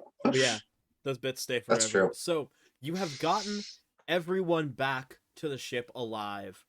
The ship is heavily damaged. You will need to... the place that you are all planning to just stop and refuel for a bit, it may take longer. The captain still, with the wounds that were bandaged, comes to all of you. Thank you all for helping us survive that vicious attack. A shell of an experience. That's not a thing. That's not a thing. This now. I can't stop what he said. I've never felt more seen than I do right now, honestly. Data you is throwing up married the him. X card for puns. Yeah, because it's usually me by myself dying. I feel very validated. You have to give me time to recover. Like, Jesus Christ. No, I've just been he's- watching them die in their little muted video, and it's been hilarious. Bjorn is a monk of punnery. He has flurry of jokes. I really do. Jokes are funny. Anyway, Yeah, the man speaks truth. I got jokes. So we're stopping in the at our pit stop longer than we thought, Captain. How will this affect our journey? I have a medical conference to get to. if the journey itself, assuming we don't get attacked again, will be easy enough to make on what we have left.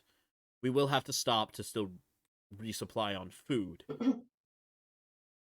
But if we get attacked again, the ship would be susceptible. So for the first time, you all hear Bob speak up, and sorry, I feel like I've been infected with the fucking Botticelli voice. I don't remember how to do this voice anymore. Dude, so you want to let us know the fuck you're carrying that was worth us being attacked by spy pirates over, just for safety? Oh, Whoa. Where did that voice come from? Like, From his mouth. I ignore both of them and just look expectantly at the captain. In addition to resupplying along the way, we are dropping off a a relic that it was not supposed to be known that we were carrying. Come with me. Parcel. I go with him. And this is when Elmer and Lil Shock, Lil Spark, electricity. It's been a hot minute. You remember a particular crate being loaded onto the ship with a bit of extra care. And you remember this parcel was loaded on with some care, but it was a completely unmarked, unremarkable crate. You just noticed the captain, when it was being loaded, taking a particular eye, watching it as it was being brought into the ship. Do we know where it is on the ship? Where in storage it is? And the captain captain brings you all down into the hold Got it. to this crate. And he takes one of his claws and cracks into the top of the crate and pulls the top off. Like you do with a crowbar to open the crate, he's just got claws. And inside you can see, surrounded by a nest of hay, a golden, glittering oval, scaled. This is a gold dragon's egg. There is a... Little Spark just stands there and goes, holy shit. I Now me. know. Think of the omelet. That's what I was literally thinking. So, Bob looks at the egg, looks back at the captain, and says, Mazel tov. It's not mine. Well, it is technically a relative from generations and generations past. This egg Wait, needs this is to like- make it to a draconic temple nearby our pit stop. Wait, this is a for real dragon egg? Yes. I mean, Um, technically, if you were to think of relation, this would be my, like, great grand niece or nephew or nibbling from, like, 9 times removed. For the first time ever, just even in the 2 levels of exhaustion and bloodied and just having come back from death, Botticelli actually looks serious and is looking at the captain and says, yo, you aren't like on the run from a vicious collective of minotaurs, are you? Don't think so? Okay. I was just concerned we were having a mutual enemy with the Hoof clan. oh my Ah. No, the Hoof clan do not, we have an understanding. If they try to come at me, they die.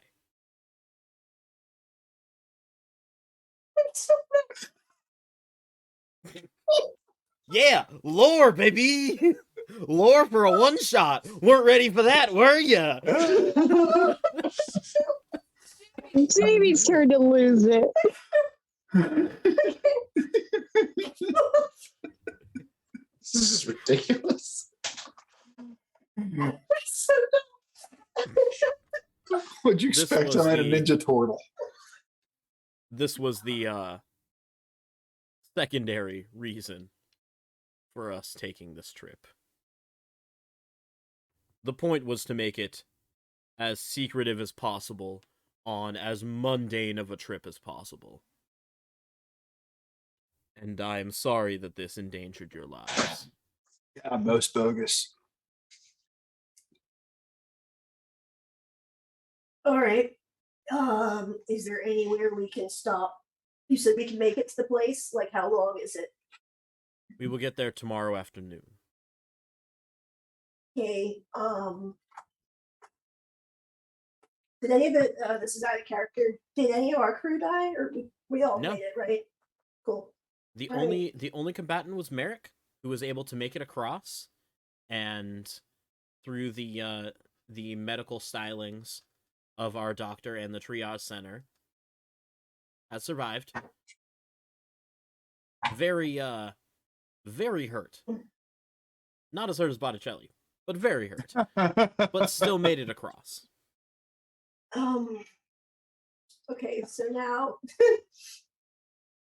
now Bob turns to Dr. Hanson and says, I don't know if I know anybody's name, because he's not been friendly. Bob has not been friendly. All right, Saint Doctor dude, are you did a thing that made the ship look different. No, wait, that wasn't you. That was, who the fuck did that? That was Elmer. Sorry, dude. Okay. And actually, I don't know if I know that you did that because I wouldn't have seen it. Yeah, you wouldn't have. X-card, all of that. And what I say is, okay. All right. Is there like a way to disguise the ship that we look like something different that we're maybe not, you know, the ship? What being if we captained looked like by- a cloud? Can you, like, yeah, does anybody know how to do what those fuckers did? I certainly don't have the magic for that. I mean, I could just go up and like use my wrench. Wrench of cloud casting? Cool. It's just my wrench. It would be helpful. But again, the point was initially to camouflage by looking as unassuming as possible. I mean, if you're traveling by night, I can look on Dana's face. This is actually not me doing fuckery. Or is it? I can totally help us move and be far harder to detect. My training is based in being one with the shadows and moving with them. I can help obscure our ship under cover of night. It won't last for like super long. Like it's more for an area where we're worried about being seen. Can only really do it for about 10 minutes at a time, but in a pinch, if we need to slip by something in the dark, it could work. That may be helpful. Cool. The real question for all of you, now knowing all of this, once we get to the destination and hand off the egg to the temple that will then be able to bring it to a dragon burial site to hatch, the threat because of this egg will be none to us, and we will continue on the trip as normal. But if we were to get attacked by raiders for some random reason, we might be in danger because of the damage that the ship has taken. So the question to you is, if we wait here to repair the hull, or get you onto your trip as scheduled?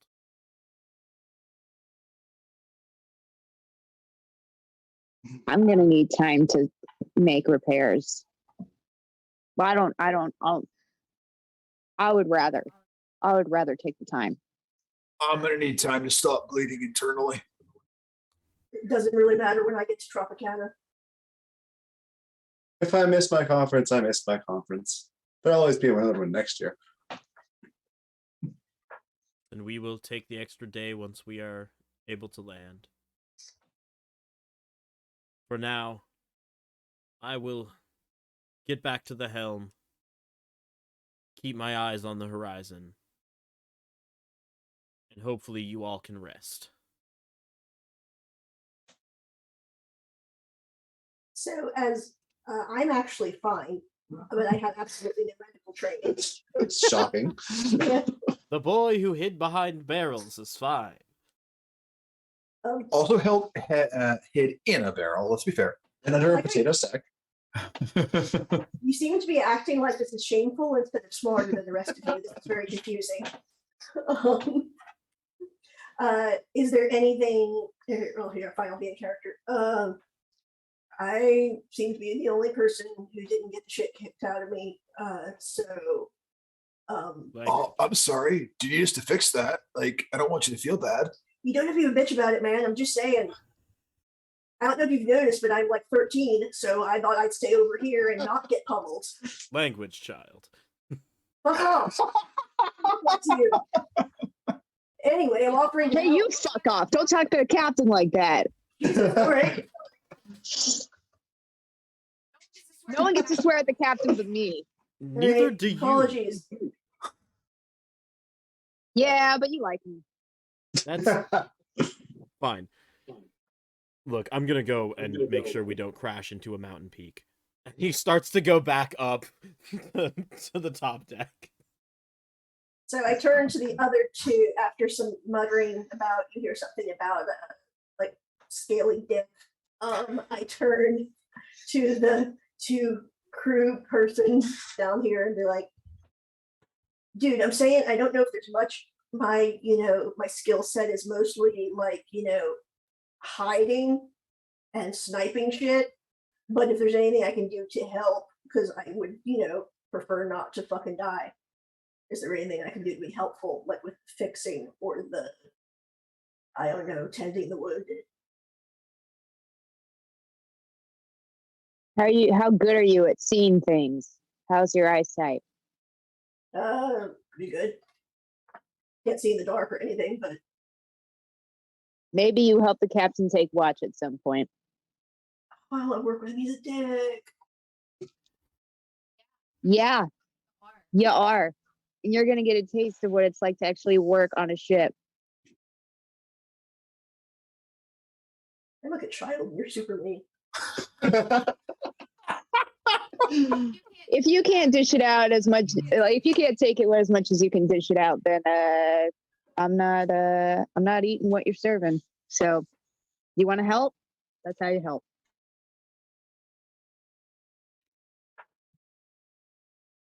Unless you've got a better idea, or unless the good hot angel doctor, or I have most of the injuries covered, and after that, I'm gonna take a nap. I definitely need a nap as well. That's what I'll be doing.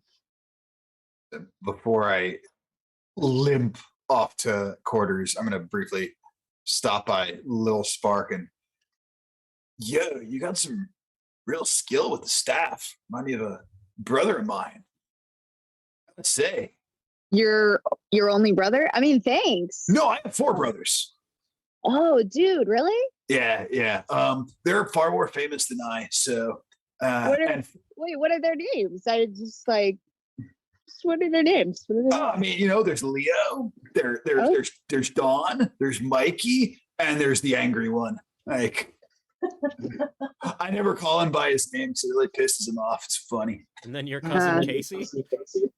Oh yeah, no, no way. But yeah, they sort of kind of have their own little quartet thing they do. They each specialize in a certain weapon and all that. Since I didn't have my own specialization, I prefer these guys here. I didn't fit in with the branding, so thus I've gone on my own. But dude? no, yeah, well, they're all corporate now. It's its own thing, Oh, dude, that sucks. Right? Like they were really big, for a while Bullshit. there. And then, yeah, it's kind of been like this sort of cyclical thing about when they've been. Anyways, I digress. I was gonna say, your technique though, and all that, very cool, very unique, very radical. Just want to give props where props are due. I'm gonna go pass out because I was dead a little while ago. Now I'm not. Sure. And I'll like pat him on whatever counts as his shoulder and be like, hey, Ow. sorry.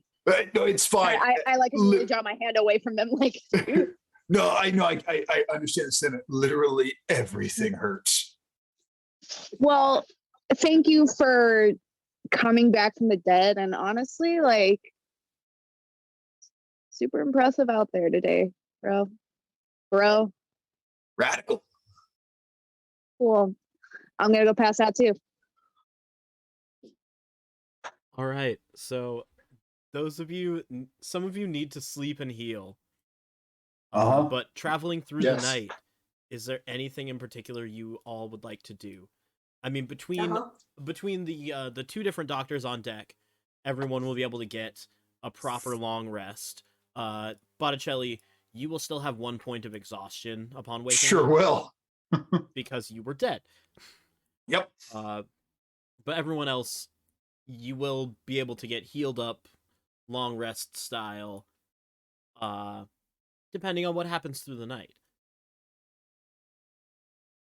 The only thing I'm going to do before passing out, since I have proficiency with cook's utensils, is I'm gonna make sure a little note is given to the kitchen that if they want to learn how to make a few extra things for their meals, because I had to make my own pizza, I'm willing to teach them the ways of how to make a proper za.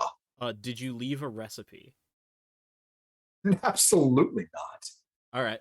I will help them and show them, but I do not trust them to follow this knowledge because I don't know what coast any of these folks grew up on. And let's face it, being from the East Coast like I am, I know what real pizza is. I mean, most of them live on the airship for most of their time, so they don't really live on any coast. Oh yeah, then that truly can't be trusted. Who knows what they'll do with it? They'll probably just At make least have something. the coast. No, they'll do something that's like a casserole and call it a pizza just because it has bread underneath. Because they're They're not from the someplace. Midwest. Exactly. Come on now. Exactly.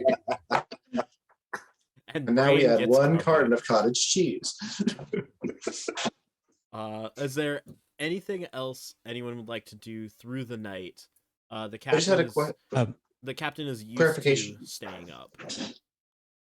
Clarification question. You said we would get the long rest healing if something went right, or we all get that regardless. You'll get it, assuming you all actually rest through the night. Uh-oh. Well, that's what I'm doing. So That's my plan. Before going to bed, I'm going to go up top and camouflage the ship as a cloud instead of a medical vehicle. All right. And I'm going to take some food left over from breakfast and tie it to the end of the rope that I put on the winch. I'm gonna like dangle it below the ship and try and catch something. Go And sky set up fishing. A little cot outside on the Duffy would be proud. Mhm. All right. I would like to just before she goes back to her Little Spark's hammock isn't really hanging up. It's sort of sitting bunched up in a corner. So she's just gonna go over near there. She's really frustrated with how she fought today, so she kind of tosses her quarterstaffs angrily and then just sort of goes through a series of like dancer stretches a little bit, shakes it off, and then she's gonna turn around 3 times and curl up in the bed of the hammock. That's a cat. And this is a cat. Cat with Knocks no a couple legs. things off a table. Yeah. That was the quarterstaff. So. Okay, I want to sneak down into the holes where the dragon egg is, Okay. and look around. Look and around. How big was the the box or whatever it was in? The crate is like I'd say like 8 by 8. Like it's a big crate. Big. Okay. 'Cause And the how big is egg- the egg? The egg itself is like if it were a perfect cube, it would be 5 by 5, but it's kind of an oval within that. Mm, Like it's a big, like if you were to tip it up like tall on its end, it's still 5 feet. Holy but then, you crap. know, oval. Yeah. It's a big egg. It's a dragon egg. Okay. Well, then X card that because having seen it, maybe you would know that there was no way for her to move it on her own, least. Yeah. But Got them she low is. arms. Yeah. She. He's going to go.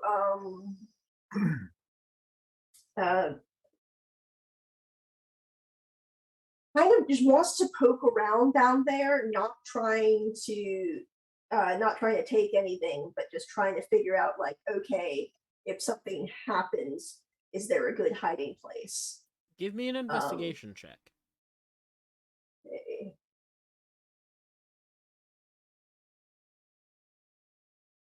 Oop.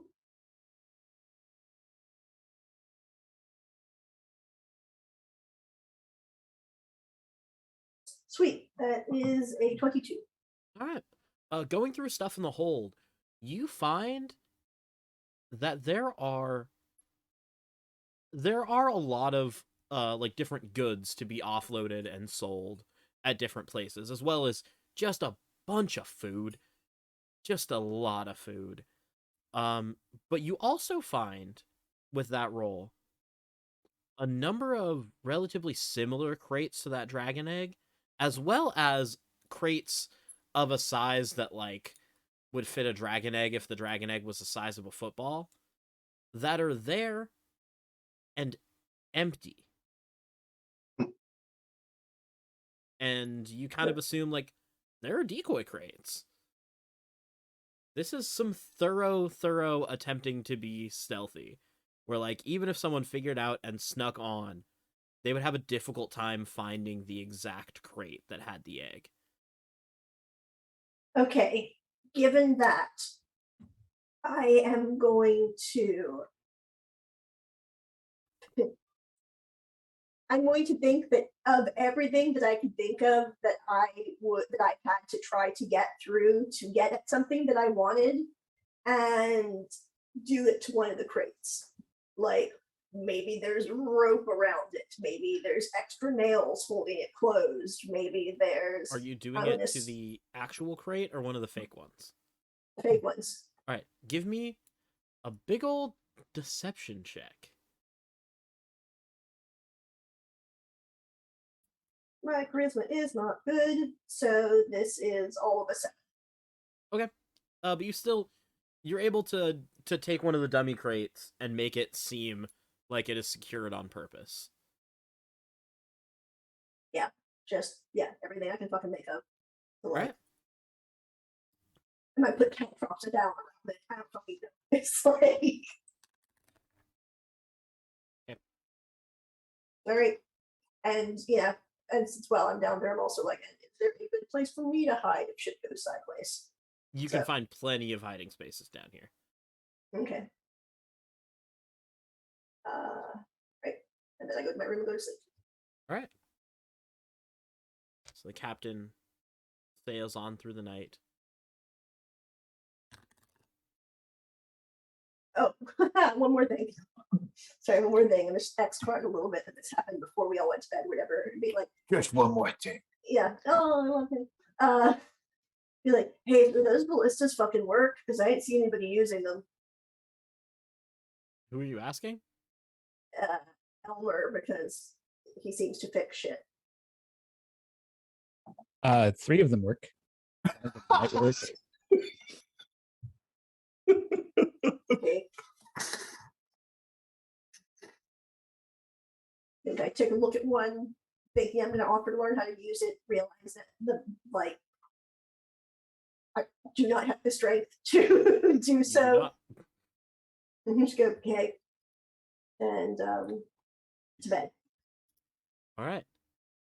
So you all sleep through the night. Botticelli, Yeah. you have sweet dreams of pizza. Oh, you bet. You all wake Always. up in the morning happy, healthy, with a long rest. I did that just to annoy Dea.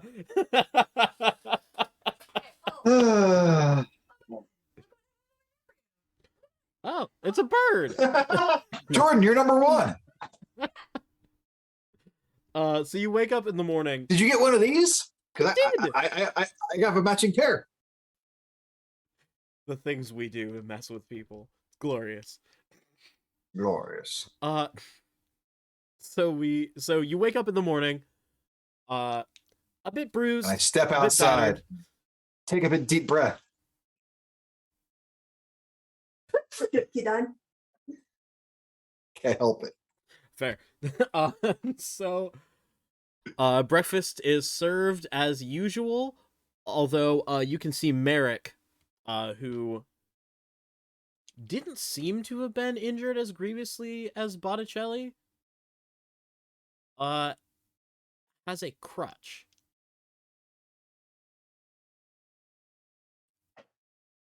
He's not particularly favoring either leg.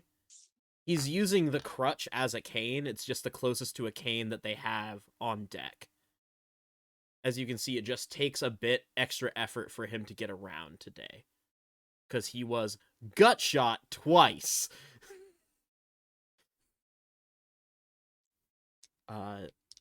As you are all together over breakfast, is there anything you would like to do?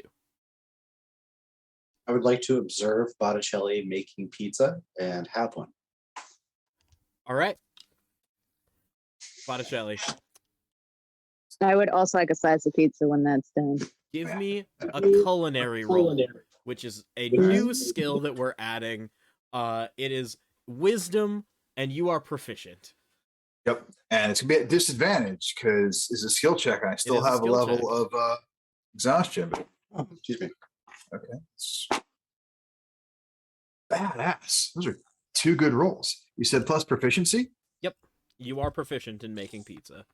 It's a dirty 20, motherfucker.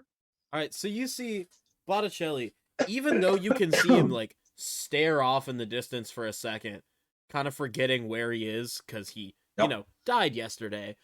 Yep. Just a wee bit to death, just a patina death. He's making this pizza, mixes the dough, sits, and you all wait with bated breath as it proofs. And then rolls it out. What do you top this pizza with?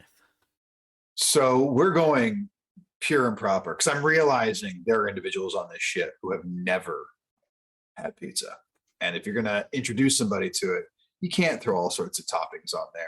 So it's my own special tomato sauce, which is real simple. It's just pulverized tomatoes, a little bit of salt, a little bit of basil. That's it. Like, let's not get too fancy. And then I find the closest approximation to either mozzarella, ricotta, or burrata that I can find. Burrata. I don't care what cheese you are. You have a good life. When you die, you come back as burrata because that is perfection. And that's all it is. It is just the dough. It is just these basically pulverized tomatoes, a little bit of salt, a little bit of basil, and then burrata on there. Roast that thing under just hot heat for just You can enough actually for see that the crust. captain uses his breath. Yeah. Because they don't have like a proper like brick oven. But the captain is worldly enough to know what you're going for, and is Alright. able to use his breath weapon to get the level of heat at the quickness that you need. Yeah, just enough. There's that slight char on the bottom of the crust, but have a nice little crunch with still some chew to it. And that's what I throw out there for people for their first experience. No other toppings, just that. Because With if you're gonna that go pizza, roll- gotta go pure. With that roll and that pizza, everyone who chooses to eat the pizza, you get 1 temporary hit point. Yeah. All right, but what if I don't eat it immediately? What if I get back over to my ballista, which I've also taken apart, and then I start deconstructing the pizza to see how it's made? If you deconstruct the pizza, you will know how to make the pizza as well as Molecular Botticelli made gastronomy. it. But you will not get the temporary hit point if you deconstruct it before eating it. Worth it. All right. You too You too. have proficiency in pizza. Gift that keeps on giving, dude. Is there anything else anyone would like to do? Just like with a mouthful, please just be like, I'm gonna lift it this up, is heavenly. get that full cheese drip. You know what I mean? Like the get the full extension. Ugh, it was so worth saving your life, man. Oh well, gifts to Botticelli gives.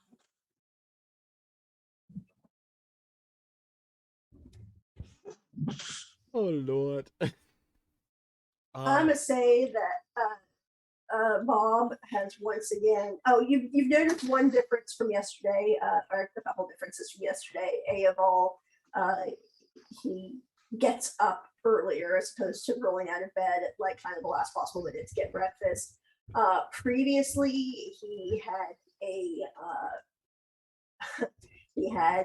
shield on his back and a short sword. He doesn't have those on him at present, and he still takes what seems like a ridiculous amount of food for a person of that size, and goes toward the aft again, and is sitting on top of a crate or something and just looking out to the back. Okay, great. What? Now, it was something Dana said that none of you or the internet will ever hear. All All I said was that aft. Ah, We're on that SS Badonkadonk. So, you all eat. You continue to tend to your various injuries, and you are able to land at these mountain peaks for the pit stop. And as everything is being taken off of the airship, everything's being offloaded, new fresh fruits and vegetables are being onboarded onto the airship. The captain looks to all of you. Now, I must take the parcel to the temple. I know this is asking too much. But No, you cannot have my pizza sauce recipe. That's trade secret, dude. not sorry. that. Not that. Not after that. I was planning to take it myself with the attack. Would any of you like to come with me? Yeah, kind of got killed recently, so feel like I'm on borrowed time, so why not? I snap to attention for like 30 seconds and just yell, "Oh, Captain, my Captain." Edgar, Edgar, this is an order. This is an order. This is a pure This is a request. pure- If I do I get a bonus? You're getting paid? You're getting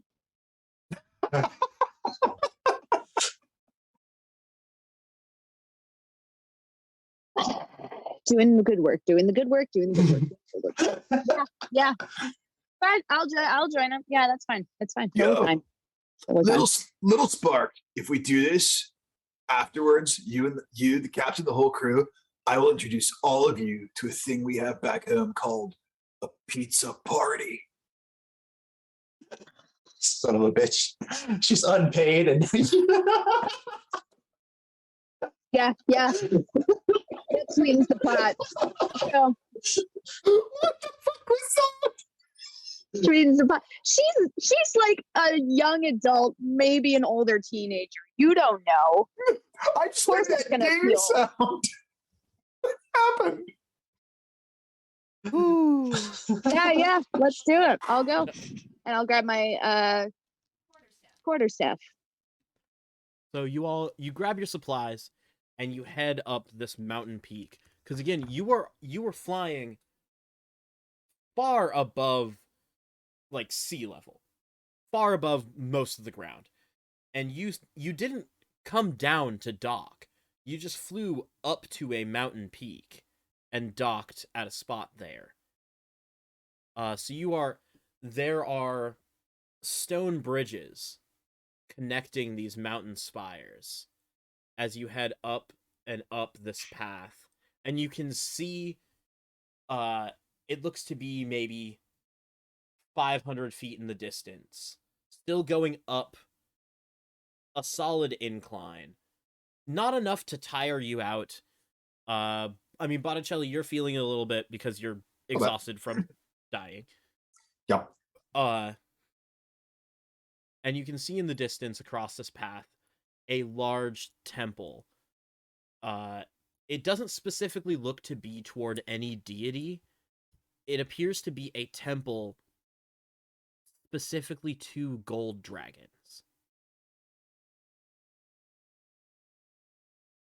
And you are Neat. traveling along the path.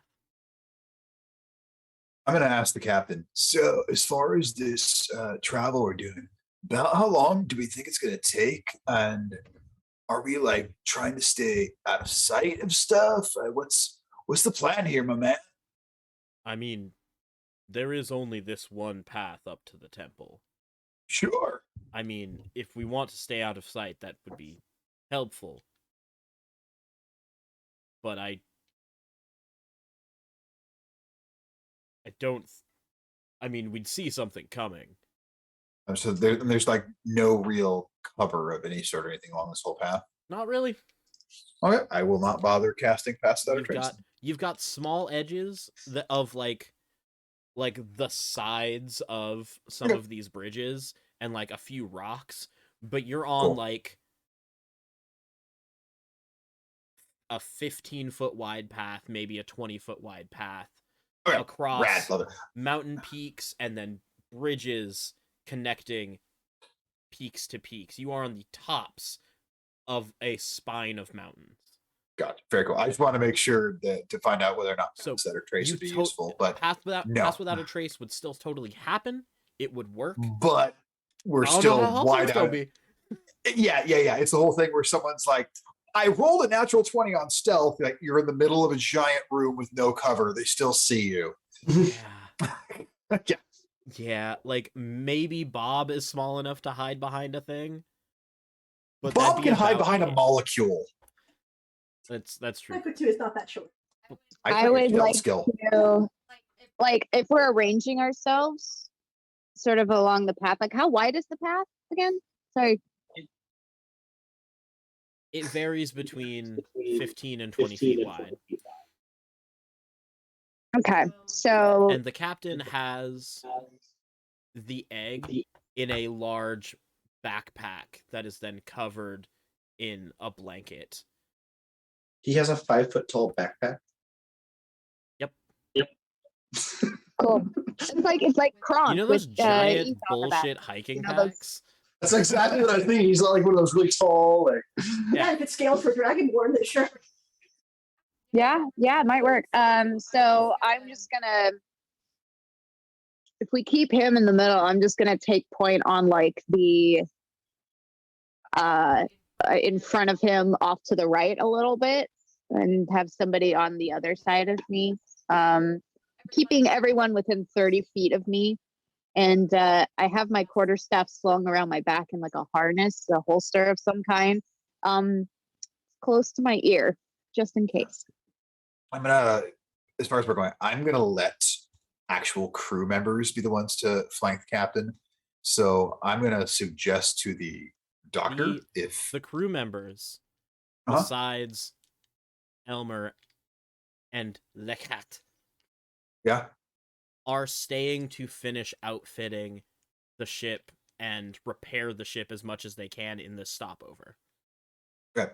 And in that case, what I'll do is I will, since Little Spark's on one side of the captain, I will be on the other, and then I'm also going to advise the doctor if they're willing to just hang out behind me, since he legitimately saved my life.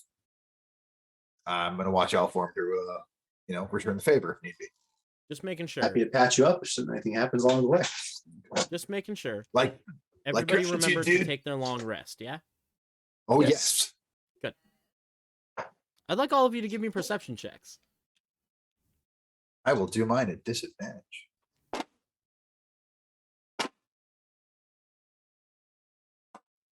16. 16? 6. 10. I use one of your guys because suddenly my Dewey froze. I will let you use Takar's d20. Yo. Takar is my beloved half-orc barbarian, my favorite character I've ever played. So if anything bad happens to this die, 15. That's our boy. thank you.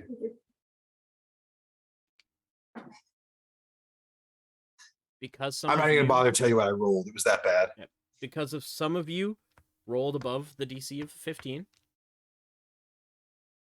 you see this coming before it gets to you. You will have a round to prep. And you see, at first you think, is another gold dragon. But the coloring's off.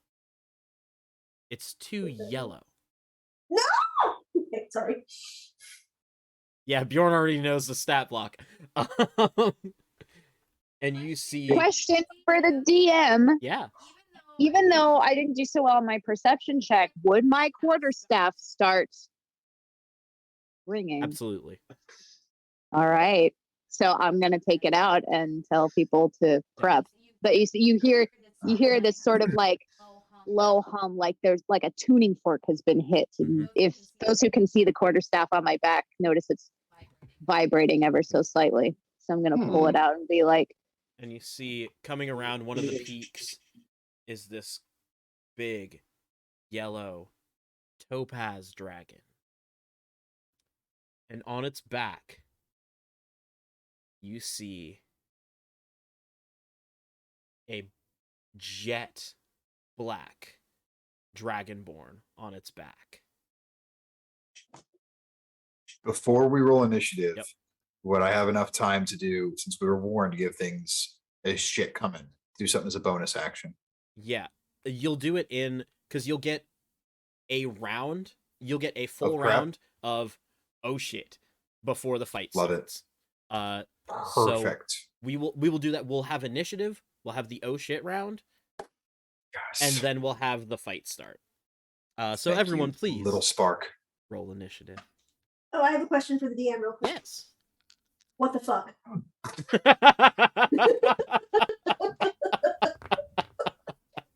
This is yeah, all what the just fuck, Data was Jordan? I'm Swearing doing earlier. I'm doing all the Being- things all that the I know things Bjorn I know loves to do in loves to do games. in I know, this is actually very sweet of you.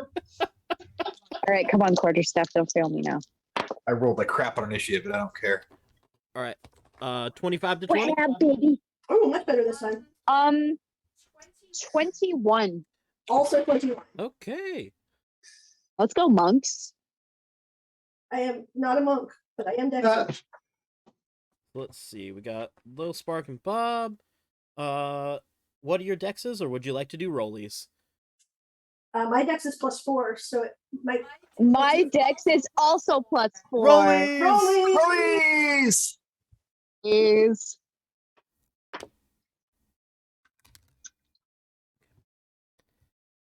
19. Oh, 14. They go first. Yeah. All right. We've got Lil Spark, then we've got Bob. 20 to 15. 17. Doctor at 17. 15 to 10. 14. Okay. Elmer. And what'd you get? 6. A 6. All right. It's almost the worst I could have gotten. Because I have a +4 to initiative. Oh, buddy. That's all right. All right. Well, maybe this will give you time to remember to stay back and not be a barbarian. I So mean, you you're not all- wrong. You all get basically a reverse surprise round. So you have a single round before the actual round of combat will happen. They are, at this point, 120 feet away from you. Yeah, not for long. They are flying in the air. You are on mountain peaks and on these bridges. How big is this topaz dragon?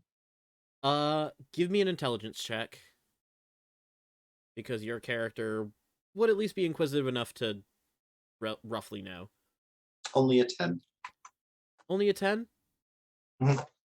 You can tell, like, this dragon isn't that big. It's still big, but it's not, like, big, big. You know what I mean? I think it's an adult. Maybe, probably not. Okay. I have some hope now. Okay. I wasn't gonna kill you that hard. I wasn't sure. You're a dragon rider. Okay. That was my question. So, Lil Spark, you have the first in the anti-surprise round. Oh, I have two ideas. I think I'm gonna go with the more unorthodox one. I'm just gonna, instead of running into the fight, I think she's kind of learned her lesson and she understands that something and the captain have to be guarded. So she's gonna try to stick close. Well, also, you can't run to this fight because there's You not can't. ground to run on. It's not ground. Yeah, I get it. She's not gonna throw herself into the fight. Fine. Okay. I'm gonna have my quarterstaff in one hand ready to go, but she's also gonna have her hand on the trigger of her spray paints. And she's gonna hold for attack on either the captain or anyone in the party. Okay, for sure. All right. Bob. Okay, so are we on the path or are we on one of the bridges? Currently, Or a you are half of it. on a bridge, but it like goes to mountain peak, bridge to another mountain peak for a little bit, then another bridge. You are 500 feet from the temple. I hate this. Okay, hold on. I got a plan B because I was thinking we were not on a bridge. I mean, All there right. isn't really enough land to really consider yourself off the bridges ever. Like, there's just enough mountain peak to start another bridge. I just realized I probably don't have that temporary hit point from the pizza anymore. No, you have the one. Cool, sweet. Yeah, you It's still have the very one good pizza. temporary hit point from the pizza. Okay. All right. Not much I can do to prepare, really. Okay, let me just look at the distance, the range on something. Nope. Okay, so 500 feet from the temple. How far are we from the next mountain peak? How far are we from like not being On a bridge, the bridge?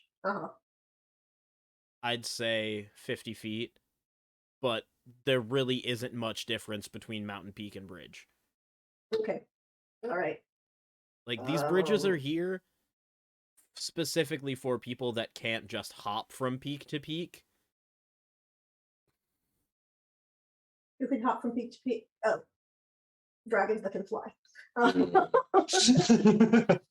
Never mind. All right. I guess I am going to just draw my bow and knock an arrow and get ready. All right. That brings us to the doctor. Okie doke.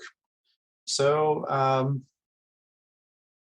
I guess so the pure black dragonborn type figure. Or did you say dragonborn the rider was? What would you say the Yes, rider the looked rider like? is a dragonborn. Okay. Trying to decide what's more. Yeah, I'm probably going to attack him more likely than the dragon itself. Yeah, I am going to use a bonus action to gain insight into the dragon rider. All right. And then trying to think of anything else I could possibly do to prepare for this. I'm going to just, tell myself it's going to be okay, and that'll be it. Fair enough. Oh, I have, I'm sorry, I have something else I would like to do. Does Bob know Sweet FA about Topaz Dragon? Give me a roll. Of what? Intelligence. Okay. Why? Why you guys freeze every time I need you? Do you mean to hand you a d20? Uh, unfroze. I have dices, Yes, I know. pieces. The I Deeses with the rolled- Moosins. I rolled a 1, so I know. You ain't know a thing. I don't know nothing. It's I a don't know dragon. You don't think dragons are real, even though there's one flying right at you. I'm squinting at it going, I never heard of yellow But dragon. weirdly Good enough, luck. You do recall the tale of Meat Pie the Dragon Slayer. Or- It's a halfling that fought a dragon and did end up killing the dragon because the dragon ate her and the dragon choked on her. Effective Yeah. way. Currently feeling like that's probably my best shot. So we've had Lil Spark, we've had Bob, we've had the Doctor. Elmer.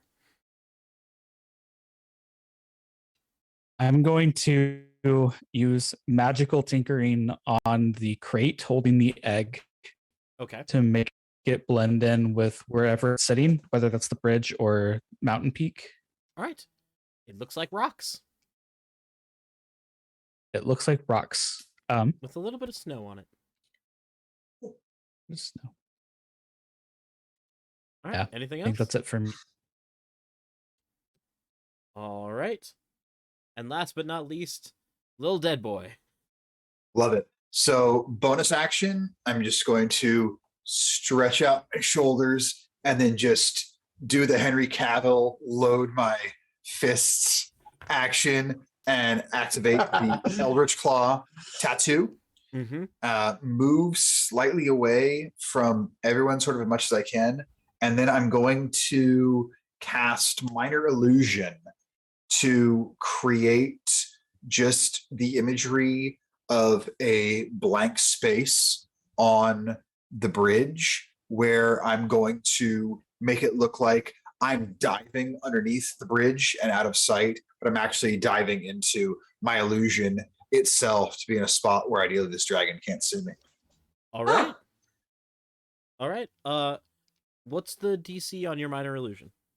It is my spell save DC, which is a 14. It would be a successful investigation intelligence check. Right. And what'd you say the save was? 14, 14. Okay. specifically on investigation intelligence. Okay. That is locked away in the brain. Okay. All right. That brings us around to our first round of the actual initiative.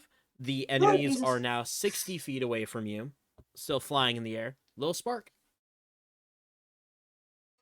Little Spork. Full sport. Oh my god. Fuck, now I'm questioning my plan. Okay. This is the dragon itself, or how close is the dragonborn riding atop? They are both in the same space event, essentially, so 60 feet. Okay. Okay. Hang on. All right. Okay.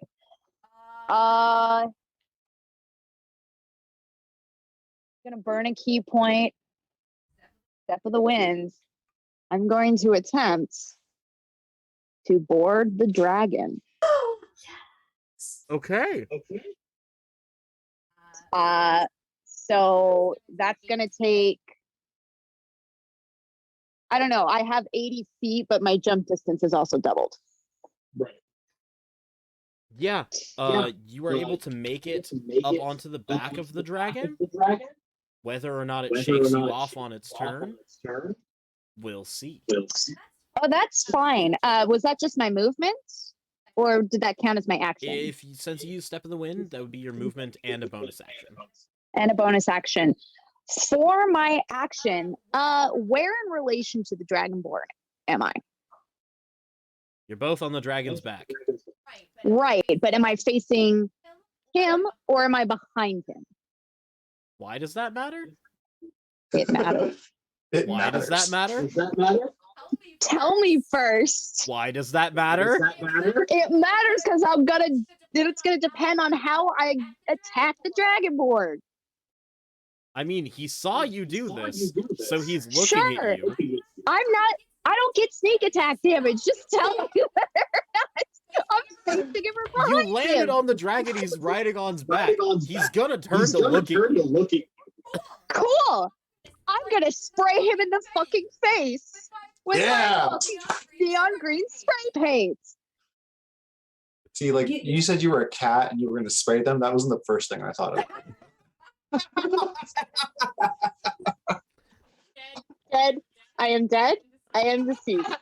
I guess. This is mine. This is mine. All this is I mine. guess this is a This is a contested. He'll do He'll do a reflex save or a dexterity saving throw against your, I guess, dexterity attack with proficiency. Okay, hang on. My character sheet on dndbeyond.com Not a sponsor yet. is not sponsored yet. Please sponsor us. Is reloading here. So my dexterity attack. Yeah. Clarify for me what you mean by that. I mean, make an attack roll with dexterity is the ability modifier, and then add your proficiency. So just add a dex check and then plus proficiency. Yeah. Ooh.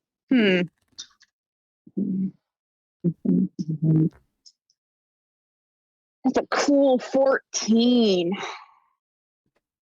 What are you doing? It didn't work. No, it didn't. You rolled a nat You 20. rolled a natural. Oh, this fucking dice. You have complained about this dice to me, and now is the time it works Against you, me? mostly, specifically against me? Dana. I feel attacked personally As you should. as a player, as a human. As you should. Those dice are out to get me. You got them for me. I know. No good deed goes unpunished. No good deed. So what happens then? So you jump onto the back of the dragon, and you try to spray the rider with paint, Mm-hmm. and you don't you don't account for the wind that exists on the back of a flying No. dragon. You're used to an airship, and it's different kinds of wind. And Oh my so you spray, planning for it to go back away from you, and this paint just kind of goes forward and over his shoulder. Motherfuck. I'm just gonna say that right to his face because I don't have anything else left. That was my bonus action, my action, and my movement. That brings us to Bob. Okay.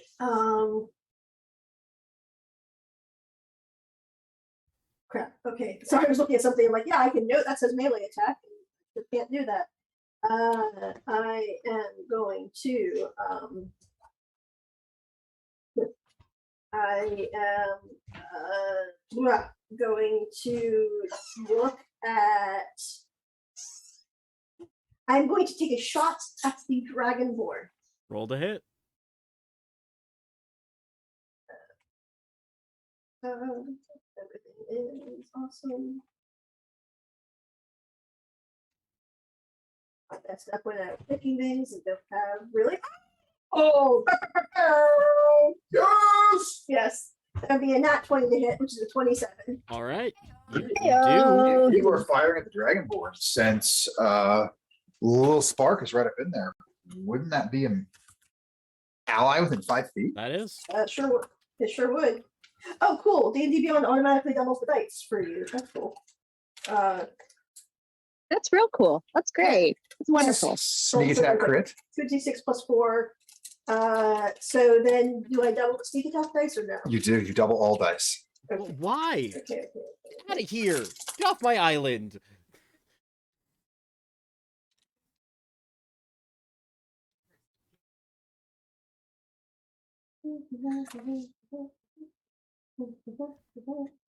So let's see. Yeah. 13 plus 18 is math. is 31. 31. That is a significant hit. So this arrow flies out, and you can see it lodges deep into the chest of this dragonborn that is atop this topaz dragon. And I guess there's not really any place for me to hide, but I am going to. You can certainly try. I am going to. I'm going to Elmer Harrigan too. Who the fuck is taller than me? Everyone. You're a kid. I'm 5'2". It's not that short. Everyone's taller than you. Okay. Actually, I'm shorter. I was gonna say the Harrigan is not. He's at 5 I'm foot. only 5 foot. Yeah. Yeah. Actually, I misread Little Spark's height. She is also 5'2". See, I'm gonna get behind Botticelli and see the shell. Yes, hide You know behind where I the am. formerly dead man. I'm behind. I'm in an illusion. Oh, that's right. Yeah. You can't. Okay, in that case, I'm going to get behind Dr. Hanson. Sounds fair. Speaking of, it's your turn. Hey. So I wanted to quickly clarify. So the dragon, you said 60 feet away. It is 60 Does that mean feet away. 60? Yeah. Does that mean it's like 60 feet in the air? Does that mean it's horizontally? Like what? How far is it off the ground, approximately? For the sake of simplicity, it is at the same level as you, but it is flying in the air. Oh my god. Okay, I understand now. Okay, with that in mind, I am going to use a bonus action to activate my wings. So big spreading wings. Yep. I am going Hypothesis to use wings my. fly out again. I'm behind you. What the fuck, man? Yeah, you didn't ask. But Henry Crabgrass would be ashamed. Consent, please. with my new wings and fly speed, I'm going to fly 30 feet towards the dragon. Mm-hmm. And now that I'm 30 feet away from it, I'm going to activate an orc stone and summon Jonathan right next to Little Spark on the dragon's back. This is now a crowded dragon back. We all jumped on the other ship, and now we're all jumping on this dragon. Yeah, party dragon. Woo! What's wrong with us? Have you ever heard of a dragon boat? No, So, wow, dude. If I can tell him to do something, my ideal moveset here is to tell Jonathan to grab the dragonborn. Can he have an action here, or is he move next No, turn? he's got summoning sickness. Gotcha. Okay, no, all you gotta say, man. Then in that case, let's see, that was my bonus action. That's it. That's all I can do right now. All right, Elimo.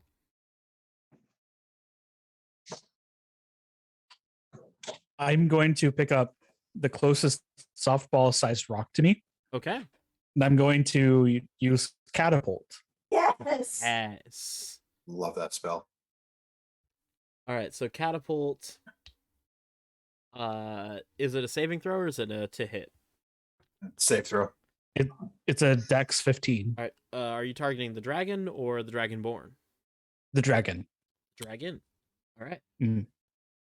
Roll that saving throw for the half damage. It's another nat 20.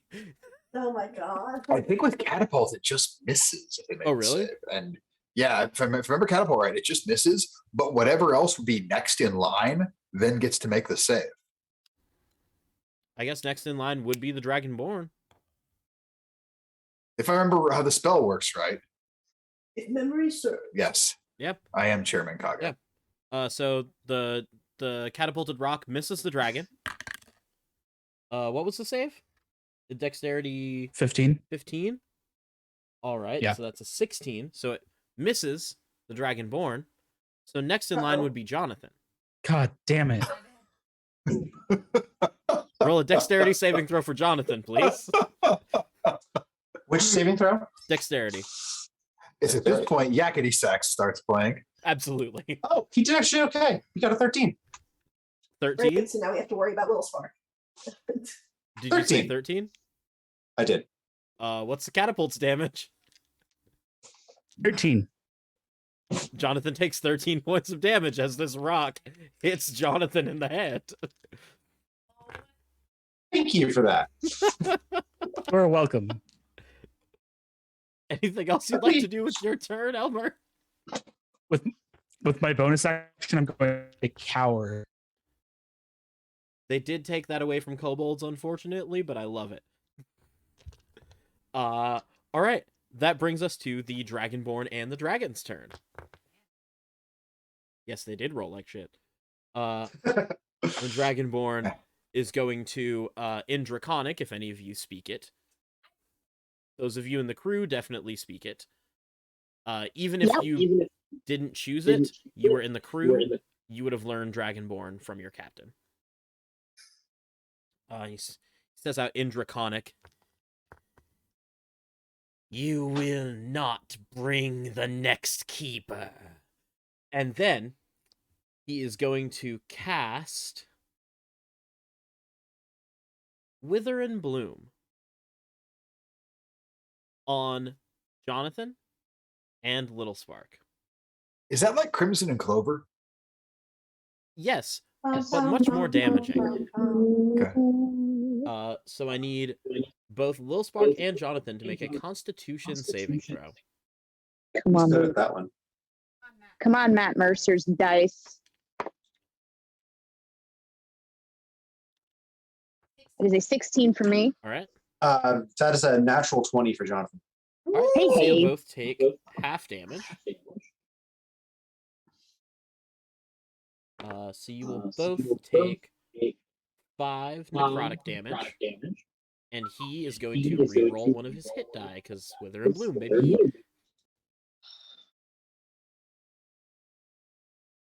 Yeah, so you'll see him get a little bit of health back as the Wither and Bloom withers and blooms, and then the dragon. Let's see. Let me find those stats. Where are those stats in all of these tabs? This dragon is going to fly everyone closer to the bridge, and catching as many of you as it can in the same cone, which would be the Doctor, and Bob, and Elmer, and the Captain. But unable to catch Botticelli. It's going to breathe. And I need all of you to make a Constitution saving throw. Oh no! I can't be Dax!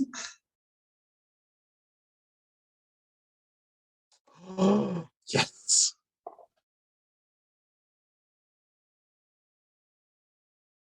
All right? Ready for results? Yes. Doctor got a 19. 19. Ooh, All right, you'll Just take really half. lucky. I got a 23. 23. You will also take half. Mine decided to freeze because I was trying to look Here's at. a D20. I got it. Okay. No, because I was Captain. trying to look at if does uncanny dodge work in this situation. Um, I believe so. And Candy Dodge, you just use your reaction to reduce damage by half. Yep. Uncanny dodge Okay. would work. Yeah. Okay, well, I rolled a 16. All right, so you'll all take half damage except for the captain. Oh no. So let's see this math. So you'll all take. Can I use absorb elements? Yes, you could. Yeah. You'll all take 13 radiant damage, Ooh. and you'll also see some of this radiance form a bit of a barrier around the dragon. I, as an Asmar, have necrotic and radiant resistance, So cut it but again. so 6. 6. Yeah, same thing if you used uncanny dodge. You go down to 6. Can't have that even further, can I? If you were a rogue, you could. Dodge. I am a rogue. Can I also uncanny dodge after making the save? Yeah. Okay, so I just took what, 3 damage? Yes, it would be cut down to 3 at that point. Nice. Cool. And that brings us to Botticelli.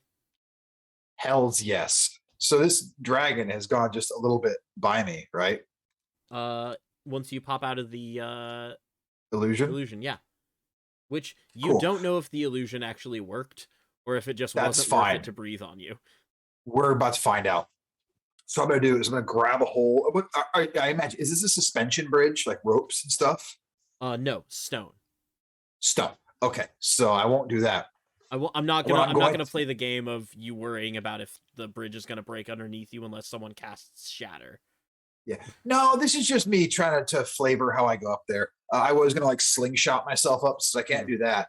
All of a sudden, so I do sort of like this back handspring round off out of the illusion, perch myself up on the arm of the bridge, and then leap upwards towards the dragon. So I get up, attack it, and I'm like, what did the knuckles say to the face, dude? And I was like, and I'm gonna come in once I get up on this dragon. I'm gonna unload my full round of attacks on this dragon. Didn't know I was there. I'm just curious if I can have advantage on the first attack. The first one, yes. Rad. Actually, wait, let me see. Yeah.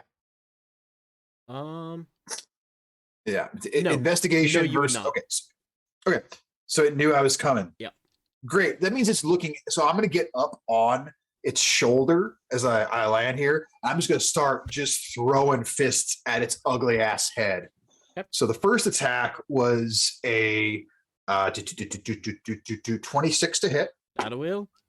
Second one is a 21 to hit. That a will. Cool. So I'm just gonna roll all these now because I'm gonna spend a key point for flurry of blows. Okay. So that is a dirty 20 to hit, That a will. and lastly a 17 to hit. That a will. Nice. So this dragon's about to take some real fucking damage. So is it resistant to force damage? It is not. Okay, cool. I'm just gonna roll all of this and give you all the damage total then. Do so. Okay, so let's see. 24, 29, 32. Let's count. 38. Isn't this all one attack? Damn. 4 attacks. It's 4. Well, 4. But like,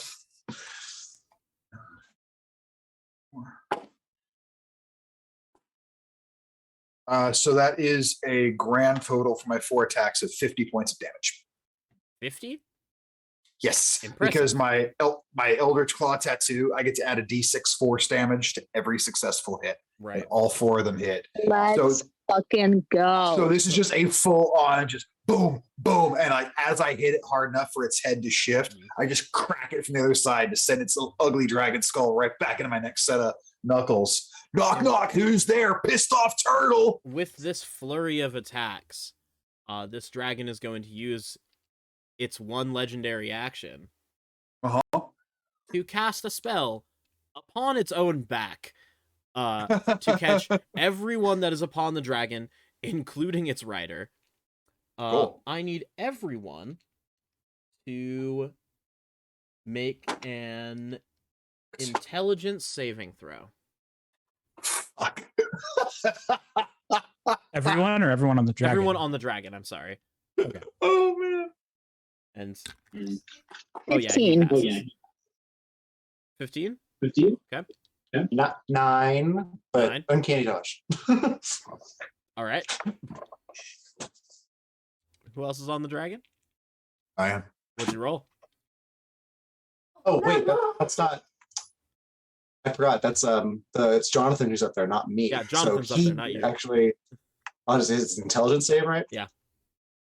If you're curious though, with my modifier, that the It's- natural one, if you're curious that modifier, that makes it a 0. Yes, yes, it does. So, Jonathan has a 6. I dumped the shit out of intelligence. so the DC was 17.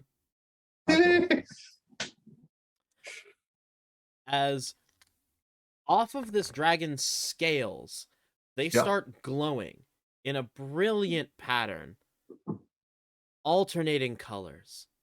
Beautiful, beautiful colors. Would you say these colors are hypnotic? You would say these colors form a hypnotic pattern. You asshole. Hey, Jordan. No. So you all, who failed the save, are charmed for the duration of the spell, which is 1 minute. Mhm. And that charm means you are incapacitated and have a speed of 0. This is real bad. No, it does Does not. it seem to have affected the writer? It does not, Of course not. Great. because he's got a good intelligence score. Jonathan does not. Botticelli's fully just like dozed out right now. He looks like he just got fully blazed and is listening to a Tool album. Yeah, Yeah, that's accurate. Actually, that sounds really good right now. Just for clarification, this is charmed, not paralyzed, correct? No. It is, it is charmed. But I'm not paralyzed. You are You're incapacitated. So my ring of free action does not work No. here. No. Motherfuck. Who uses this ring? It's what you get for telling me which magic item you picked. I'm kidding. I had this planned beforehand. I just love hate that it this works. spell. Oh yeah, I picked something with hypnotic pattern just for Bjorn. I'm so angry. All right. Just for those of you, who go, this very, very brief thing. In the last campaign that I ran, that Jordan and Jamie were in, I had this trio of hags that were meant to be a long-running set of villains. And then Jamie's goddamn bard hit them with hypnotic pattern, and those monsters just murdered them one by one because they all failed their wisdom saves with advantage. And I hate specifically hypnotic pattern. with this crystal dragon, all of the spell saves are intelligence saves instead of wisdom. Anyway, So that glad brings I us used to intelligence as a dump stat. that brings us to Lil Spark, who is incapacitated, which means you can take another roll at the save to try to break out at the end of your turn. Sorry, Or I'm no, sorry to be that no, guy. hypnotic Yeah, pattern if it's- doesn't. You're right. Yeah, I say it's You're just hypnotic pattern. incapacitated. The only thing that breaks it is if we take damage. That is correct. You are right. So Bob, Okay.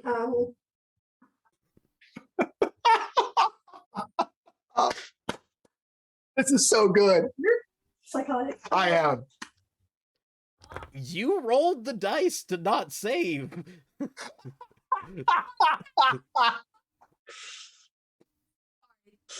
The internet deserves here. It's like that's my fault. I mean, you did roll the dice. Roll the dice.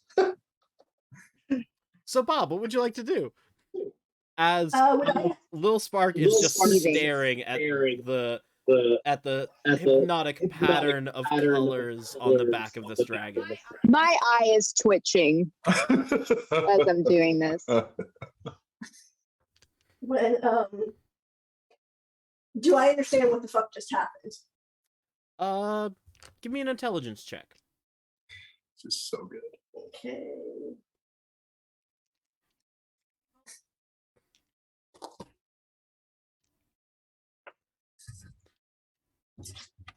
Roll if you want to. Is 21. A 21. Yeah. You've seen spells like this before. You know that slapping someone awake from it would work. Mm-hmm. Yeah, I know that, but do I have to actually do that? I mean, if you were to just Um, use a regular arrow from your bow, it would still do your sneak attack damage. I don't want to hurt my. I mean, I don't like Little Spark very much, but I don't want to. You know, wouldn't. shoot- There's no way shoot for you to have Jonathan. had Do it. blunted arrows. Do it. Shoot Jonathan. It's fine. That's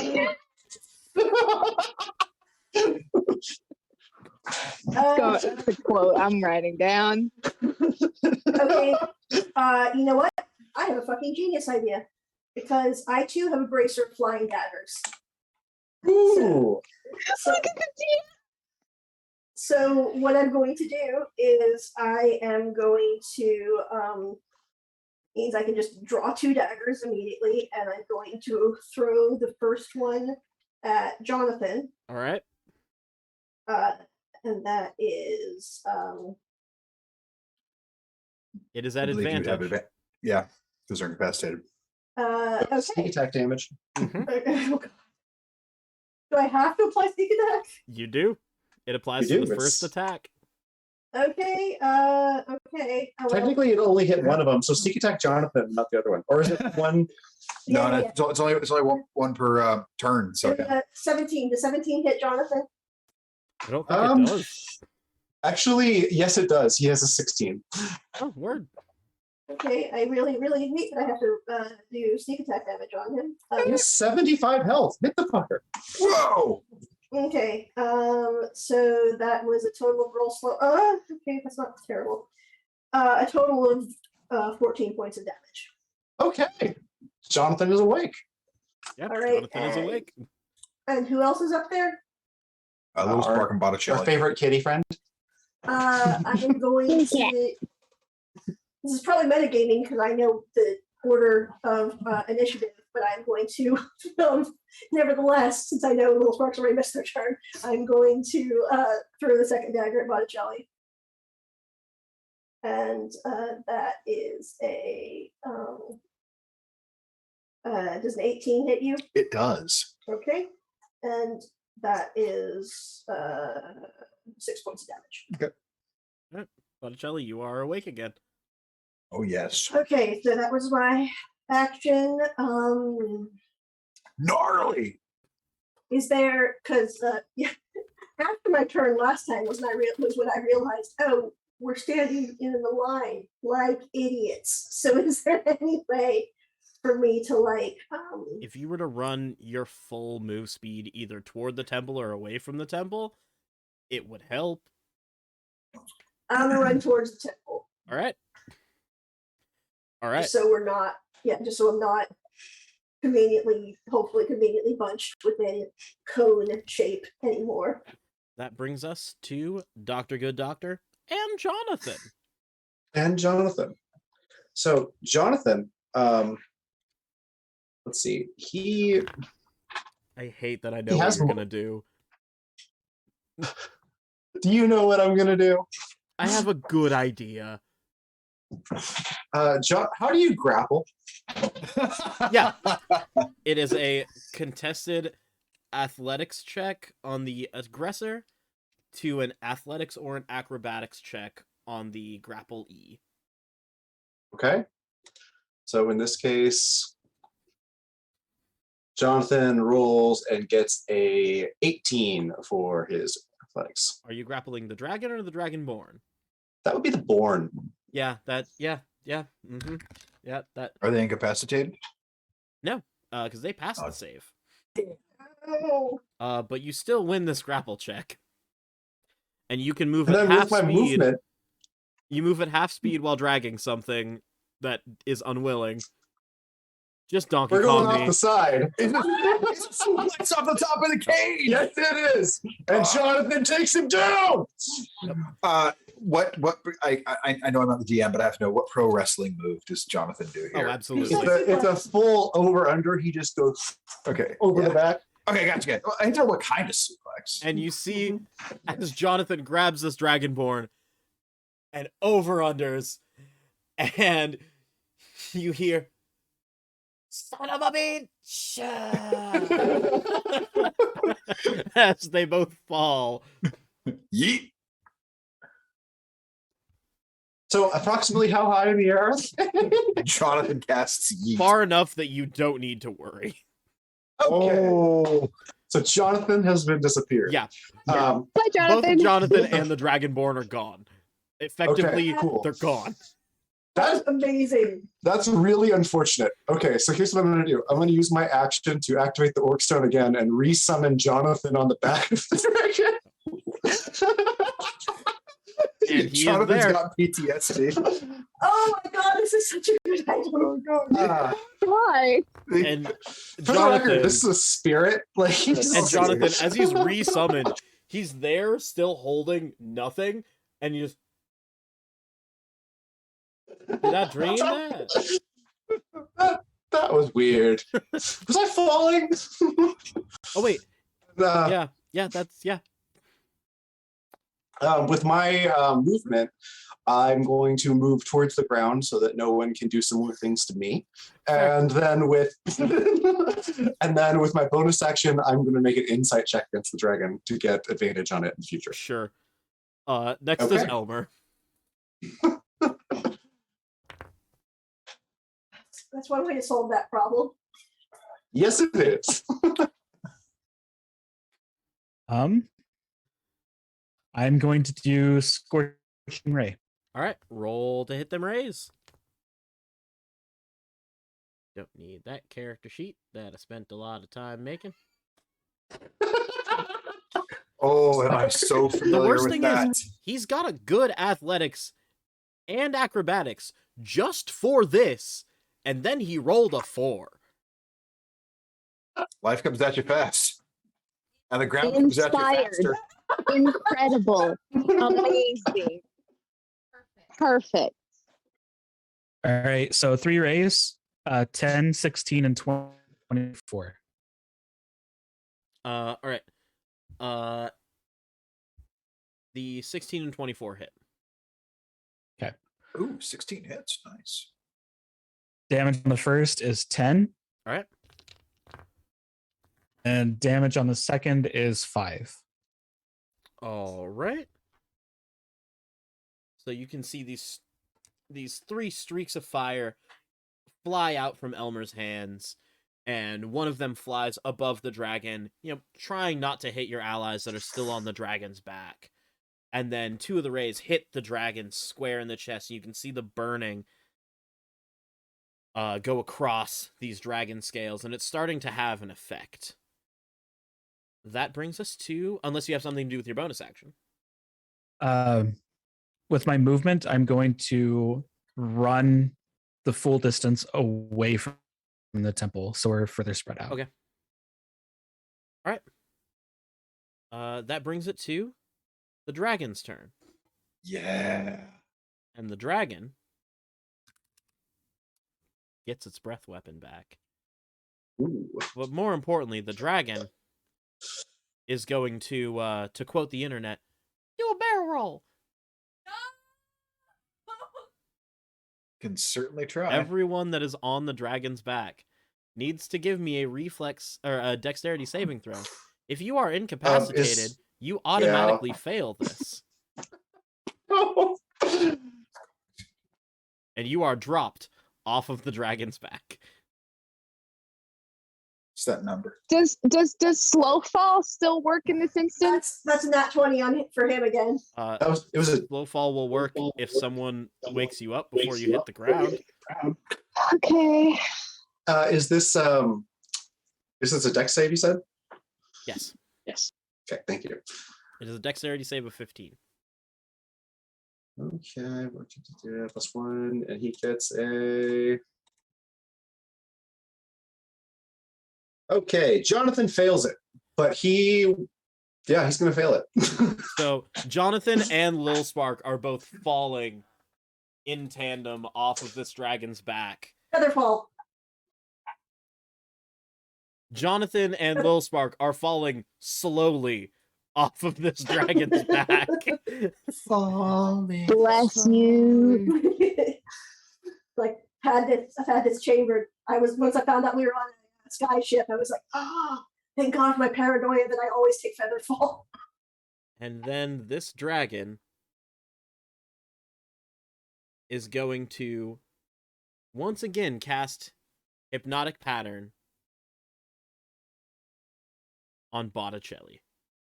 Hey, I will eat up its action as being the one person on. Oh wait, its never back. mind. No. He can only cast it once per day. So instead, he is going to multi-attack at Botticelli. I'm on its back. I succeed on that save. That's true. I'm I not don't know saying if it he'd be able can't to do reach it. you for that. I'm just curious about the logistics.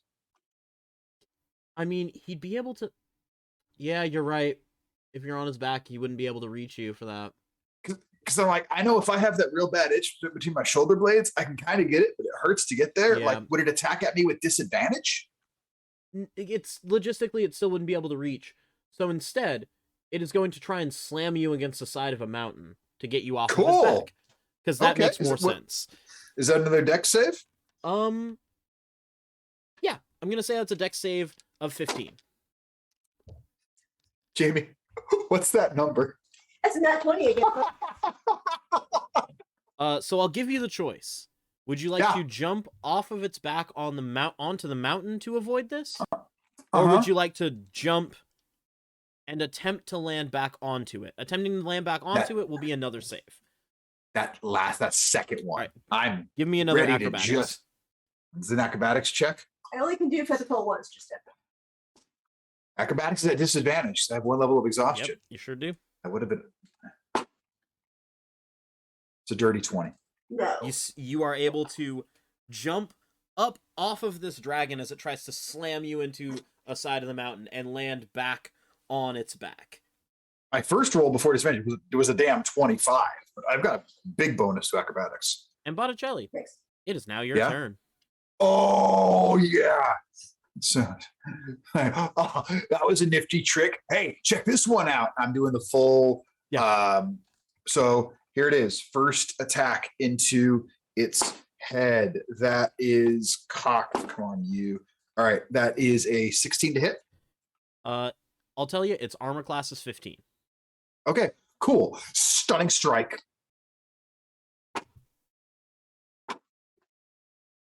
It's a 14 Constitution save. 23. 23. Okay, that's fine. That's fine. So that first one hits, and it can take 13 points of damage. Okay. Second attack. Thing's too small. It's cocked again.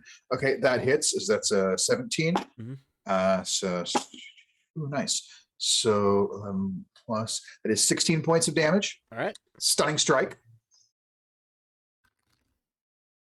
Plus 4, that is a 22. Okay, that's fine. That's fine. That's fine.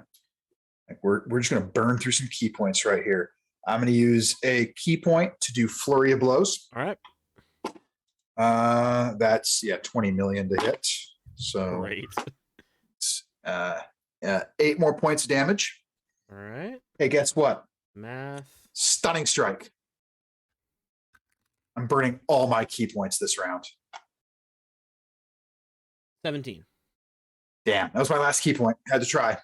So for my last attack, that is okay. That's a 20 plus. Hey, So Bjorn. 7. Another 12. Huh.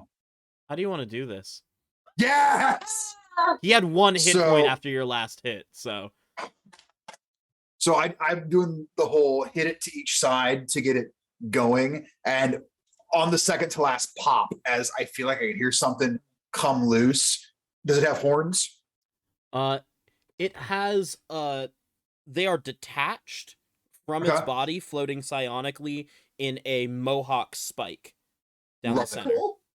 So I grab a hold of one of those, flip around, land right on the bridge of its nose so it can look me square in the eyes.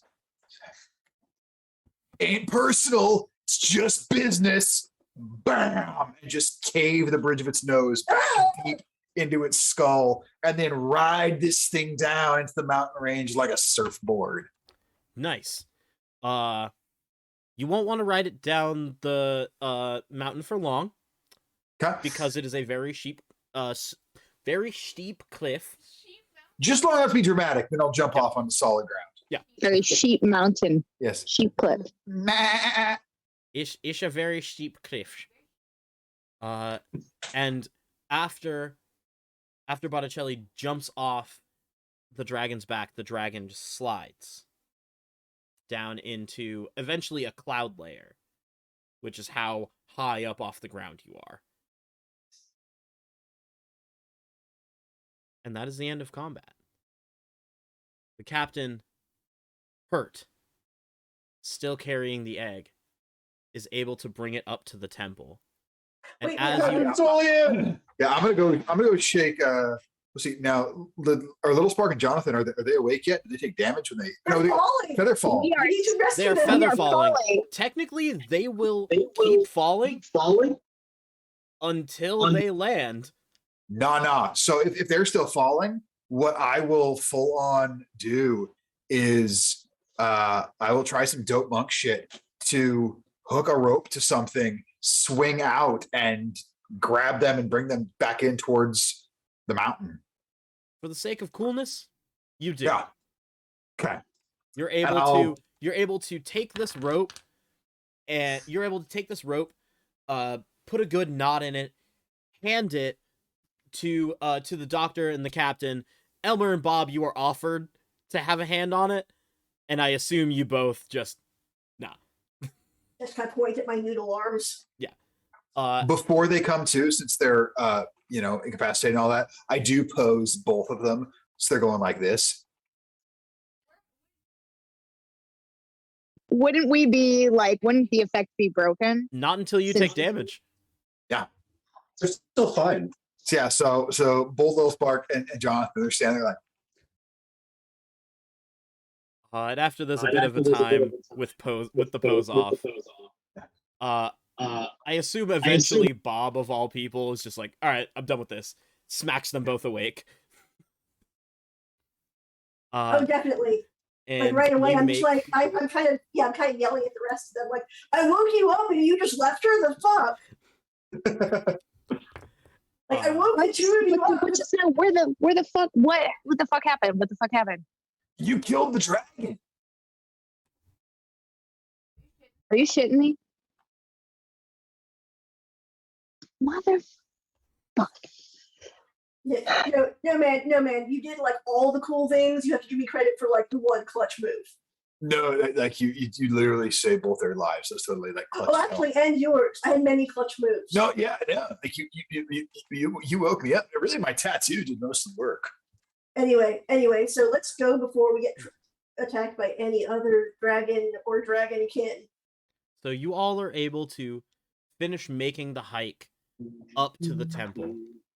And as the captain pulls this large egg out of the crate and sets it on what appears to be a large throne made up of gold dragon scales,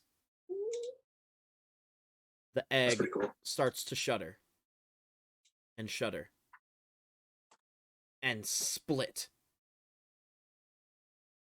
And the egg hatches into a small, newborn golden dragon. I offered a piece of pizza. It immediately snaps up the pizza.